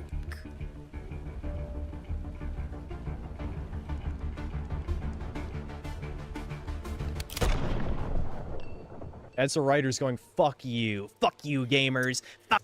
I remember covering this game literally around the time of last year. And around this time, start of 2024, where I got so hammered. I really did get hammered that it's like after I was done with the stream, I needed to fucking go to bed. 10 a.m. Went to bed at 10 p.m. Woke up at fucking noon. I'm kind of glad I don't live that way anymore. I live in a much more better environment where I don't need to rely so much on alcohol. So, that's nice. Already I'm sobering up. Kevin Conroy's last one. He was disrespecting in that game. Big time, Rexus. Fuck you. Who do you think you are? Our vision's better. Our game's better than the games you liked. Yeah, can you believe Suicide Squad Kill the Justice League is only second place on this list? When I played this near the beginning of this year, I thought there's no way in hell a worse game comes out than this. But, well, when you see number one, it'll make sense. But yeah, what do I even need to say? This is one of the worst ideas. And this game absolutely started off the whole Gamergate 2.0 thing that's still going on to this day.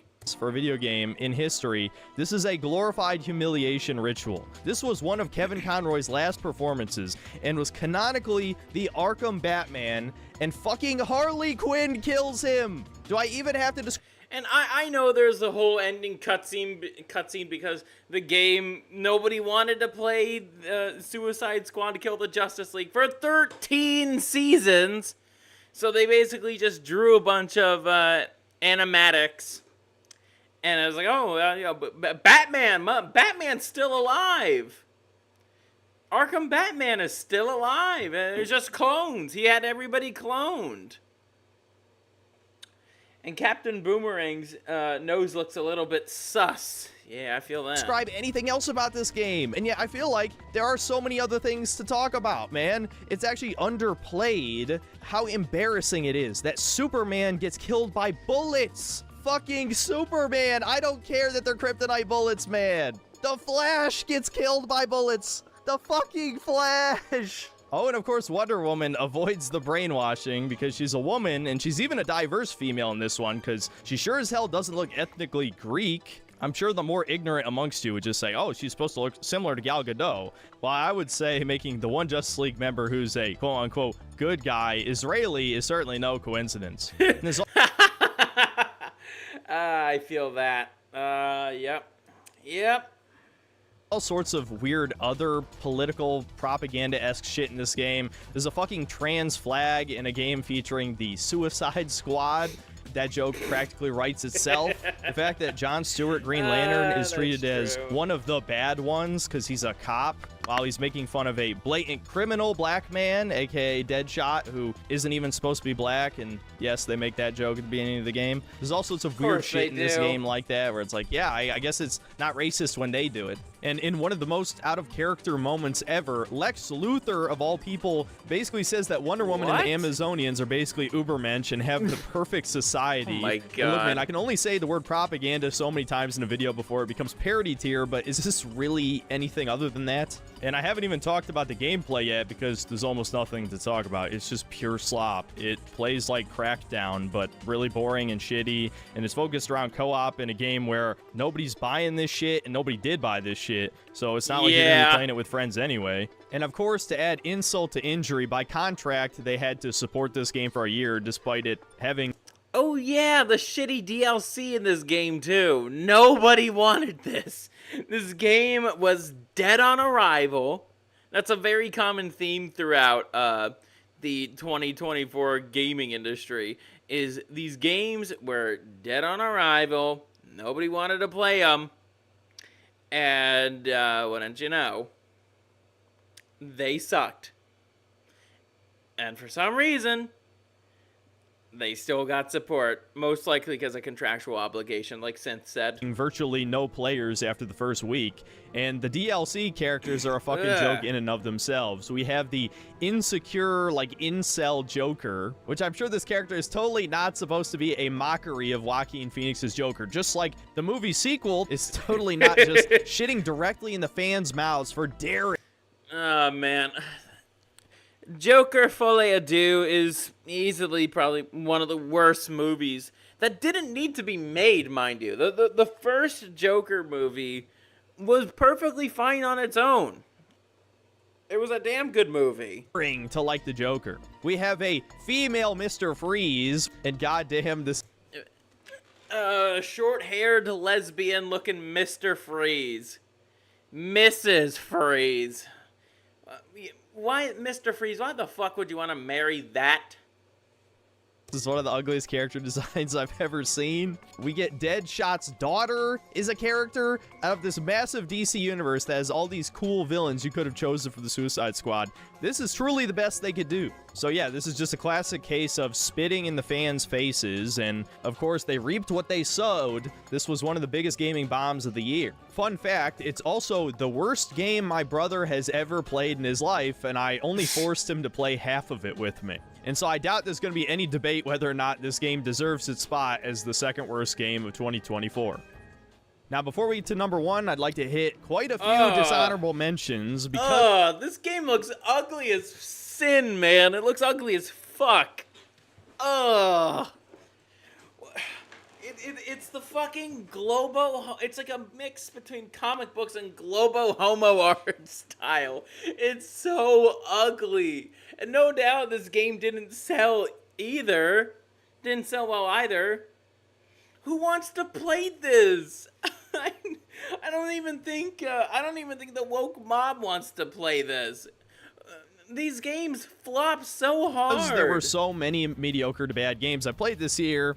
I'm not really going to go into detail about why each one of these sucked, but I did want to throw out their names because they deserve to be shit on at least one last time before the year's up. First up, we got The Casting of Frank Stone, which is Supermassive's newest game made in the universe of Dead by Daylight. This is one of the worst movie games I've ever fucking played. Holy hell, it was so boring. There's plenty of woke shit as well. It just has pretty much everything bad about all of... Who wanted this? I know Dead by Daylight is popular, I guess. It's especially popular among troons. But who wanted Life is Strange, but with a Dead by Daylight skin? Of their releases after Until Dawn. They just haven't been able to write a semi-competent story and compelling characters since then. Then we have Dungeons of Hinterberg, which is just a straight-up DEI. No, I don't want to see the close-up of that. a probably government-funded game. Honestly, you could just take one look at the art style and already know that there's no point playing this shit. It's some magical realism puzzle game with brain-dead combat. Next up is Indiana Jones and the Great Circle, which I already covered in detail in my review. This game is just straight-up mediocre, 5 out of 10, unremarkable. It's not a good adventure game. It's not a good puzzle game. It's not a good shooter, and I feel like the only reason it exists is because Microsoft got the license for the Indiana Jones IP and had to give Machine Games something to do. Next up is Still Wakes the Deep, which is a walking simulator pretending to be a horror game, many such cases, made by the developers of Amnesia Machine for Pigs. And even worse than Machine for Pigs, there's just almost no actual horror in this game. You're just walking from point A to point B, doing a few really basic puzzles. In a lot of cases, they're not even puzzles. And I think there's only 4 or 5 times in the entire game where a monster can kill you. It was just straight up boring trash. DEI art slop. Unalive me, please. Release me, Joseph C. With an uninteresting story. Next up is Unknown 9 Awakening, featuring the Indian Yennefer from the... Who wanted to... Unknown 9. Who the fuck wanted... God damn. Who the fuck wanted to play as a fucking Pajit woman? I'm sure nobody wanted that. Not even other Pajit women. Witcher show, and this is another just straight up like DEI funded adventure game that plays like a really shitty Ubisoft game if it was more linear, and just feels like the ultimate like anti-colonialism Indian fantasy where they kill all the white British people. Oh, hello, sir. As you can see, we do not want white people. We do not like you, but we also want to be in your countries and steal all your jobs. But we hate you at the end of the day. Wowie zowie. And the final dishonorable mention is A Quiet Place: A Road Ahead, which is another stealth horror hide-and-seek game, except you play as a pregnant black woman with asthma in a universe where if you make any noise, you fucking die. What the hell is this? Wow. Wow. Pregnant black woman with asthma. What the hell is this? No, God! No, God, please, no! No!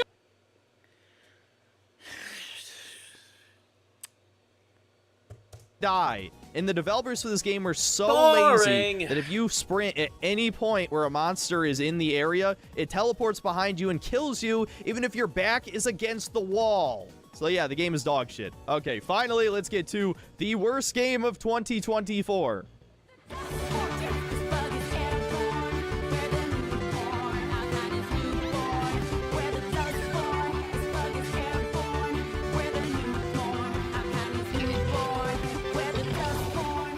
Now, for those of you who watch my streams, this is not the least bit surprising. Dustborn is probably the most...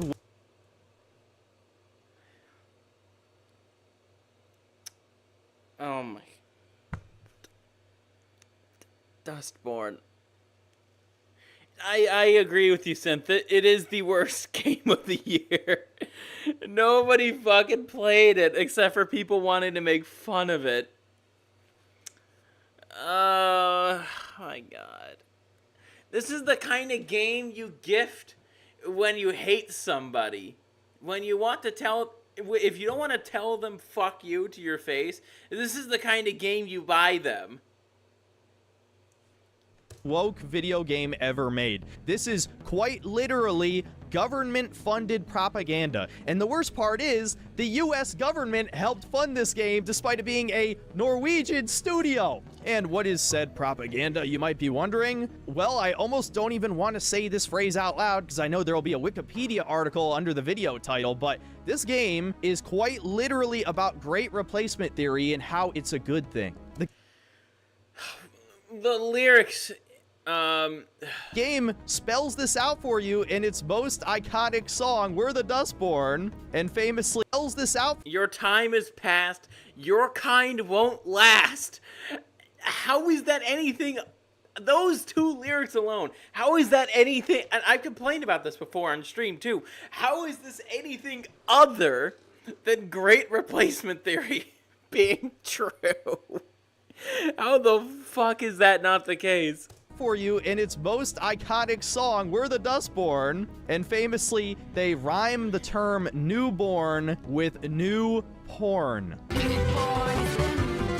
Again, I have a warning strike on my channel, so I'm not going to describe what this reminds me of, but let me just say, there's a certain ideology that may or may not be associated with the Illuminati that starts with a Z that we all know what you're talking about, Simp.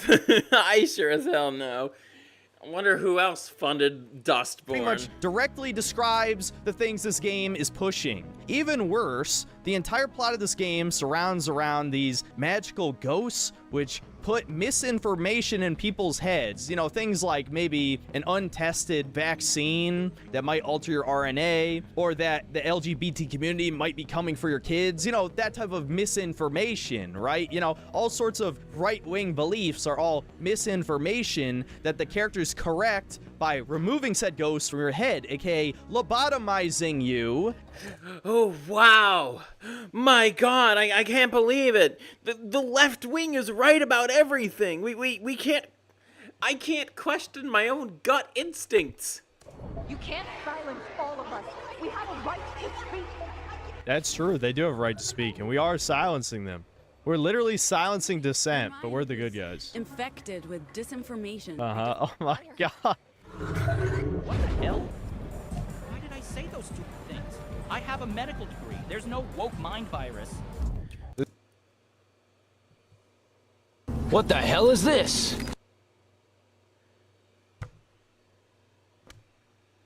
Oh my God. When we say woke mind virus, we don't mean it literally.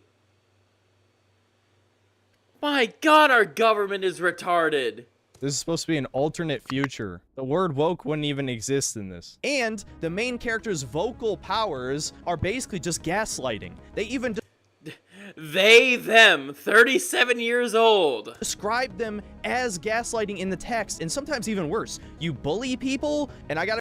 We've learned to bully people. Bully gives us the power to force people to do something they may not want to do or make them feel bad about themselves.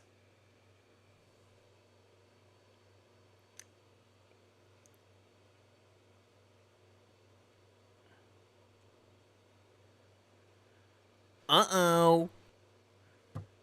I have no response. Every time I see that, I just have no response.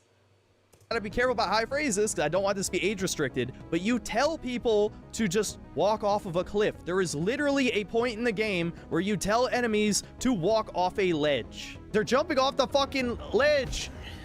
So canceling people... Okay, hold on. They're admitting that canceling people makes them game end, makes them Minecraft themselves. This is unreal, man. Like, if Norwegians had any self-respect, these people would be in prison. Who do you think they're referring to? The worst part of this, too, is like the main gang of characters, this diversity squad, they don't even really like each other. They lie to each other, they manipulate each other. On numerous occasions throughout the story, the main character, Pax, uses her vocal powers to brainwash her.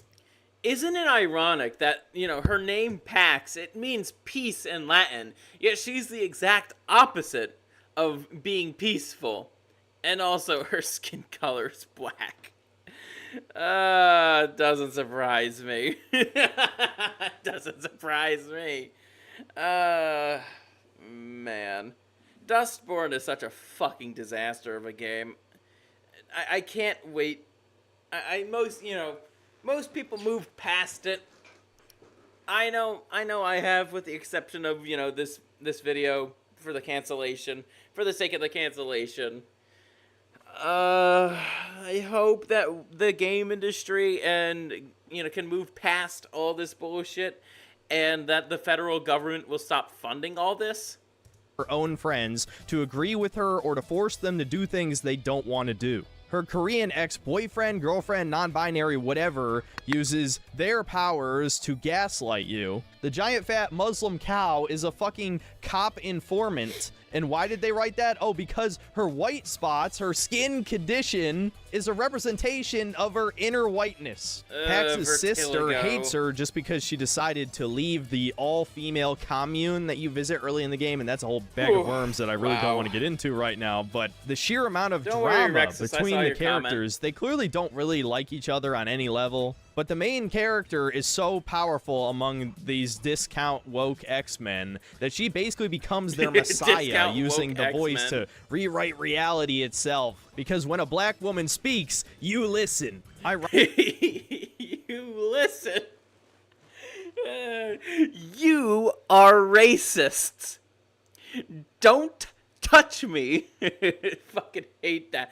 I hate those lines. It just makes her seem like, I mean, she is an asshole, despite her name being Pax. It's heckin' subversion, guys. How original. But still, these are all horrible characters. Ironically, one of the biggest issues with this game's story comes down to its very concept, that we're supposed to believe that the power of words are so strong that allows them to defeat the fascists and the chuds and all that. When immediately the thought came to my mind, all it would take the final boss to do is just say the N-word and boom, total party kill right there. It would be absolute Kino. Oh, man, that would be hilarious. That would have been hilarious. It's like, my brain. I heard a word eyes don't like. Sadly, this is not that type of game. This game is so fucking blatant with its political propaganda that leftists don't even accept this thing because they know it makes them look bad. Everyone hates this game because it just spells out the truth with no filtering about what progressivism is really. Oh, it's that was it just spells out the truth with. That was Chaz's favorite character was Nai. The no filtering about what progressivism is really about, what cultural Marxism is about, all that shit. You know what woke actually means for the fucking drooling retards who still don't know what it means. This is what woke is. You know, you can look way past the surface level that this is the most diverse cast you've ever seen. I don't have to describe that. Your eyes, just watching this footage, already knew that. It goes much, much deeper than that. And my eyes bleed looking at all this shit.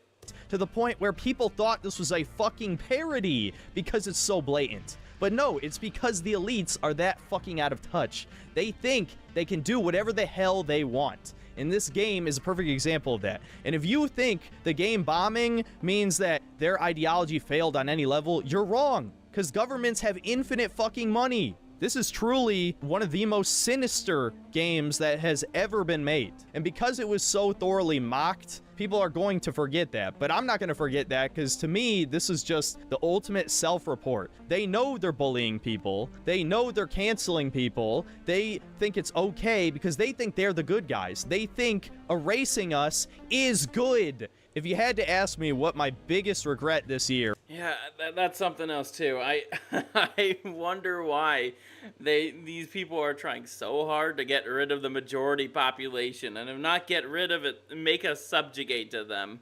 Related to the channel is, anyway, it was not reviewing this game. You would think forcing myself to suffer through so many bad video games that I'd be prepared for how gay and retarded this is, but I really wasn't, man. I had to play through this over the course of like 5 or 6 weeks because I couldn't stomach playing it for more than 2 hours at a time. And somehow this game is like 15 hours long when it's just walking around and talking. It's a fucking Telltale game, but 15 hours long of suffering. For as funny as it was at points, it ultimately was not worth it. And the final boss, again, you can't even make this shit up. The last enemy of the game is truth. Objective truth is the ultimate enemy of the leftist. It's fucking... Oh my god.